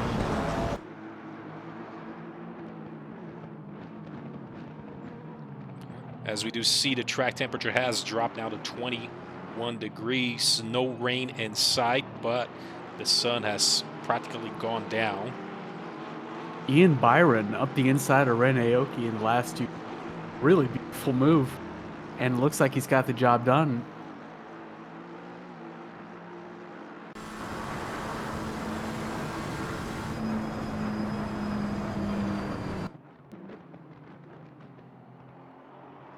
And Ren lets Dan Rebel through. He'll be all over Ian soon. Yeah, Ian immediately lifts. And prays he doesn't lose in the spot next. Oof. And he slots in just in time. All good, all good. It's fine. It's all okay. We're cool, we're cool. Now Byron's still holding off from Aoki. Those are the moments that make me more nervous than anything else in most races we have. Faster drivers approaching behind, and I'm fighting somebody and I want to be fair and cool, give the position immediately, but not immediately lose the spot to the guy. That is top. And so I try to never.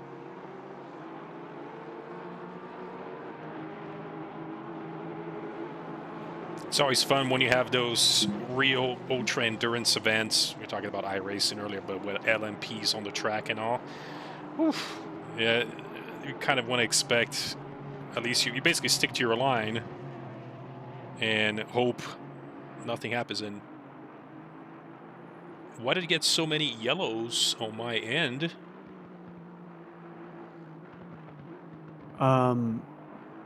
half the cars just disappear? I see a lot of yellows on coming on here, and a couple of I only see 16 cars in now. And I see a lot of yellows are gone from the looks of it. Everyone has gone into the floor. This is not a good sign. Has the server crashed? I think. Hold up, knock on wood here. Big issue. One car just rejoined. We were down to 16, weren't we?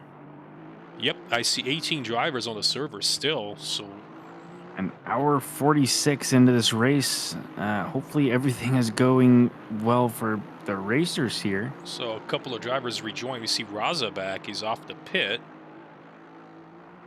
So not sure exactly what happened, but people are saying I lost connection. R factor moment. Servers borked. Bruh. Server took an L. I do see drivers are able to start trickling back in. Yeah, this is not good. So it looks like we might have some teams possibly losing a lap or two. And I believe our second feed as well, one of the feeds stayed connected. As you can see, the main feed is connected, but my second feed got disconnected. So not exactly sure what happened. Trackalicious is saying DC for number 97, trying to figure out what's going on. Trackalicious, I believe it may be a server issue for some reason here. A lot of people into the pits as people are trying to rejoin here. Let's see what's going on in the chat here. It's probably blowing up at the moment. Yeah, we're trying to figure it out because let's see if the server shows. Yep. Everyone is getting a games are crashing, fatal errors. Half the grid is disconnected. And race control. It says everyone rejoin with your first driver. I feel like at this point we should red flag the race. Yeah, very interesting. This may be a big issue. And it's oddly enough, of the two feeds connected to the race, it's the same. We're on the same internet, it's the same, just different computers. One of the feeds stayed connected, but the other one got kicked out. So, really interesting. I think I am still disconnected somehow. Oh, I was able to connect it back on the other station, and drivers are still on the track. And see, really interesting. I'm not sure exactly what happened.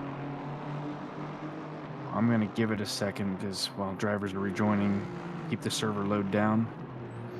And we do see Raza now going back into the track. So it seemed like it was a random amount of cars that just got removed from the server. And we have somebody in the chat looking if it's a DDoS. I'm not sure. I don't know. Maybe just server issue. I mean, really interesting. We're trying to figure out what's going on.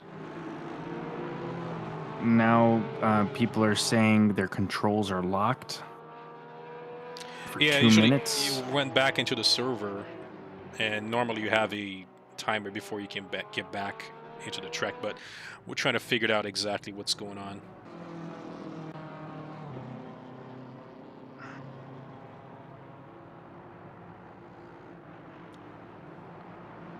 Man, this is very unfortunate here, to say the least. Yeah, this is roughly almost literally way over. It's about 3 hours into the race. Ali G is saying that both of his teammates got disconnected. Cody Platt and Ian Wheeler, who are doing fantastic there. For my own team, both have gotten disconnected. And Doug is saying if anyone is listening to the stream here that is driving, it says everyone rejoined with your first driver. So just as you joined the race initially with your first driver, or the driver that you want to initially be in the car, you need to join with your first driver that went out on track. Not exactly sure why, but that is the communication from the admin team at the moment. yeah, normally on a, when you have 2 drivers on an endurance event, or even multiple drivers, the first driver who joins the server is the one that has to be joining back in the same order in order not to throw the standings off. And that's just ACC requiring you to do that. So you can see, for example, Hampshire, who actually had joined the server first, who was leading the race before this happened, he is now back on the car. So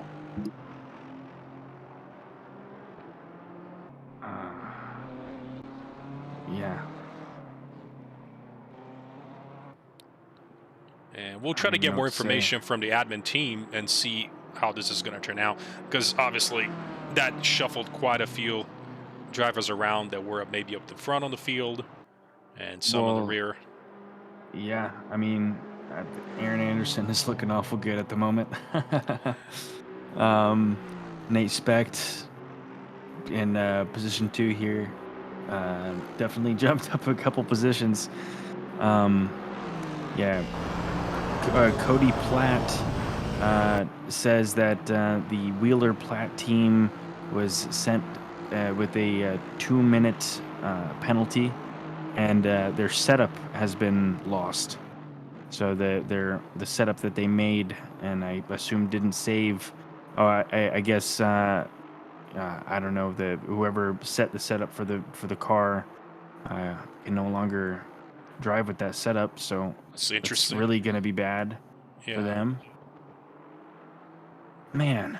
Oh, well, we'll keep an update. I mean, all the guys are still driving, and looks like at least how many drivers have joined back in? We're down to 30. So we'll keep an update as the drivers are going around and still going with 1 minute and 40 left in the race, and we'll see what updates we get from them. And we'll update you guys here on the stream. So in the endurance chat, though, you have a shout out here, Jess, saying, love you, Jess Osborne, from Ryan Garrity. And he just saw the clip of you confessing your love. So I meant every word, buddy. Y'all are great. It's just infuriating because y'all haven't done anything to slight me or anything. That like I have no reason to, other than that y'all are better than me. It's just the worst. yeah. So Diego is saying in the chat. So I guess that was the rain. Oh my god, that was the weather. Yeah. Oh, the weather was that bad. Wow. Knocked out half the server. Really interesting to see what the issue actually was from the admin team, because that's especially when only half of roughly half of the amount of drivers got kicked off. Yeah. And the remaining stayed, and then even for my end, one of my machines on the same connected to the server got kicked off, but the other one stayed. So yeah, really weird. But listen, I'm getting to the point where I'm having trouble keeping my eyes open, so I think I'm gonna clock out. sounds good, Jess. Chat, enjoy the show. I leave you all easy. We'll be here until the end. You take it easy, Jess. Thank you, Mr. Jess. See you later, brother.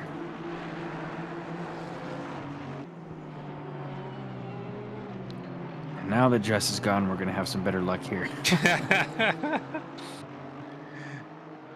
So, Raphael, I assume you're going to be sticking around, or? I'm here. All right, cool. Get to the end. I've already got this many hours in. I am sticking to the end.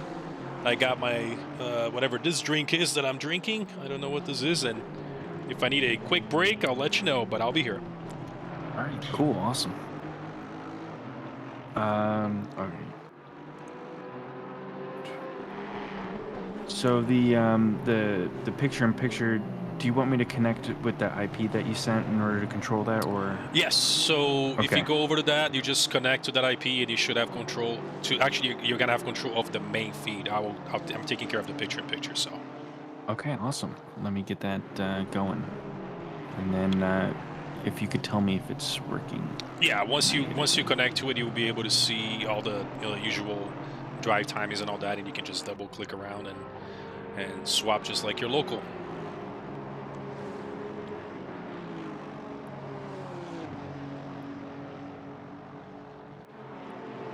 And due to that server mishap situation, drivers are kind of spread out on the field right now as everybody joined back. Right now we have P9 Dockenhorf, 3-second lead over Brown in P10, who was actually one of the drivers up on the lead until a weird issue on the pits. So It should have switched to driver number 97, K Hampshire. You got it. Yep, that's him. Awesome. Now you can look up my Discord and look at the picture-in-picture if you want to, and then that's the feed you're controlling. So if you want to blow that up on a Discord screen, that's how Mr. Osborne was operating that. So you should have basically a control over that ACC feed. Oh, look at that. Okay, very cool. And you can take control of that. I'm controlling the PIP, but if I need to obviously switch around, we can do that. It should be pretty easy. Raphael, you are like the wizard of the streams here. I was watching your stream and taking a bunch of notes for me and Jess for the D1 stream as far as some of the refinements that we want to make. So thank you for putting in all this extra work to take our streams to the next level. And, you can make it even nicer. Why not? I'm always looking to get a nice presentation, polished, working for everybody watching the stream. So glad I can help with that, and we'll soon have that all set through all our streams, which should be really cool. So Hampshire, who was in P1, has now found himself in P4 after this here mix-up. Anderson has taken the lead. Specht in second. Drebe's in third. Some other movers because of this whole debacle here. Nick Stan, who's in the pits currently, but he has moved up quite a few positions here. Cody Platt, and they're still down. It says they're down 114 laps. Yeah, and that could well possibly be to rejoining the server with the wrong driver. Yes, and that would throw things off entirely. And that's ACC. Nothing we can do as far as keeping track of positions and such. He really wants you as the primary driver that joined the server first to join it back, and then you can swap drivers while you're on the pit. But it's just something that we deal with ACC. So.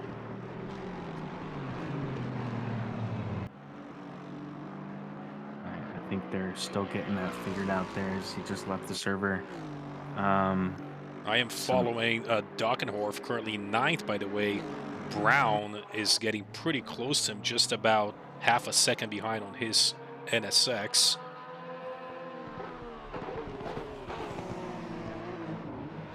So Altrid saying you cannot swap drivers while in the pit during the race session. You do have to do a stand prior. That is correct. You're right, Altrid. Apologies. I've actually had to deal with that before. You do have to do a stand, and obviously, if you just got back from the pit, you don't want to go ahead and just give up that stop right away. You want to just go through with your stand, and why basically Mr. Hampshire has stayed out on the track. Kovac really close here behind Ortiz down to the main straight, getting that draft and possibly hoping to send it to turn 1. And Ortiz backs out a little bit, but looks like he's accomplished the overtake. Kovac moves up to 18th. I got all my screens shuffled up here, still trying to get the flow going. Oh, no worries. Friday has head into the pits here. And I believe, where is What's their stint time? Yeah, so they're only 4 minutes into their stint. Must be some issue with the car. Brown is 4/10 out of the back of Dockendorf. Dockendorf, I believe, was one of those who didn't get disconnected, and Brown may have been one of those that was disconnected, so he's fighting his way back up to the top. But Dockendorf is having to deal with what I believe is a blue flag of, Zach Sky, the number 710 Aston Martin there in front of him. So it's going to be interesting with him trying to defend from Brown behind. Now that's a pretty good battle as they go into the last turn, and oof. Very close. He's going to attempt that take on a Honda versus a Porsche down the straight. And he's picking up great speed. As they, oh my goodness, as they go through some blue flags there if they gain a position, but makes it, sticks it on the outside, and wow, that was a definitely Brown Pence moment there for Brown, who saw that car coming into the track from the pits, and you know he's glad to be alive at this point. Yeah, great driving from those folks though, keeping it out of each other and out of the blue flag there, with all those cars filing behind. If you guys haven't noticed, it is now very dark outside. The lights are on. These guys are driving in pretty much almost night conditions here. So not quite as dark as it can get, but pretty close. You got a little bit of that glow on the horizon still, but about an hour and a half left in the race. Again, the chat mentioned, and we have no rain in sight. It doesn't look like that is going to happen at all, at least on a race where a lot of people expected rain, expected rain. So, and Riggs is letting someone by here. I believe one of the blue flags. Yeah, he was actually blue flagged to Travis.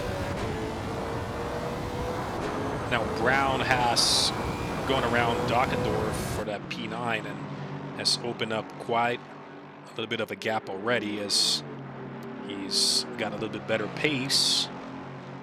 And so far on the track, it's been quite clear. Everybody else is kind of spread out. Well, that definitely spread a lot of people out. Yeah, I mean, some people who really got affected by this. S. Daniels, I think, is one of the folks who didn't quite join with the correct car first and is labeled as 110 laps down, and they're still out there lapping. So I believe that's Sean. If your teammate is watching this stream, you guys need to switch it up. So yeah, that's Cube Master and Sean Daniels of the number 90 Porsche. So hopefully they can get that fixed. Some other drivers that were affected here. Was that some of these drivers were a little bit down before. Rigatoni, I believe, is 9 laps down over the debacle. Aoki 6 laps down. Eduardo Rodriguez a few laps down. Schaefer 5 laps down. Sick is 4 laps down. 4 laps. Yep, and so is Yoon, Kovac, Ortiz, Donahue, Anderson, Connolly. All those drivers are 4 laps down. 3 laps down is Sky, Friday, Molyneux, Potvin. 2 laps is Rig, Chris Brown, and Dockendorf and Pilliant. And only 1 lap down is Damiani and Polyak. The only drivers on the lead lap is Aaron Anderson, Nate Specht, Drebes, Hampshire, and Jeff Spangler. So, yep, I don't know. Was a quite of a crash, and looking at our current standings as far as statistics on the server, yeah, way more than half the field was disconnected. We see there a little bit with a little asterisk on our end for our telemetry purposes. We're gonna get to with the admins and stewards later on after the race ends to find out exactly what happened. But so far, the drivers have kept going. I mean, they had already put in so many, like more than 3 hours into the race, They say, let's Might as go well. back onto the track and let's see where we finish. It is already an achievement to do 5 hours, so. Yeah. Well, I know that unfortunately the team of Platt and Wheeler has dropped out of the race. Very unfortunate. Unable to get their situation fixed.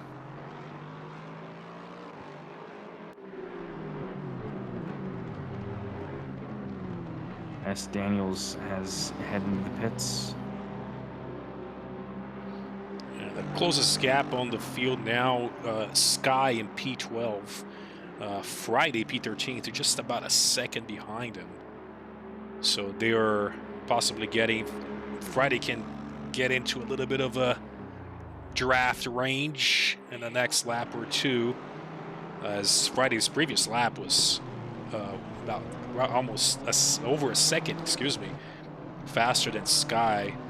That might be a battle to be watched for that P12 position. And to note that Hampshire, Dreves, Specht, and Anderson, all these drivers are not that far apart. 10 seconds between them, and still quite a bit left to go in this race. So there is still some solid positions to be gained here on the lead lap. So an hour and 26 minutes left of the race here left to go.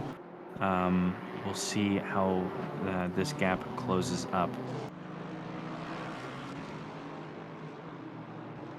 And Anderson with the silver. That's Aaron Anderson, currently with the, I would just call it provisionary lead, as they still have one more stop to go. And hopefully everything goes all right, but has taken his Aston Martin.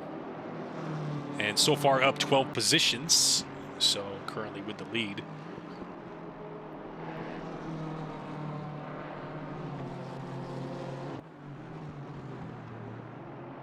So let's see if there's...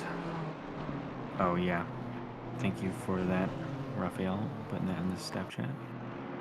Yep. Just wanted to get our admin's attention to get that going. It most likely was just like one of my computers got kicked off the server and live timing stopped working, so. And it looks like it is still down, unfortunately.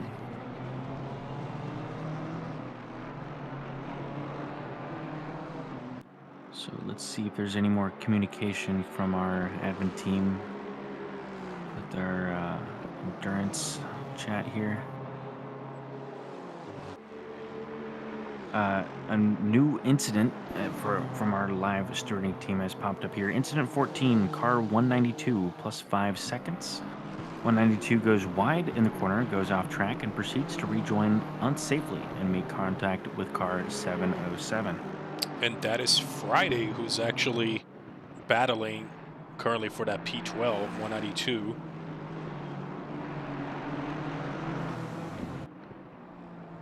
And what else do we have here?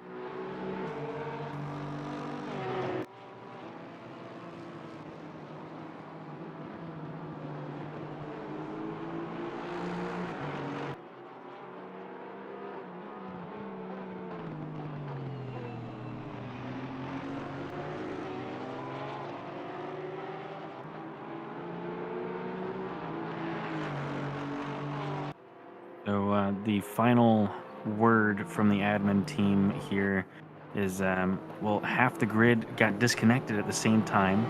The only realistic solution would be to restart the race, but it is not feasible this late into the race, and they're very sorry for the trouble that everyone is experiencing.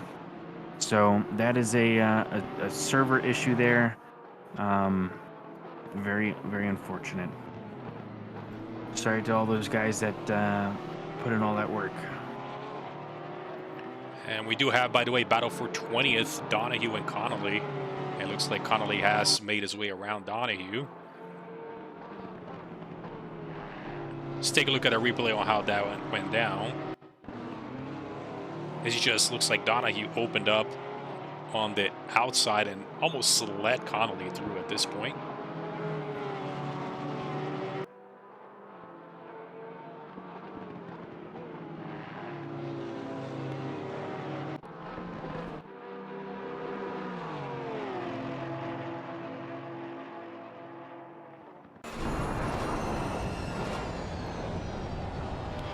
as somebody looks like goes a little too wide on the chicane. He's holding it strong. And that's a battle between Sky and Friday for 12.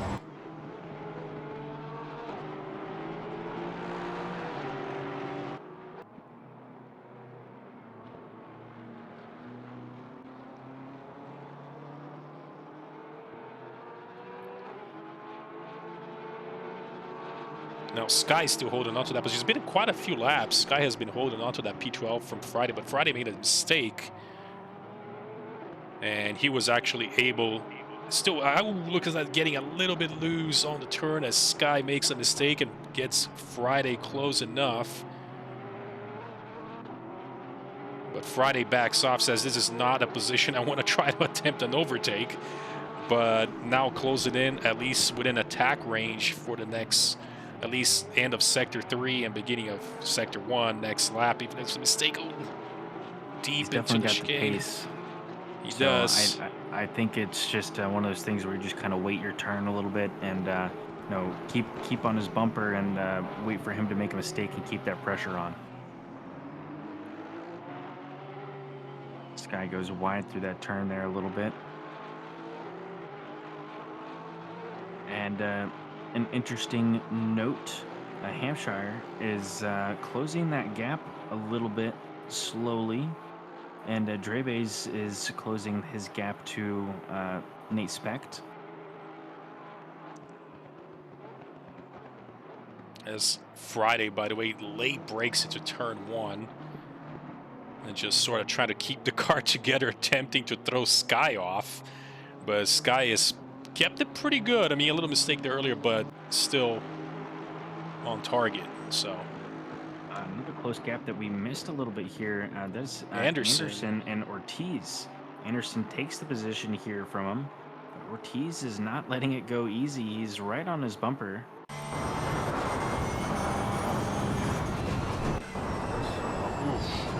He's still there.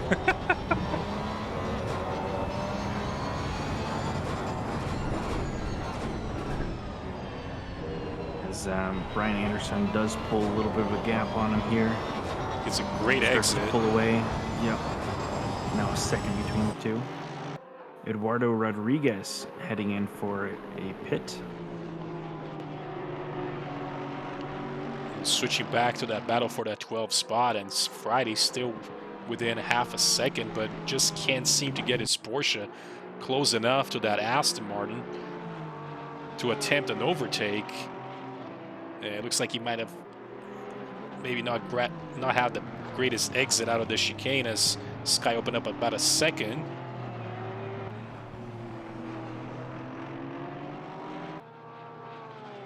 So while you're covering that, I'm going to take a look at Chris Brown, who's rapidly closing the gap to Martin Riggs. Martin Riggs' last lap was 2 seconds slower than Chris Brown's, so he may be having a little bit of trouble handling the car. But Chris Brown is only 6 and now 5/10 behind. Yeah, he's very close. Great exit. Yep, wow. Now only a 10th. Almost side by side here. And he's going to take the inside through this fast kink here. Takes it out a little bit wide. Hopefully no track cut there. And he's going to take that position from Riggs. Makes it stick, so that was great. As he just had a better exit, leading to turn. It just late braked entirely. It just said, this is my corner this time around. And very close to a track cut, but I think he kept it within the track limits. Well, during the replay, I believe he caught a yellow flag and is now back behind that Lexus again.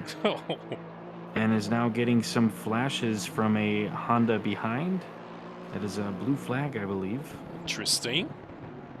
Or who is this? Let's take a look. Yes, there's a blue flag of Logan Schaefer. There you go, yes. And I just saw a yellow flag from Donahue as he takes a little detour off track.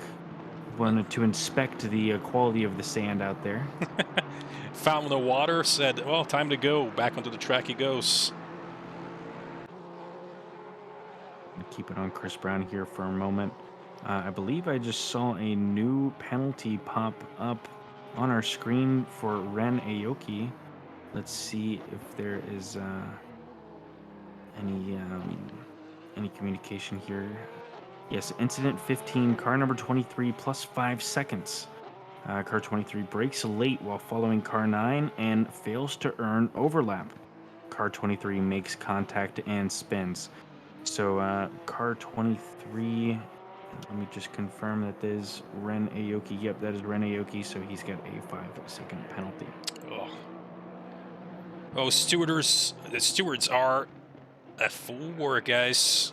We'll try to keep you guys updated as much as we can as we get updates from them. And by the way, that battle is still ongoing between Sky and Friday for 12, as they kind of seem to rubber band around the track. It looks like Sky made a mistake. It looks like Friday will be taking that position on the outside as they're coming up to that long left hand. It looks like finally Friday makes that overtake. So that was quite a few laps. He stayed behind him, but he's able to make that stick, and they had roughly same pace between the tracks, so we might see Sky glue back on the back of Friday's car again. And switching over again, we talked about Riggs and Brown for that P8. Very close down the main straight here as Brown's trying to pick up a little bit of that draft from Riggs' Lexus. And might big attempt. Old chunky car, big draft. Only 2/10 between the two. And he's getting real close. He's definitely got quite a bit of pace on him. He fell back a second after the unseen mistake there, and he's now caught back up already with only in a lap or two. Whoa! And he makes a catches mistake. another yellow flag here and is also inspecting to see the quality of the sand out there. He's gonna fall right back. So, you know, it's an important job. You know, the sand inspector. Now he is 4 seconds off the back of Martin Riggs, so he is safe for now. Yeah, he just seems like he caught a little too much curb and his car snapped left a little too much. So he was having a pretty good pace behind Riggs, but Riggs is probably glad he doesn't have to see that Honda for at least maybe a few laps. So something interesting happening here for P16, P15. Yoon just got by Potvin, and a little 3-car train was happening a second ago. I'm looking at the relative to who that was. That's a Rigatoni right behind. And these cars are almost going side by side here as Potvin elects to back out a little bit here. He's going to try to switch back him, but hits the brakes there and decides it's probably not the best move. See if he can keep the fight on as Yoon builds a little bit of a gap here.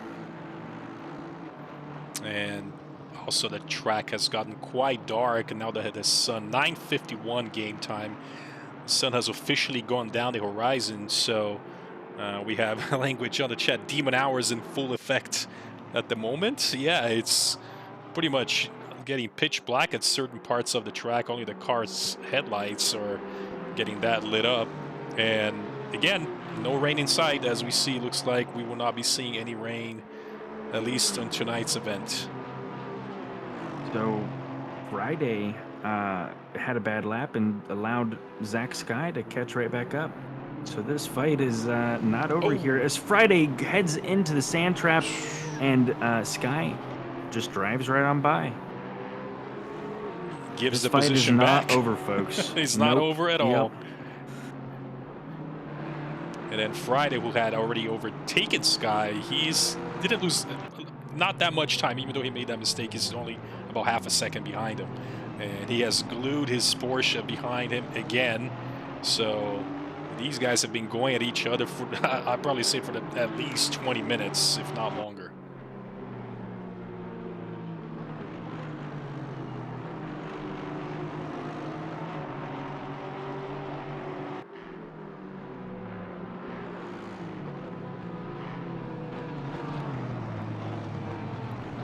Goes through Aqua Minerale, gets a decent exit, and is able to at least hold on to that P12 for at least this part. And it looks like Friday sends it a little too hard into the chicane and is able to hold it.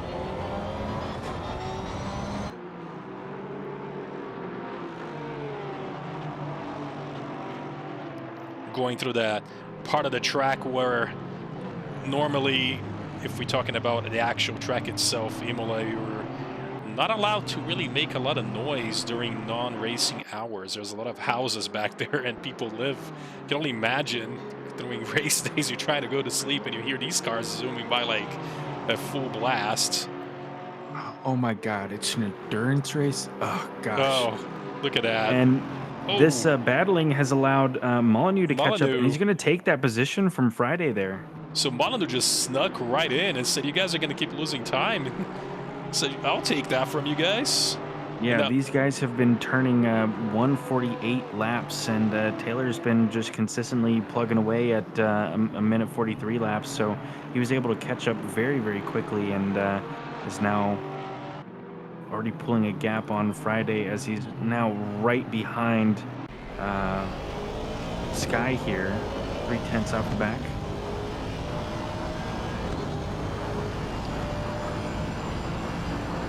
So Sky leading the pack, but Molyneux, the little switch up there, man. Oh boy.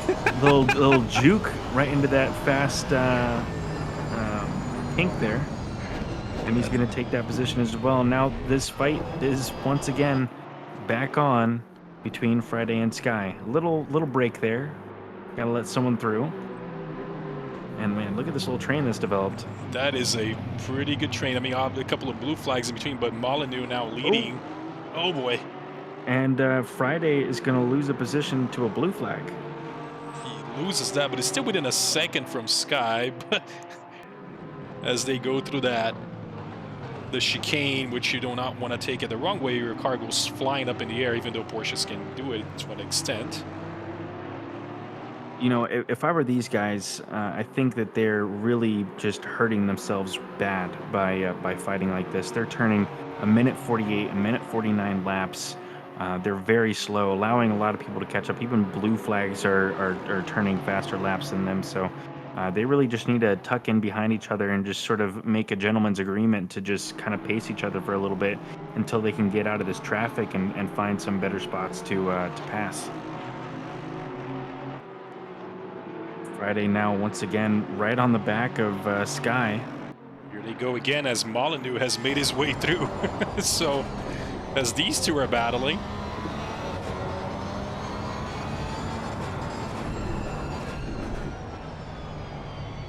Goes wide a little bit, gives a little bit of room for Friday. Now beginning to wonder because track temps have dropped to 20 and these drivers haven't pit for a while, and maybe their PSI, you know, are not on that optimum range. They'll be having some issues keeping the car glued. As you can see, Friday just kind of struggling a bit for grip. Yeah, and who knows how old these tires are. Our stint timers kind of got a little messed up in the chaos. So Friday, I believe, is only 22 minutes on the stints, but we don't know how old these tires are. I think we said it was only 3 tires for the weekend as Donahue throws a yellow flag. Once again, taking a good look at the sand, doing some little spins and pure ways onto the track. And we could be, again, tire issues, not having enough grip. And it could be old tires on top of that since the whole event has been dry. So it's been quite interesting so far. Connolly is heading out of the pits now. I'd also like to go back and highlight our friends from Trackalicious here. Kay Hampshire in the number 97 BMW has closed his gap to Drebe's quite a bit here. He's been consistently putting in fast laps and still has the fastest lap of the race. Let's see what his last lap time was. Yeah, he's been putting in low 143s and just slowly catching up to Drebe's here. That was a over 10-second gap, now drawn down to a 4.5-second gap. So great work from him. An hour and 8 minutes left of this race. a 4.5 second gap is 110% feasible for him to make the pass there. I know with all the work that these Trackalicious guys have put in here this week, they're going to want at least that top 3 to bring home to their friends. Yeah, his previous lap, as you mentioned, he's got a whole second faster than Dravis currently in third. 42.505, Dravis P3 now 43.665.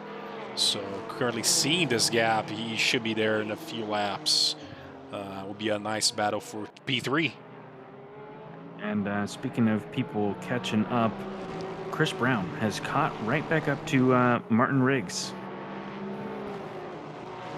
And this Lexus has been navigating lots of blue flags, kind of clearing the path for Brown here as these two commence their battle. Brown is only 3/10 now, 2/10 off of the back as they go into this first hairpin here. Brown, I've seen him. He's been really good at this hairpin. He gets a great exit now, only a 10th between the two. Is he going to make this send on the kink here? He's not. Martin defends very well, taking the inside line, keeping it on track, nice and tidy. Great driving from Riggs.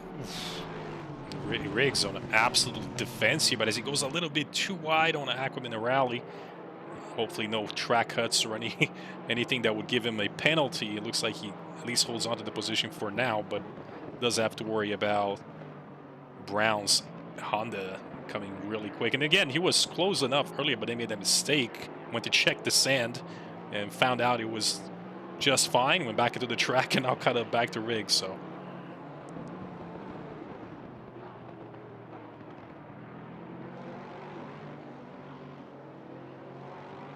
And Schaefer, by the way, has taken the position over from Donahue. It looks like Schaefer has made a mistake. I couldn't see exactly what happened, but his car is off. He's got a yellow. And Donahue has taken that position back in 22nd. So Donahue back on the, again, now ahead of Schaefer for that P21. Not exactly sure what happened there, but... checking the chat, Trackalicious says Kyle driving the pants out of that car. Well, I will 100% agree with you, as they have been basically working their way back up after that server glitch we talked about. Previous lap was Draves at just about 200ths of a second slower to Hampshire, but you got enough room to make up, and we should see a fight in the next few laps with just over an hour left in the race. So.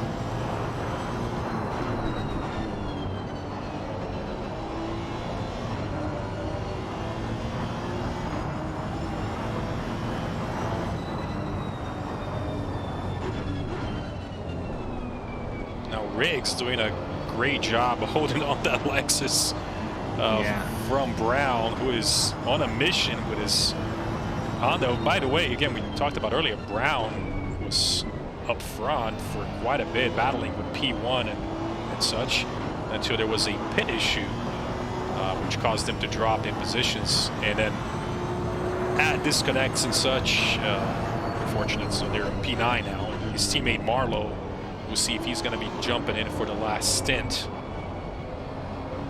Yeah, and Alvarez, I've just noticed here, has picked up a drive-through as we pick up Jess Osborne. Welcome back to the booth, buddy. And there he goes. That was... It was a quick check with us. He's like, open the door. You guys all right? You guys awake? All right, see you guys later. All right. You guys good? Yeah, see you later. Just kind of popped in, double checked with us. And Brown catches a face full of blue flag. And number 707 in this BMW really is kind of unsure of himself as to where to let him pass. Brown is just desperately wanting by.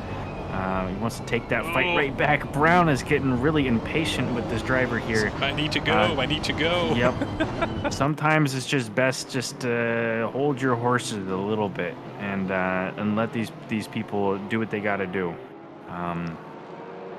But now that has allowed Riggs to run away with a 3-second gap and closing with Brown already running.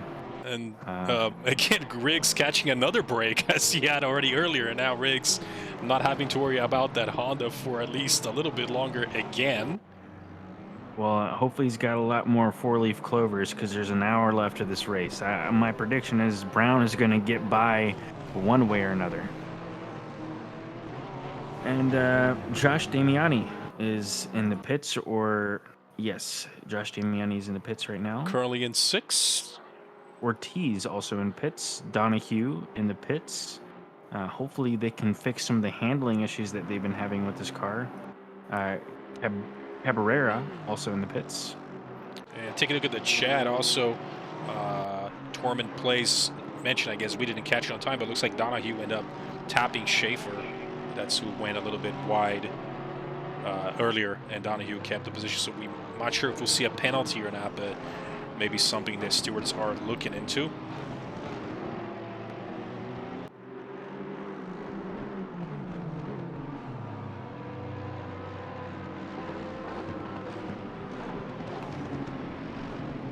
Bailey is rooting on Team Grid Report. That would be Mr. Damiani. He's in 7th now. And he just exited the pits. So that must have been him just switching out of the car. Hopping into the chat, seeing how we're doing. Damiani should be taking his Aston Martin to the finish line, as Kish had done a double stint earlier. So looks like their pit is complete as he's out of the pit. So they're in 7th at the moment. Say almost guaranteed top 10. Pending any issues, hopefully not. So it looks like Friday's been having a lot of handling issues with his number 192 Porsche here.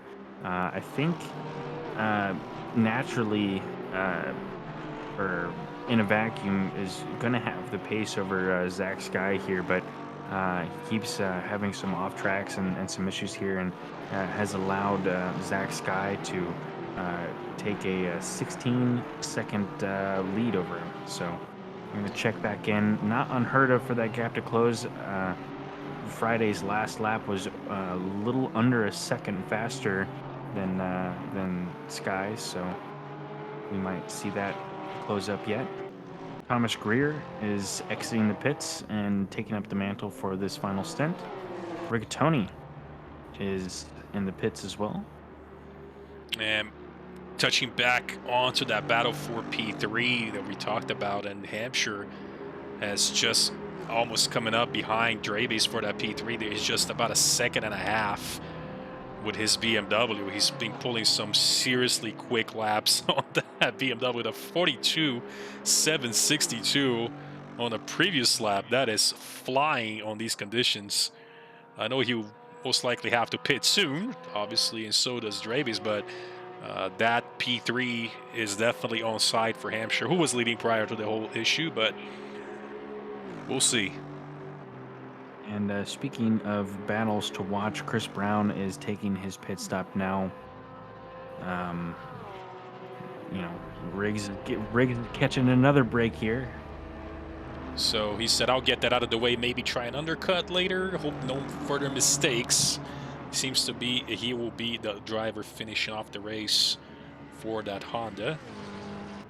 And both Friday and Sky have elected to pit here. And Hampshire now half a second behind Travis for that P3. He's closing that gap really fast. Wicked fast. And I'm you can tune see into that fight here. And look at this.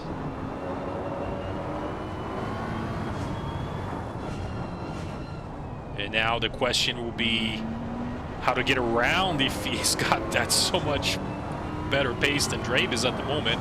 He's still going to have to find a way around that Aston Martin, and Dravis can go on full defense and make that as hard as possible.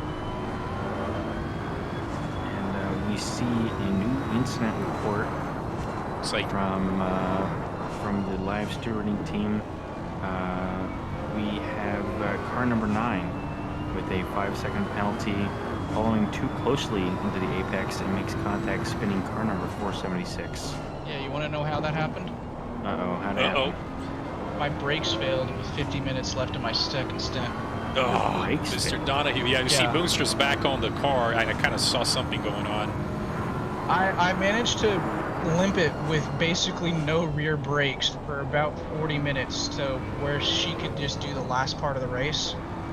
But we had to take a minute and 15-second pit stop to get new brakes. So did you guys take pad 1 or something? Drebe's hold up for a second. I did not set up the car. Did you put pad 4? No, I did not set up the car at the start of the race. I want to say that. I am unfortunately throwing her under the bus, but Selena admitted to me that she did in fact put pad 1 on the car. An easy thing to overlook. Yeah, pad 1 for this long can be an issue, that's for sure. Oh, but, dude, it was awful, especially coming into turn 1. It got to the point where it's like, okay, I'm braking with 300 meters. Am I going to make it this time? Nope, there I go. Yeah, we saw that you were having some handling issues and doing a couple spins off the track. So yeah, I was saying that you were the gravel inspector, making sure that you're not wrong. the gravel did its job. So I can confirm it is working properly. Yeah, well, that's good. Someone's got to do it. Yeah. Unfortunately, I just drew the short straw today, but you know, we're still good. I think we're fighting for P6 in silver at the moment. Yeah, fair enough. Because apparently a lot of people had some issues. Yeah, well, I mean, I think you saw with the whole disconnect thing, so... Actually, I didn't. I was so into trying to keep the car on the road that all of a sudden I looked down and it said P19. It's like, how the hell did that happen? Yeah, so about half the server disconnected, and multiple people were many laps down, so... Oh, good. Yeah. You know, we deal with you. For you. Yeah, good for me, not good for them. Well, as we were talking about that, Drebe's balked and went into the pits, and Hampshire has taken his P3. We'll see. Drebe's has already come out, and Hampshire has. Well, I guess we're gonna have to wait till he comes into the pits, but I believe he's going to be putting a considerable gap on him. Drebe's putting in some faster laps now, though, so hopefully he fixed some handling issues with his car and can bring the fight back to him. Everything is coming down to this, guys. Even with all those disconnect issues, there's still the classic, all the convergent strategies are starting to line up now, and we are starting to see some action. Pilliant getting pretty close to Dromo there for a second. That fight will come back in a second here as these guys close the gap once again. And Damiani also getting close to Jeff Spangler. Spangler is only 1.6 seconds off the back of Corey Sircone, and Damiani is only 1.4 seconds off the back of Spangler. Dromo is also only 2.6 seconds off the back of Marlowe, so definitely positions to be gained. Martin Riggs is out of the car, and Dromo is in. So I know Dromo, he was putting down the fastest laps of the race early on here. So hopefully he's got some fresher tires than what Riggs had, and again can bring the fight home. Yeah, and Dromo, again, can't remember exactly. I believe from the looks on our statistics page, looks like he was one of the drivers affected by the disconnect from the looks of it. So because he was way up on the standings, now he's still P10. He's pretty good. Close enough to Marlowe, who's in P9 on that Honda, who's again now has switched over again. Brown was in the car for P9, Marlowe now for the last stint. So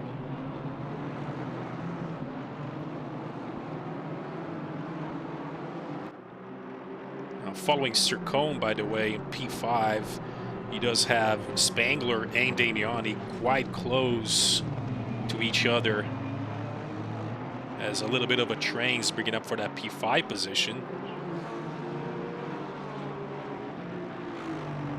All right, guys, I'm gonna go talk to some people and then check in with Selena again. It was just want to come up here and say hi. Sounds like a Give plan. a little bit of commentary. As we saw for a second there, was it Damiani and Spangler little bit of a Trading scuffle blows going there. on there, and then Yeah, someone was in a gravel trap for a second. Damiani only a tenth off of the back of Spangler. Now going side by side here. Let's take a look at the helicam and see Damiani just pull ahead here a little bit. is able to stick his Aston on the front. I mean, what a move here as he just take the position from Spangler, but Spangler is not backing down from that at all. As I take a pee trip break. Spangler throwing some flashes there. Trying to maybe throw Damiani off at this point, as they were both absolutely flying as they started this lap. They, by the way, 138 laps in so far. Leaders are 140 again, but with just about 52 minutes left in the race.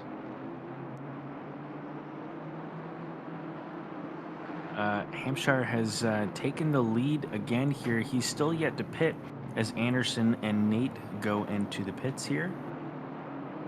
As a matter of fact, all these drivers, Speck, P2, and Anderson, P3. Again, looking at it at the moment, Anderson and Speck are taking care of their pits right now to reset their stint, but Hampshire does have to get that pit out of the way. We'll see if Raza will get back on the driver's seat to finish off this, which should be the last stop. So.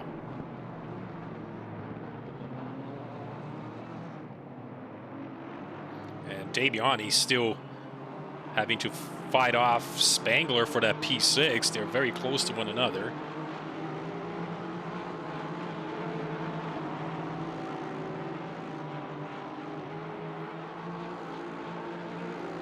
And take a look at the chat.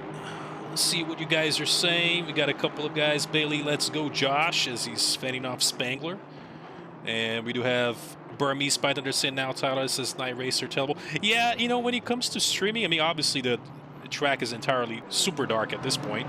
So you see mostly headlights, a couple of lights around the track. And unless you get a pretty up close camera from the cars where we can see like the main screen out, it's really tough to try to get any lights, you know, optically to show it to you guys. But it's a mostly black screen and a couple of the car's instruments or headlights coming through to you guys. So we'll do what we can.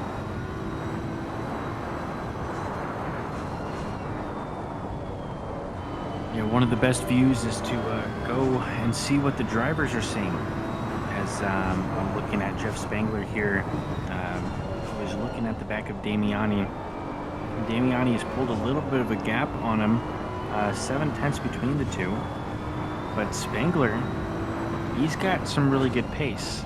If he can, you know, get some fire under him now that he's got Damiani in front of him, and he might have that fire as he takes that chicane very nicely, and Damiani catches some bouncing, and now 3/10 separate the two. Dockendorf heads into the pits.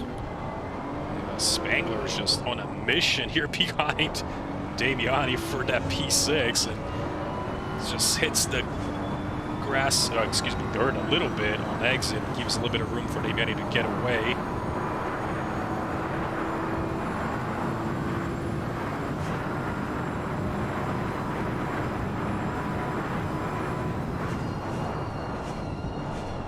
It's really close, late brakes on that turn one. And they've moved up a spot again since Dockendorf has gone into the pits. Well, Twiggy official, I don't know if it was Comcast. It may or may not have been the servers. Yes, quite a few of the drivers had a little bit of a weird issue, and most of them have rejoined. And unless people who are hosting our servers have Comcast, I don't know. That's a very good possibility. As Damiani goes a little bit wide, but still holds on as Spangler is just trying to throw him off. And then Dockendorf, by the way, stop and go 30 on that P8 as he might have cooked a little bit onto the pits. And that's going to cause him to drop quite a few spots, and a couple of drivers who maybe had issues previously will now move up positions. So.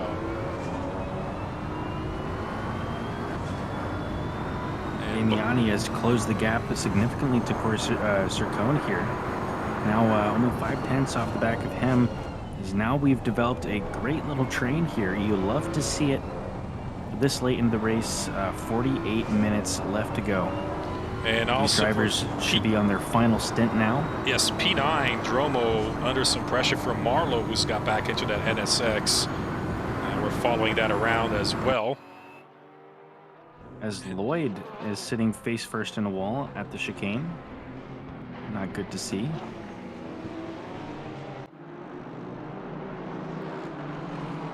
While you're following Spangler on the main screen, I got a camera here on Marlowe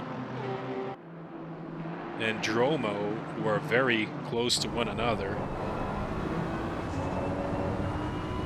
And ahead of them, Dockendorf, who is actually came out on that, well, he will still need to serve that stop and go 30, but he's still ahead of him for just about, it's like a 3-car wrap as Dockendorf has now dropped in position.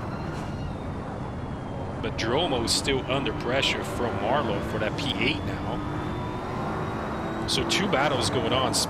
We have Damiani trying to fend off Spangler and Dromo trying to fend off Marlowe. And Damiani just really close to Sircone. We talked about it, he mentioned it, so it's a 3-car battle now. Yeah, now Spangler has closed that gap even more. Goes a little deep into the chicane here. He's going to lose a little bit of time for it. Dromo is... timing score issue there. He said for a second that he was only 2/10 off the back of Spangler. Oh no, that must have been trading positions with Marlowe there. He did. There was a little bit of a switch back as Dromo still kept that position, but just very close. Marlowe very close. So Dromo just on full defense mode and Marlowe on full attack. As Spangler is going through the finish line, shaking his wheel. Not sure what was that, or just letting us know we're following him. And is still not able to make it through with Damiani with pretty good defense, and now Sircone all just into this whole battle going on.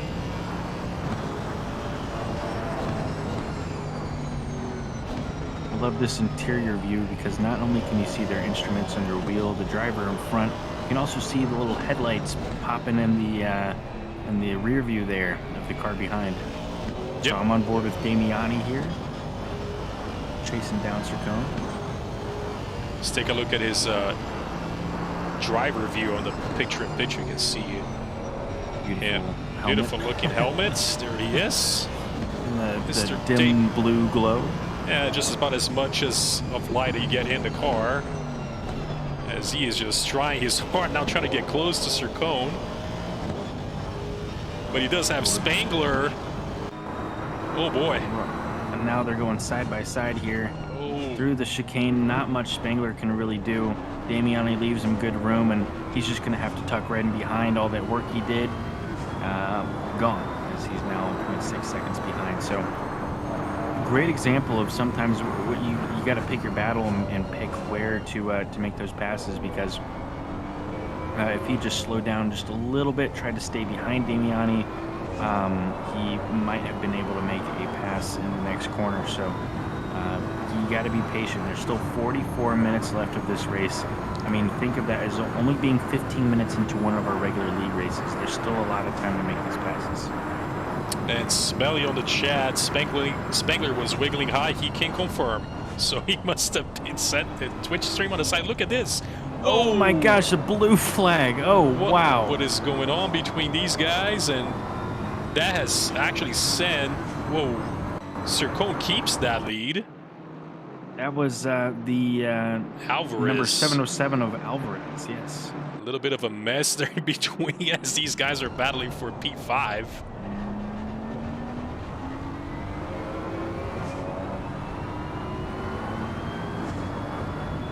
And that was pretty close. You can say that. I'm not sure if Alvarez was paying attention. He saw this huge train of car comes behind him. He's like, do I get out of the way? What do I do here? Yeah, I mean, I can only imagine from the driver's point of view here. It looks like a tap. Oh, boy. And a tap. Of course, Sircone is now backwards on the track. Damiani off the track here. This looks like a tap from Damiani. Looks like Spangler wiggling his BMW as he got through both A at little the bit of a moment. celebration there. He went through there nice and clean. Well, we'll see what the stewards have to say about that tap earlier there. But Spangler coming out on with the win so far. Damiani and Sircona's falling down 6 seconds. So we'll see if anything what happened. We just saw looks like maybe Damiani cooked the brakes a little too much and Sircone ended up spinning.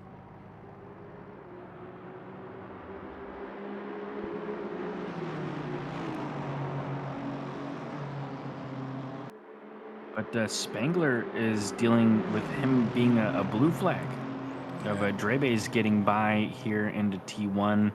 Not exactly convenient for Spangler, as Damiani is still very, very close. Oh, and Drebe's actually 4th position, but he's P4.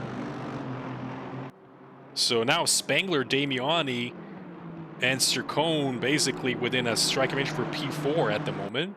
So Drebe is leading that pack.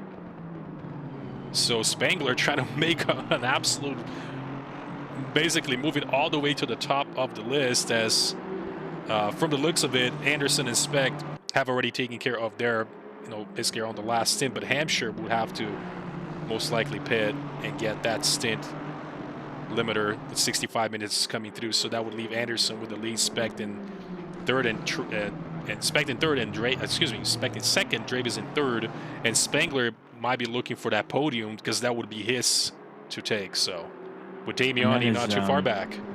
And there's Hampshire coming in for the pits as you speak. And they're getting that out of the way. Switched over to Raza, who would be finishing up that stint, as they have passed over. And now Anderson with the lead. And looks like it's going to be quite a bit of a mess on exit. And looks like Raza actually keeps that position. And basically he spent about 33 seconds into the pit and was able to actually hold on to the top, at least second for now, but on a hunt for Anderson for that win. So Raza has got a pretty good amount of driving to do here if he wants to still get that win, even after that issue we had earlier. So Raza's going to have to do some driving. Indeed, Nate Specht, a very fast driver, is only 4 tenths behind and hunting for that position. He wants that P2.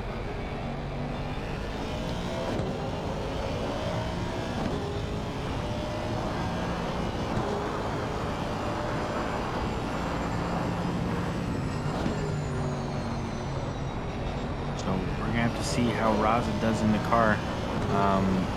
The previous driver is really putting in some hot laps there, and keeping that car under control, and was able to pass Specht. But getting into the car, worn tires, night race, just having to instantly, just be put right under pressure like that is huge. So we may see some issues happening. But nice exit from him. Specht catches a little bit more curb than he bargained for. There's a lot of speed here through the tabletop. Doesn't quite hit his apex. Is going to touch some gravel, and that's going to be Raza running away with it. So had a little bit of a chance to catch the draft, but let him get away for now.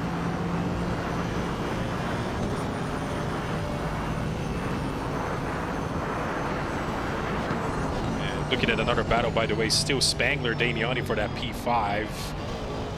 Damiani just waiting a little bit, maybe get a little bit closer to Spangler's BMW. Damiani on his Aston Martin. From the looks of it, looks like everybody has already pit. However, Sircone has a 49-minute current stint time. He might have to pit. He will have to pit to get that taken care of, and that would actually drop in on positions and would give Dromo and maybe a couple of drivers to move up to a few positions once that happens. So Raza made a couple of small mistakes going into T1, and Nate Specht didn't, bringing that fight right back. Only 4 tenths between the two. Yeah, Raza's going to be under some pressure here, at least for the next couple of minutes, if anything, into the end of the race, as we know, Spect is extremely quick as well. Now, I believe when had the issue earlier, Raza was actually in the car, so, and that had to be, you know, again, the switch once he connected back to the server, and now he's back in to finish his stint.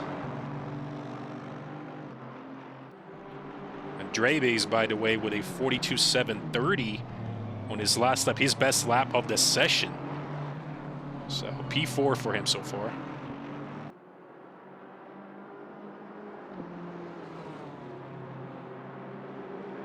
And side by side here, Raza and Spect on the main line. Main straight, as looks like Spect will gain that position back. So he goes to P2, Raza down to P3. So great move from Spect leading into the main straight.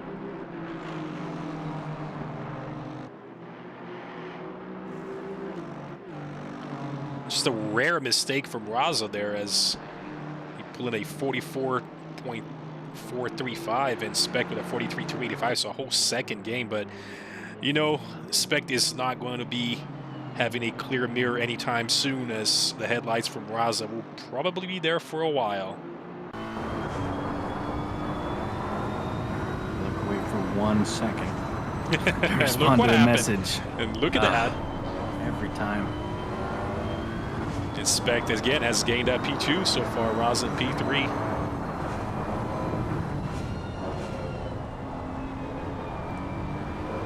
And Paulie, I will be right back.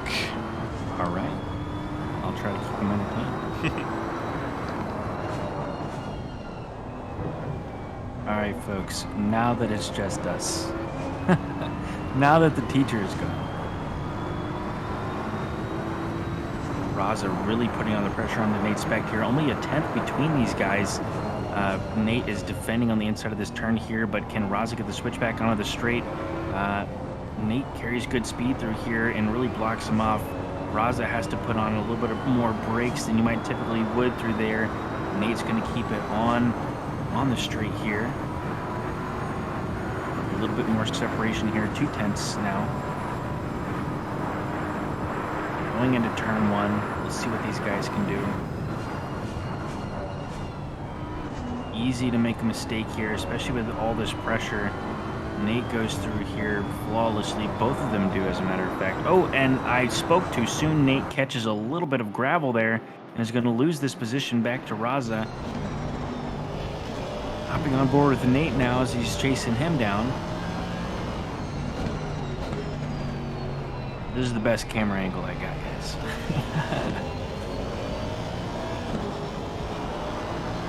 This, at the moment, is the closest split on track. Boonstra also very close to Thomas Greer. Only 6/10 separate the two.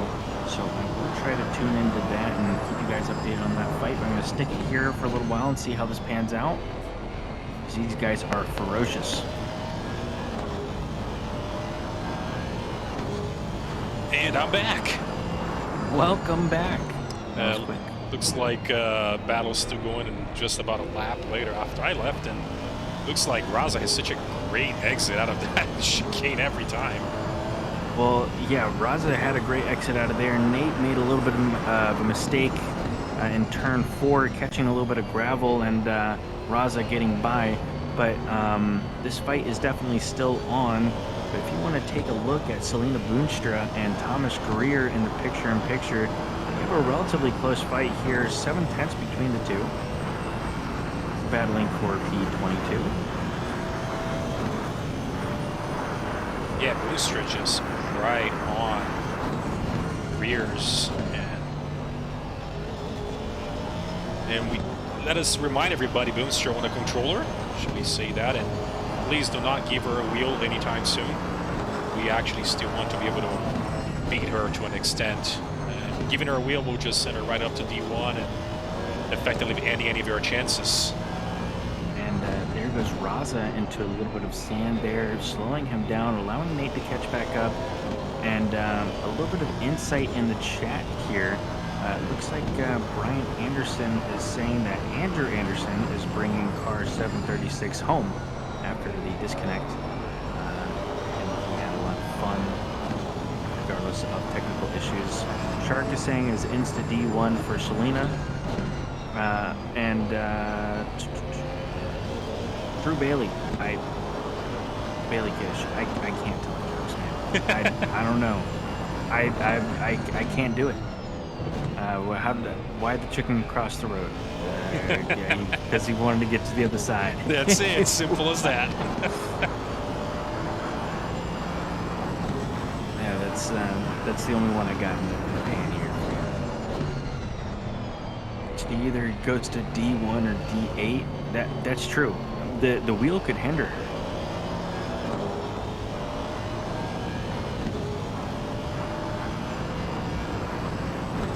I have language. Yeah, you're welcome, Diego. I really, it took me a lot of effort and time to think of that one. Years of training of being a funny man. Oh, a little bit of BMW spin going on there. I'm not sure who that was. White Scarver. That's what it looks like.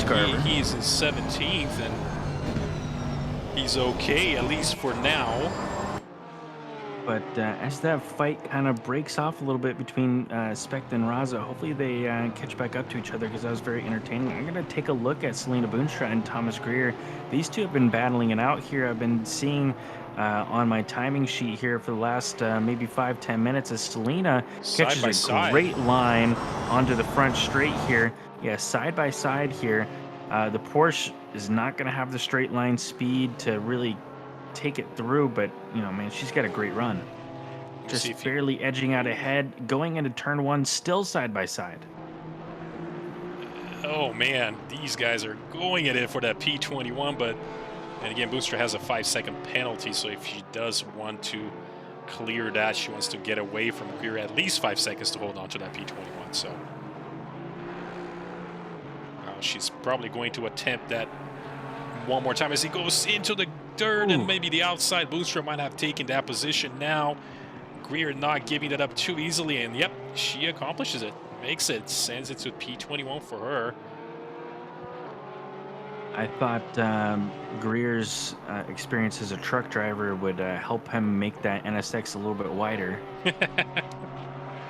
Well, and another thing, we bring it up, looks like Rebel had a drive-through, by the way, P12. He's just served it. Yeah. And it could be a pit issue, as we talked about earlier. These drive-throughs are hopefully not many track cuts, as that will also cause a drive-through. So that little kink will catch you off guard on the back straight. You know, you go a little bit too wide there, and it's very easy to do, especially on worn tires. And you know, you do that turn so many times, it requires just the right amount of tip in, and you know, after 5 hours of racing, it could get quite tedious. Thomas Greer struggling to keep the fight on here with Selena. Now 7 tenths between the two. Hopefully he can catch back up here on the straightaway where he's going to have a little bit of an advantage. Now 8 tenths between the two. Selena just pulling away from him.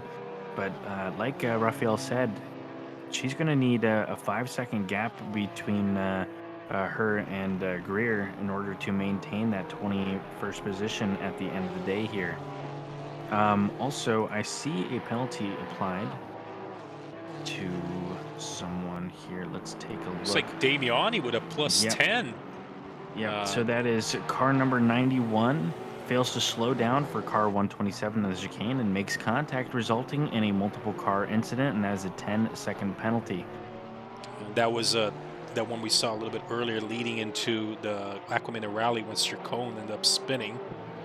And Spangler made his way through, so that's the one we were talking about. They does get a 10-second penalty for that.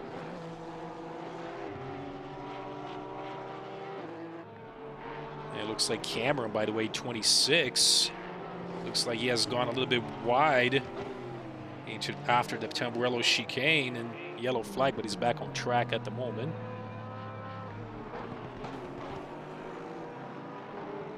Thomas Greer, that the battle's breaking off real hard now 3.7 seconds back. And Raza has actually opened up a 2-second lead over Specht in third, but Anderson has held on to that lead so far. 4-second differential between himself and Raza. So previous lap, Anderson with a 44.057 and Raza with a 43.202. So at this pace, he is gonna catch up to Anderson roughly in about 3 laps or so from the looks of it. So that might be a battle for P1 very soon, as Spect is also coming pretty hot for that. Maybe sending Anderson down to P3 if he's not careful. So I'd like to touch back on a fight that we were looking at before between 303 and 909. I don't know if you touched on this, but we didn't notice here on stream that Koadromo was able to get by the number 909 car, currently driven by Marlowe. Previously seen between Martin Riggs and Chris Brown, where those two drivers were going toe-to-toe, and Martin Riggs was counting his lucky stars and getting a clean break every time, and as Chris Brown had to deal with handling issues or blue flags that were setting him back every time. So 3.6 seconds between the two. This fight isn't completely over. 27 minutes left of the race. It's definitely not an unheard of gap to close. Still plenty of time to do so. But yeah, he's definitely got some ground to make up against a very, very quick driver indeed. Their last laps show that Marlowe is turning slower per lap, a 44.57, while Koadromo is putting down a lightning quick 43.252. And I believe he has the fastest last lap on track at the moment. he sure does. 42.255. Well, and yeah, closing into Anderson really quick. He's about 2 seconds behind him now. So Raza on a drive of his life at the moment.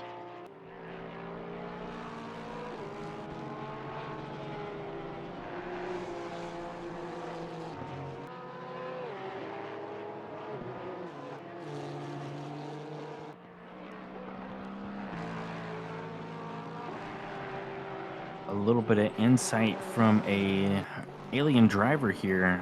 Diego Fimbrescasas says that the NSX is not friendly to the tires, especially with these double stints. And unfortunately, we have some very bad news that he also is tuning us in here with Nate Specht with a drive-through. So it could be a little too much track cuts has caught up to him. Something that you would hate to see, especially as he's battling for that P3, and that will give Drabies basically moving right up to P3, and Spangler, who is not too far back, and possibly fight again. We have about roughly 25 minutes left in the race, so.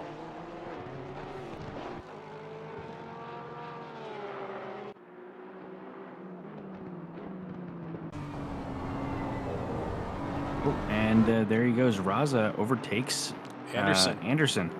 And Anderson might be having some issues with his tires as he's quite sliding there. So Raza back to the lead after that disconnect. So what an absolute monster drive for him so far. Yeah, congratulations to the track positions, folks. You guys have been killing it out there. Last lap is a 42.840. So that's very quick. Yeah, he is just on another level. He's PSI. I mean, he is the only driver, along with Dromo, who has put in a 42.987 previously. He's the other driver with a 42.840. And previously, Dromo had the fastest lap of the race with a 42.390. And then Raza, his teammate, with a 42.255. So, again, Dromo with a disconnect as well, but Raza has moved up right back to the lead. With that server issue, we got to give him absolute props for that. He says, nah, server issue, no big deal. And he'll still win the race. I got this. Don't worry about it. Well, we don't want to speak too soon here. Still 23 minutes left of the race. Time for these drivers to catch up. We know that Draves also has some great pace here. and Nate Specht having some issues with his car, unfortunately. Now a 34-second gap between him and Dreves, also with the drive-through that he picked up earlier. Marlowe with the drive-through that we just noticed here. Man, also probably due to track cuts. These these track cuts are really getting to these folks now.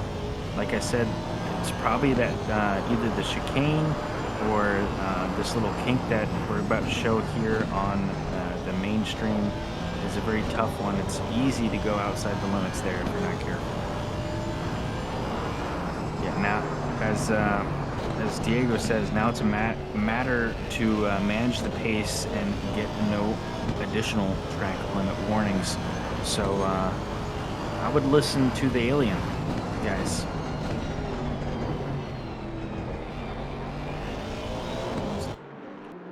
Interesting cam here. What do we got? That's close. Looks like Master and San are quite close together as San, or rather Master, balks and goes into pits.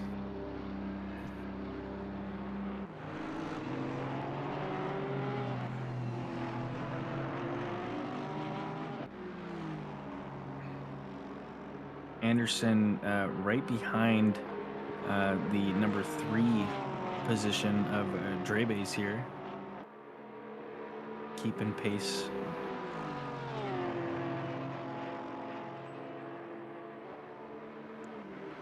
And Anderson, again, he's currently in P16th with his Porsche. And looks like Boomstra, by the way, we talked about this earlier, had overtaken Greer for that P21 with a 5-second penalty. Should take it at the end of the race, has opened up a 6.7-second gap from Greer. So at this point, she is actually currently holding on to that P21, but just still another 21 minutes left or so in the race. So now Raza has gotten that lead and opened up a huge lead over Anderson and that 492 Aston Martin. And Drabe is now on podium due to that drive-through from Specht. So he was so close to Raza and Anderson for that battle, and unfortunately gets hit with that drive-through. And Cameron just clearing it. I lost him with a yellow flag, having to let Sparks by here. You know, I want to highlight the little antenna on top of Cameron's car. That's the only redeeming factor, in my opinion, of the Mercedes, is the fact that you get the little antenna. It is one of the settings of the car, right? You just choose that antenna version of it. I would never drive the Mercedes out of a rabid hate for Mercedes, but the antenna really makes me question my my hatred, because it's pretty cute. 20 minutes left, guys, on this 5-hour Imola endurance event, and gotta give to the guys so far, everybody that's been sticking around for this long. 5 hours, driver swapping or not, it is quite the long time. So far everybody has been doing great. I mean, a couple of drops unfortunately earlier from an issue, but been going on pretty good so far after that. Yeah, so you know, still with 27 drivers left in this race, I think that's pretty good. You know, typically in endurance races, you're going to have some attrition of drivers dropping out due to technical issues at home with their own gear, you know, folding under the pressure, or internet issues, or, you know, driver swap issues, or you know, even server issues like we had here. So huge props to all these drivers that stuck out the race. As we saw Cameron there on screen catch a little bit of sand, or a lot of bit of sand going off track there. Not a whole lot of drivers really close, even in the relative. I'm looking at Sparks and Dromo and Specht. All these drivers are kind of close together here. And P18U, by the way, just put in his fastest lap, a 42.895. So with the track temps down to 19 now, if you have some decent tires, a low amount of fuel in your car, you can attempt to improve your lap times a little bit. But quite a few drivers into the 42s now, as the temperature has dropped. So.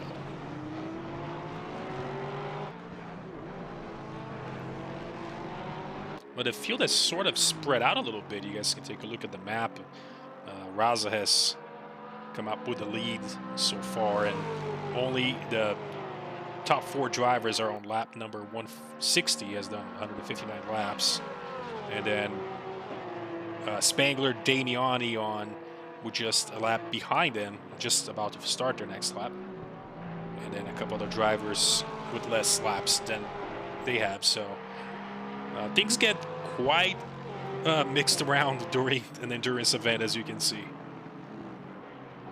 You know, one of the great things about racing in the night is seeing the glow of the exhaust and all the backfires. That the side exhaust on the Lexus glowing, the rear exhaust on the Porsche, and I know I love the look of the McLaren with the 2 little tips glowing out the back, all the backfires that it has on the shifts here at night. Ren Aoki, a solo driver, has been out here for almost 5 hours, and plus the quali time. So he's been doing a bang-up job, sitting in 24th right now, staying relatively clean this race and bringing home this number 23 McLaren, which, as I said a couple hours. Yeah, he Ryoki and P2. My screen freezes. Okay, it's back. No, we're good. I hear you. Say Aaron Anderson, by the way, in P2. He has been on his own the whole night as well. So that has got to be some major props to Aaron Anderson in P2 right now.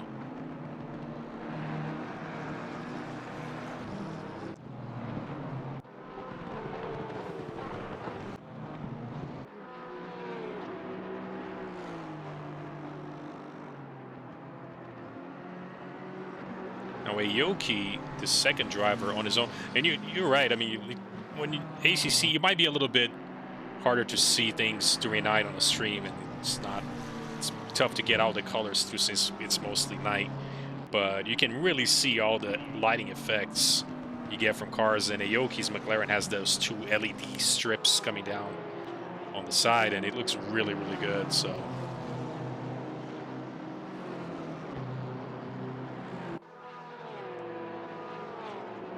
Going through the relative, watching these drivers navigate their blue flags and such, as we see Thomas Greer dodging out of the way for that was Corster Cone and Marlowe.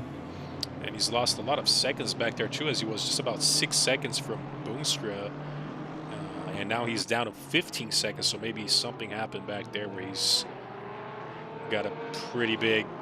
Well, he's lost about 10 seconds. So. Well, he's been struggling with a big train of people coming through and kind of pushing him aside and having to dive off track a little bit. So. And a little bit of a battle going on maybe soon. We talked about earlier San has had some issues with driver swaps and whatnot. He's currently in P20. He is closing in to Mateos in 19th with about 15 minutes left in the race. He's got a good 2 seconds faster than previous lap. So as White Scarver looks like he has gone off. He's back onto the track now, but looks like he had an issue there earlier. And again, San closing in Mateos for that P19.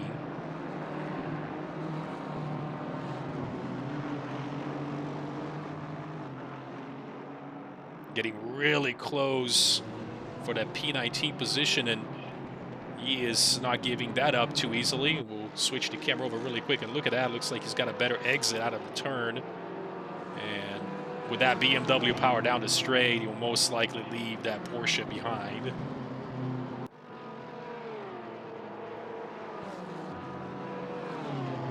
It Liquimoli BMW looks like he's settling himself and takes that position from Mateos. Takes a little too much curb to defend, but is able to hold on to the position after all.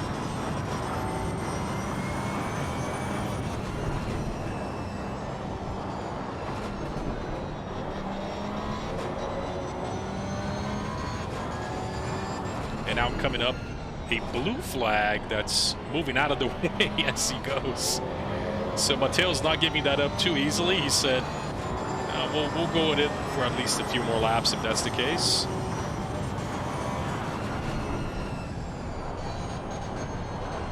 Don't want to go too wide on the turn there. Don't want to get a track cut. So El Cloudy, which is Eduardo Rodriguez, says DC'd, and then he could only use the default setup, and then he just got a fatal error and his game crashed. So he stuck around with us for a very long time. He even came back after the big disconnect issue, and the game crashed. What can you do?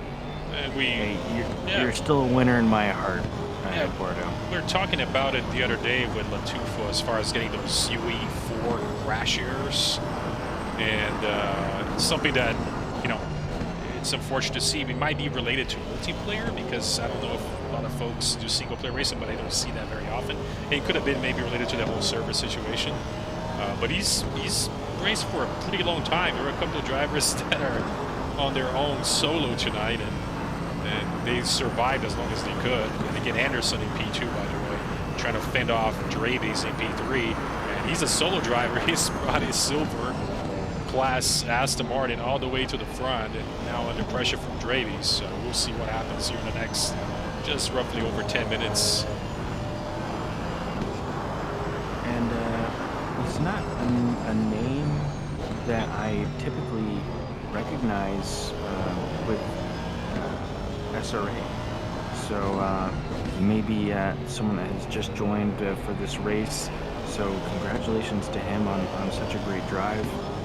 Still a lot of work to do with Draves really close behind is what we're watching here on stream, but he's been doing fantastic out here, especially for a solo driver. Checking in the chat, it's a Paul asks if does ACC have good AI drivers? I would say so-so. I mean, they don't seem to care when you're around them as much. If you can change the amount of aggressiveness and obviously skill levels that you can do in game, but if you make it too aggressive, they just disregard your next to them. If you make it not aggressive at all, they'll just open up and let you go entirely. So it could be better. It's always obviously way more fun to have other humans rather than AI racing already. So. And welcome first-time chatter, Morin Ho 87.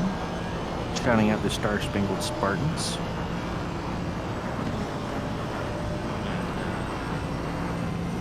This is a pretty good battle for P2 here as Draves gets by here. Sorry, looks for like the he does. Camera issue. He does. He certainly does. He still has to worry about Anderson again. You got to give it to Anderson. He's been here for 5 hours already, and he's able to keep that composure for all 5 hours. That is definitely an absolute legend there for 5 hours. So, chat also check it in. We have Pep IMCP Son. Excuse me if I get that wrong, but it says, do you always use the same start time for enduros? Asking for an European. I would say most likely yes, since we are in the US. Roughly around 8:30, I'd say. Saturdays could be a little bit earlier if it's a long enduro race, maybe something like 12 hours or so, but sometime during the afternoon or so on a weekend. Yeah, yes. it's typically in the afternoon, East Coast time, US, but there have been some different times.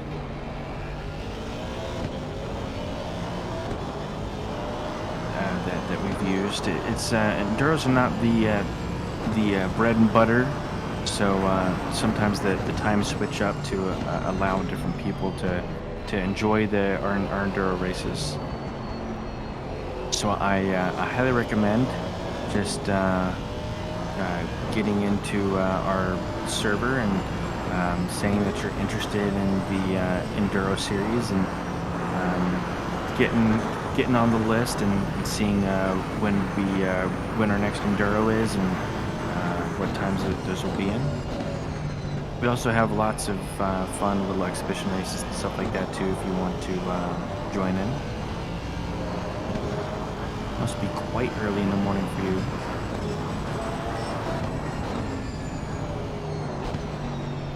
And by the way, Draves goes a little bit wide into the second chicane, gives a little bit of room for Anderson to catch up, so this battle is nowhere near over. So Anderson goes a little too wide into the exit of Tosa. Catching a little of that curb on that exit there is never good on there. Now a second separates the two.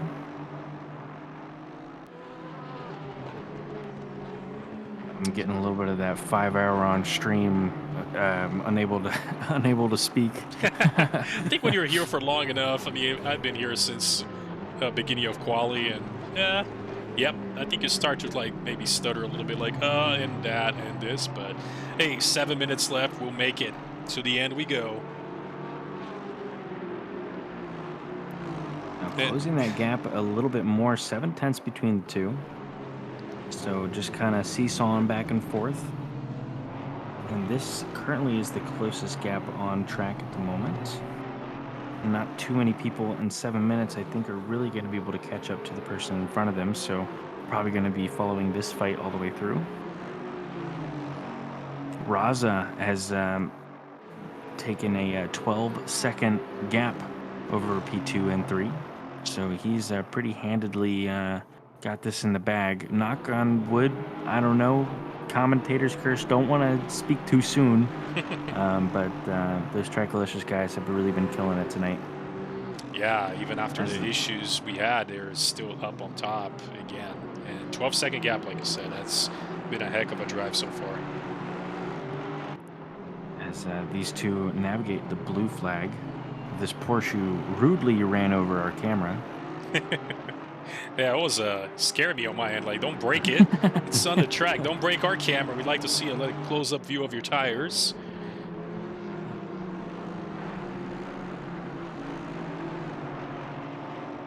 And now Draves just kind of pulls away a little bit here, pulling about 2/10 a lap faster than Anderson. Oh, and hold up. I spoke too soon here as Anderson takes the position. Draves having some sort of issue there. I'm going to try to catch a replay and see what happened here. So he goes straight? Yep, just go straight on, what is that, Aqua Minerale? I don't know the names. Aqua Minerale, yep. That's the one. Aqua He just Minerale. overcooked his brakes just a little too much. And by the way, Yoon and White Scarver have been battling for P17 quite a bit as well. And looks like they traded positions and back and forth, and Yoon now 17, White Scarver back in 18th. As those are the two main battles going on, and Yoon opened up a little bit of a gap at the moment, but Anderson and Draves, this is going to go to the end. I think so. 5 minutes left of the race here of a 5-hour race. Yeah, Draves is definitely kicking himself now, saying, why did I cook my brakes on Aqua Minerale? But he is right behind Anderson's bumper once again, and he wants that position back at Battle of Aston Martins, even though they're in separate class divisions here, silver and gold. You know, you still have that bragging rights of getting that P2 versus P3. You know how we are, competitive nature.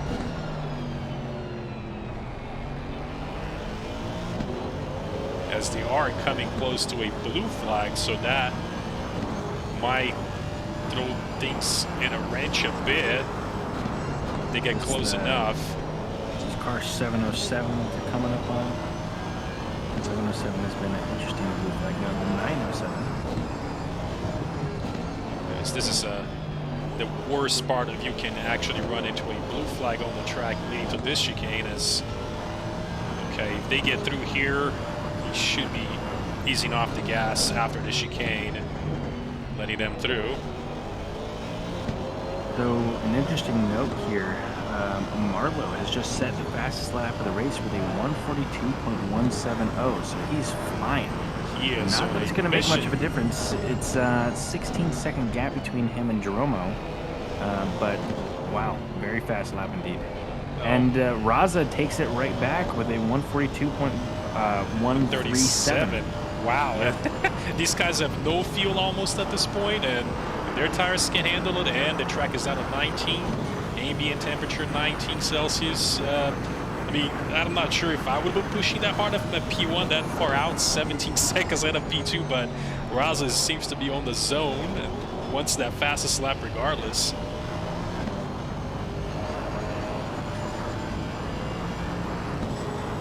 Draves, again, we've been following him, still right behind Anderson. By the way, Anderson is new to the league. I saw a comment on our chat earlier. Looks like he's a D3 teammate to pin 166. So doing outstanding here on his first endurance event, that's for sure. And really, you know, showing his stuff here tonight, because Draves is a top-tier D2 driver. And Raza, or both of those guys in the number 97 are from Trackolicious, but they're very, very fast indeed, beating a lot of the D1 drivers out there. So a lot of D1 and D2 drivers that this guy has beat out here tonight. I believe he did come out a little bit lucky with the whole disconnect situation, but that does not take away from the pace that we've seen here. As they let him through on the blue flag said, I don't want any part of this. I'm out of here. Lets them right through. Freaking me out. You're switching my camera. Oh, yeah. I still got control over the main one for a second, so I did a quick switch just to see other cameras. But look at Draves. It's a battle of Aston Martins. And what looks like might be, well, it's this lap and one more. They should be reaching the final lap next time around.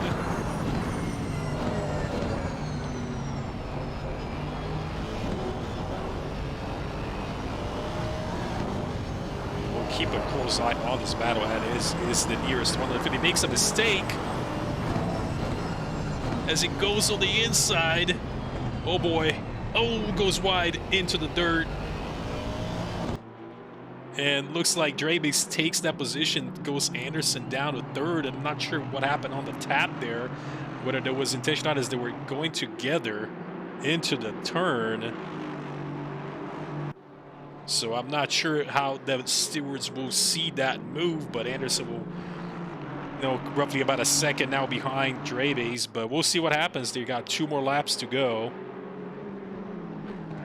So, I just got a message from John Donahue saying that there's a little bit of drama in the number 9 team, saying that they may have a low fuel situation. They say that they did some number crunching and they think that they're going to make it. As Draves and Anderson go side by side there through the chicane a little bit, Anderson getting really squirrely on the exit there, catching a hell of a lot of curb, and he's going to lose a lot of time over it. Just desperate for that last position there. Hopefully number 9 though gets around, and hopefully they did their math correctly, paid attention in Hope so. Mrs. Brown's class in the 9th grade and got their math right. And interestingly enough, Draves actually made the same mistake on that same Ackman rally. Went a little too deep into the brakes and went wide. Left enough room for Anderson to catch up. But they both sort of went together onto that chicane, and he held on that position. But now Anderson has dropped way down. That's 3.5 seconds. It looks like Draves might be holding on to that second spot. Just not too sure what the stewards will say about that little tap going into the second chicane as he is here now. We'll see if it was an race incident or not. But so far, Draves holding on to that P2. We will see is logged on here. See if they will make a decision. Not too much longer left of the race, so hard to make a live stewarding decision. Probably have to be tacked on afterwards. But they're doing their last lap around here. And we'll switch no other drivers Just switch the camera over to Mr. Raza here at the top, as he should be coming up the finish line in just a little bit. And taking that win from what it looks like as he's negotiating the last few turns. Comes around as here he comes to take the win on this 5-hour endurance event. What an absolute monster of a drive. Even after issues, takes the win. Absolute legend coming through on that with that first place. So congratulations to him. Draves coming through the last turn and himself. Take that guy out. Comes around, a little blue flag. Nothing he can't handle. Seems like he'll be holding on and takes that P2. And congratulations to Draves. He's a heck of a drive himself. Switching over to Anderson, crosses in P3. So he's definitely happy about that. Let's switch over to camera. We're having Boomstra. Looks like she's crossed the line, and because she was a lap down and was able to make it around, so she's finished the race overall, guys, and good for her. A couple of drivers coming through the finish line here, just absolutely yanking on their rim, saying, I made this 5-hour event regardless. We'll take that. Nate Specht coming in for I believe a P4. Some people are leaving the race a little prematurely here. As they're crossing the line, they need to go to the shower most likely at this point. Said, I need to find the shower. First shower in this track. Where is it? I am done. A few cars left on track here. Yeah, Dockendorf, Seamaster and Cameron are the last cars left on track here. And then I'll go over some of the finishing positions here. So Specht in 4th, Spengler 5th, Damiani 6th, Sircone 7th, Dromo 8th, Marlowe 9th, Dockendorf 10th. Some class winners today is Anderson was our silver class winner, Spengler coming in 2nd, Dromo coming in 3rd, Raza obviously being our gold class winner, Draves coming in 2nd, and Specht in 3rd. As far as our red class, our amateurs class, Dockendorf coming in 1st with Selena Boonstra and Ren Aoki for 3rd. So congratulations, guys. Absolutely fantastic race. And you made it. You made it officially. Yeah. That's what you can say. So congrats to you guys.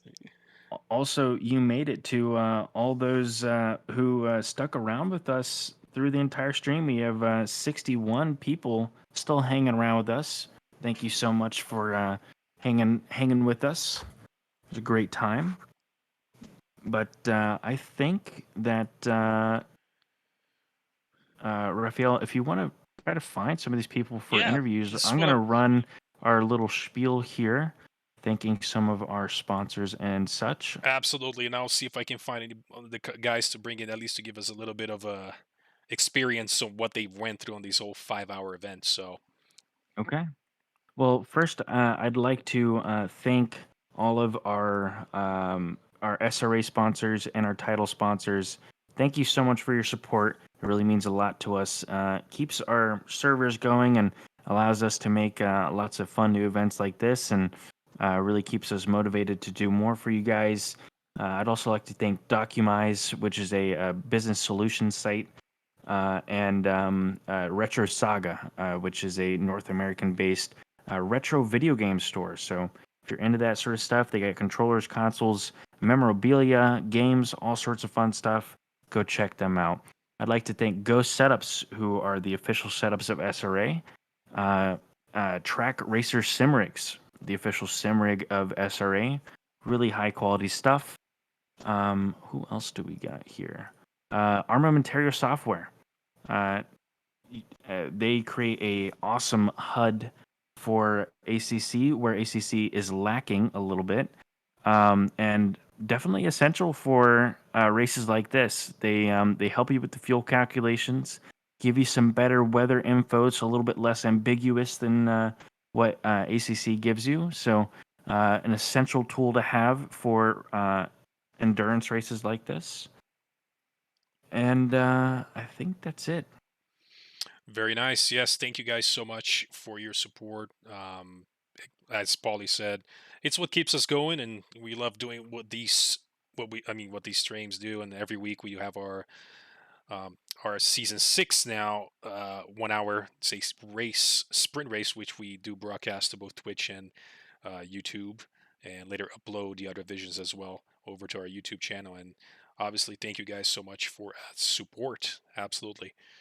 I was gonna go bring in. I found Mr. Spangler on one of our chats. Just wanted to get a little bit of his side on how this 5-hour event did go for him. So let's bring him over and find out what he has to say. Here we go. All right.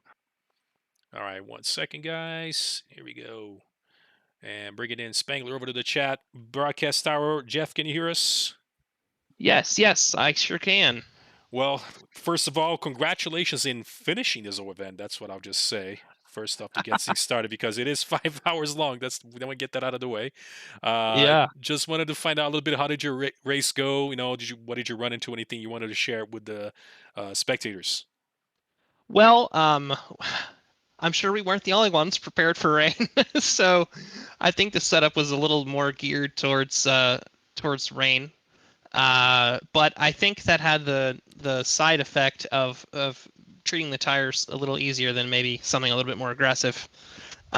So yeah, I mean we were double stinting and then like stinting and a half, and they didn't really feel too bad. But BMW's a good car. It's a good car here. Setup was very stable. Yeah, we ran a great race. I was very proud of my boy Ron Garrity. He did some awesome driving, kept us out of trouble, and we did dodge a bullet. He was about to come into the pits. I disconnected while he was driving. I think there was some disconnections. Mm-hmm. And I was able to hop back in right as he pulled into pit lane. So thankfully we weren't any worse affected by that. But yeah, it was a great race. Lots of good driving. Really had a lot of fun there in the last stint. Yeah. Good stuff. We're watching. I mean, we practically, myself and Paulie, the whole race, and I know we saw that. We always hate to see weird issues happen during an event, but I saw you guys were able to still work your way around it, and both you guys did a pretty good job. I know you guys gained quite a few positions, I believe, from when you started. So still, like I said, congrats on that. That's for sure. Still a heck of a race for you guys. And again, 5 hours long. That's all you need to say. Even though you're swapping, a couple of drivers did a solo. Never, never. P3, I believe. Anderson. I don't see him on the Yeah, chat. what a race! What a race from him. Yes. Yeah, and that's your class winner. So you're P2 for your class, which is absolutely fantastic. But Anderson was battling toe to toe with Drebase for quite a while there, and Raza. So those guys were going absolutely crazy. So big props to him for doing all that solo. But Spangler, you guys did a bang up job out there and kept your nose really clean. And even with all the disconnects and stuff like that, all the issues, you guys kept in the fight. Yeah, we had a great time, and yeah, looking forward to the next one. Sounds good. We appreciate you spending your time, and again, congrats. We'll send you back to the previous race chat you're in. Yeah, thanks guys. Thanks for putting it on. You got him. Alrighty. I do have Aaron Anderson, who was on that crazy battle with Drabies toward the end, and we moved him to our cooldown room. Let's see if he's got his mic up and running, and see if he's got anything that he wants to talk about with us here on our broadcast booth. So let's bring him over. Here we go. And Aaron Anderson, can you hear us at the broadcast booth? Hello, can you hear us, Aaron? Hear me? Oh, there you go. We hear you. All right. Well, first off, congratulations, man. You had a heck of a drive. Just to say that you did it all on your own, first up. So I wanted to get a little bit. How did your race go? How did this whole event go for a whole 5 hours for you? It was really good. I was impressed, honestly. I was just hoping to podium the gold division, honestly, just try to stay in the top 10, and just slowly started working my way forward. And I was at one point I'm leading. I'm like, what is going on? Like, just didn't expect it at all. I drive semi truck for a living, so driving by myself, the 5 hours is not that big a deal. So I Nice. thought I'd give it a try by myself, and yeah, I was very impressed with how it went. Well, I mean, Hey, all that experience of staying super alert on the road for hours and hours at a time really helped you here. I know that we have another semi truck driver, Thomas Greer, who also he didn't do the race solo, but he was out there doing the endurance races as well. So interesting to see a bunch of semi truck drivers out there in the endurance races. Maybe that's the new meta. It might be. Yeah, just find truck drivers to be on your endurance team, and you're gonna start getting more wins. But Yep. yeah, congratulations on the class win. You were doing an absolutely fantastic job out there. You were cutting it up with Drebays and Raza, doing a great job defending it against Raza, who had some pace on you, and just going trading positions back and forth with Drebays. I mean, you'd make a little mistake, he'd make a little mistake, and he'd get away from you, then he'd make a mistake, and then you'd get away, and just back and forth. It was very interesting. We had the camera on you for probably the last 15 minutes of the race, 20 minutes of the race, and yeah, very entertaining for us up here in the booth and all those watching at home. Well, I'm glad I could put on a good show. I'm definitely have to go back and watch it because it was it was fun to live in the moment. I'm sure it'll be exciting to watch as well. Awesome. Well, congratulations once again. Don't want to take too much of your time. We'll send you back to the race chat where you were previously. All right, thank you guys. You got him. And last, I mean, I don't see the leader, I mean, at least on our chat, as far as to being able to get a little bit of a interview going on, but we do have Drabies. Let's go ahead and bring him over to talk a little bit of that battle going on towards the end there with Anderson.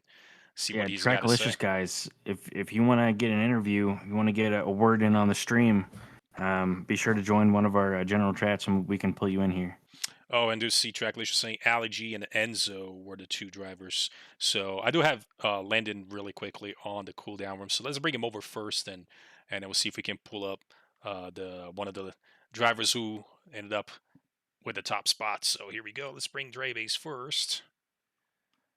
And here we go. Landon, can you hear us here at the booth? Yo.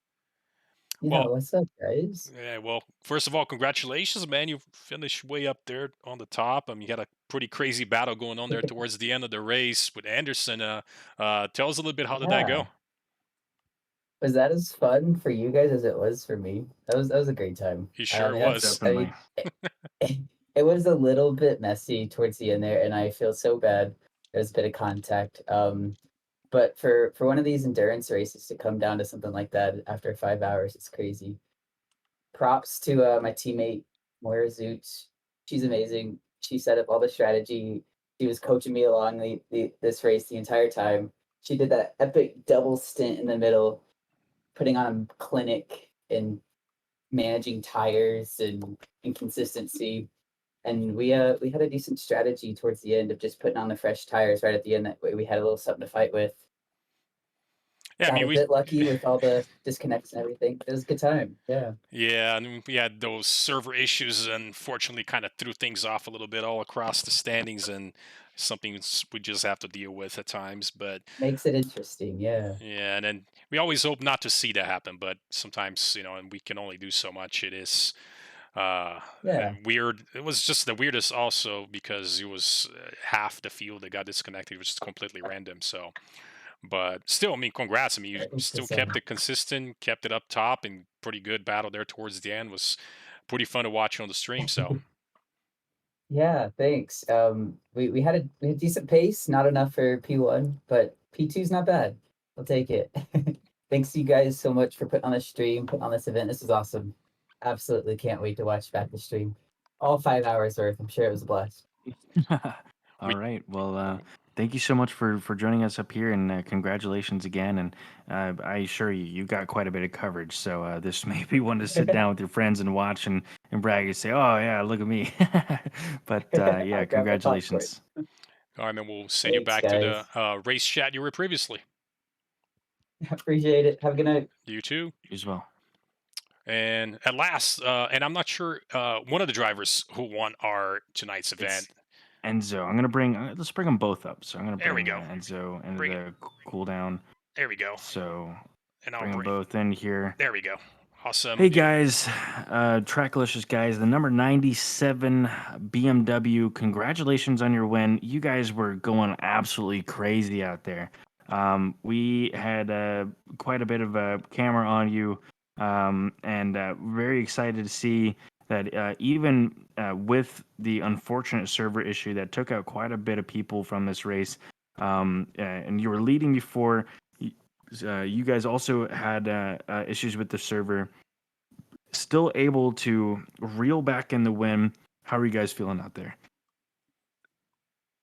Oh man, it was quite eventful. I mean, in the beginning, we had a pretty good lead.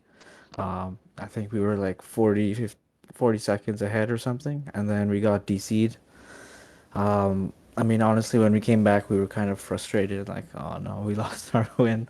But then we realized that because we rejoined, we actually had fresh tire sets, so we thought like, oh, it might actually be possible to do a comeback. So that's what we did, and are quite pleased we actually did it. Wait, so you guys, did that rejoin reset your tire counter for the weekend? Yes, it did. Oh, Ooh, very nice. interesting. So Oh, they send you off the track and they say, well, here's a set of 3 tires for you guys. Good luck. Yep. Very nice. Very nice. I mean, Yeah. I would take that as a, I mean, at least a little bit of a plus of, getting disconnected from the server. So you get 3 new tire sets and might as well go for it. So. Yep, Yeah, we got and some karma with us. And you guys seem to be some of the people to connect first back from the reckoning of drivers getting booted out of the server. So you guys were definitely quick on the trigger to get back in, and yeah. So We had the most to lose, so yeah, it was yeah, we probably very quick on that front. probably a lot of screaming in the chat. What's going on? Oh my god!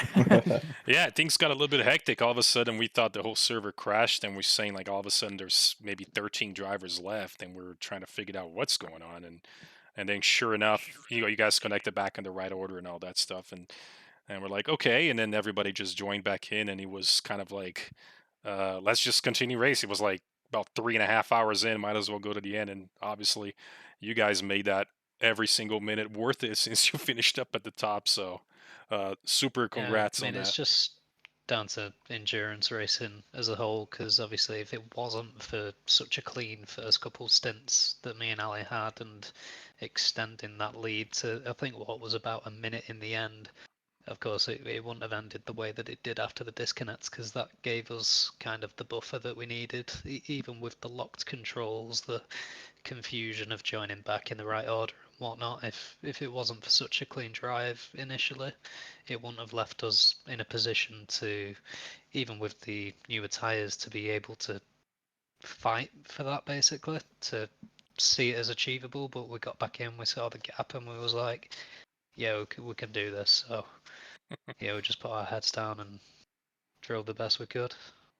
Now, you Well, guys absolutely killed it. I mean, I remember seeing you guys were even towards the end. Somebody had actually taken your fastest lap of the race right towards the end, and then sure enough, you just go ahead and send it right back for like towards the end of the race. And I'm gonna finish on top and take this entirely. And I mean, you guys were. That's funny, because I'm pretty sure someone stole it off Ali again on the Oh, second to Yeah. last oh, lap. jeez. Yeah, so yeah.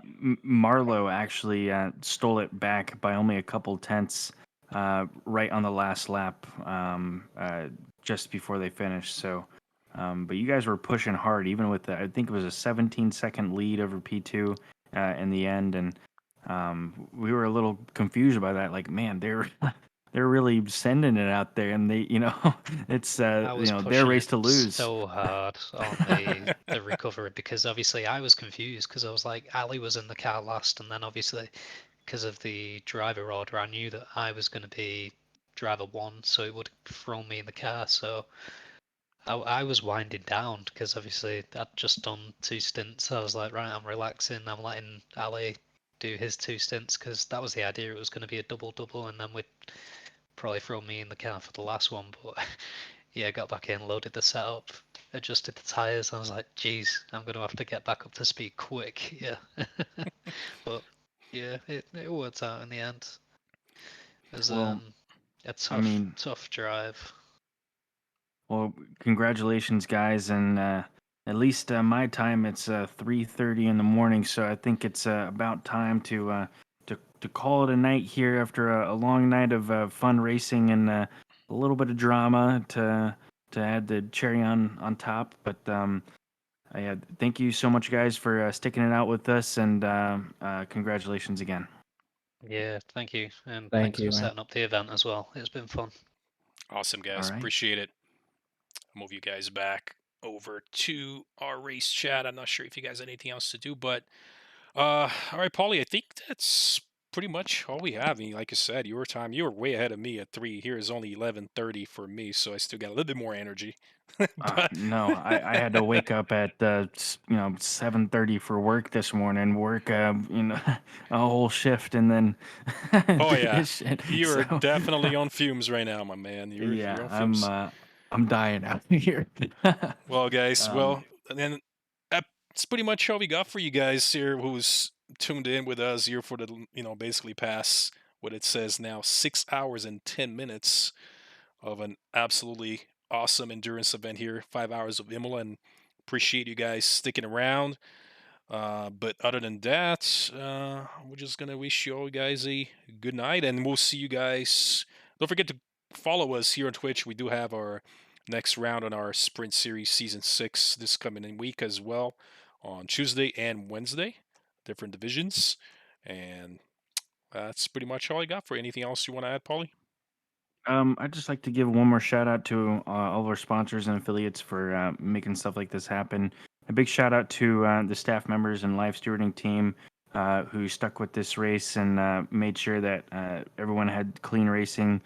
And a big shout out to all those watching here on Twitch because obviously we wouldn't be streaming on Twitch and having a fun time out here if it weren't for you guys. So thank you so much for sticking with us for this fantastic 5-hour race, and we will see you next time.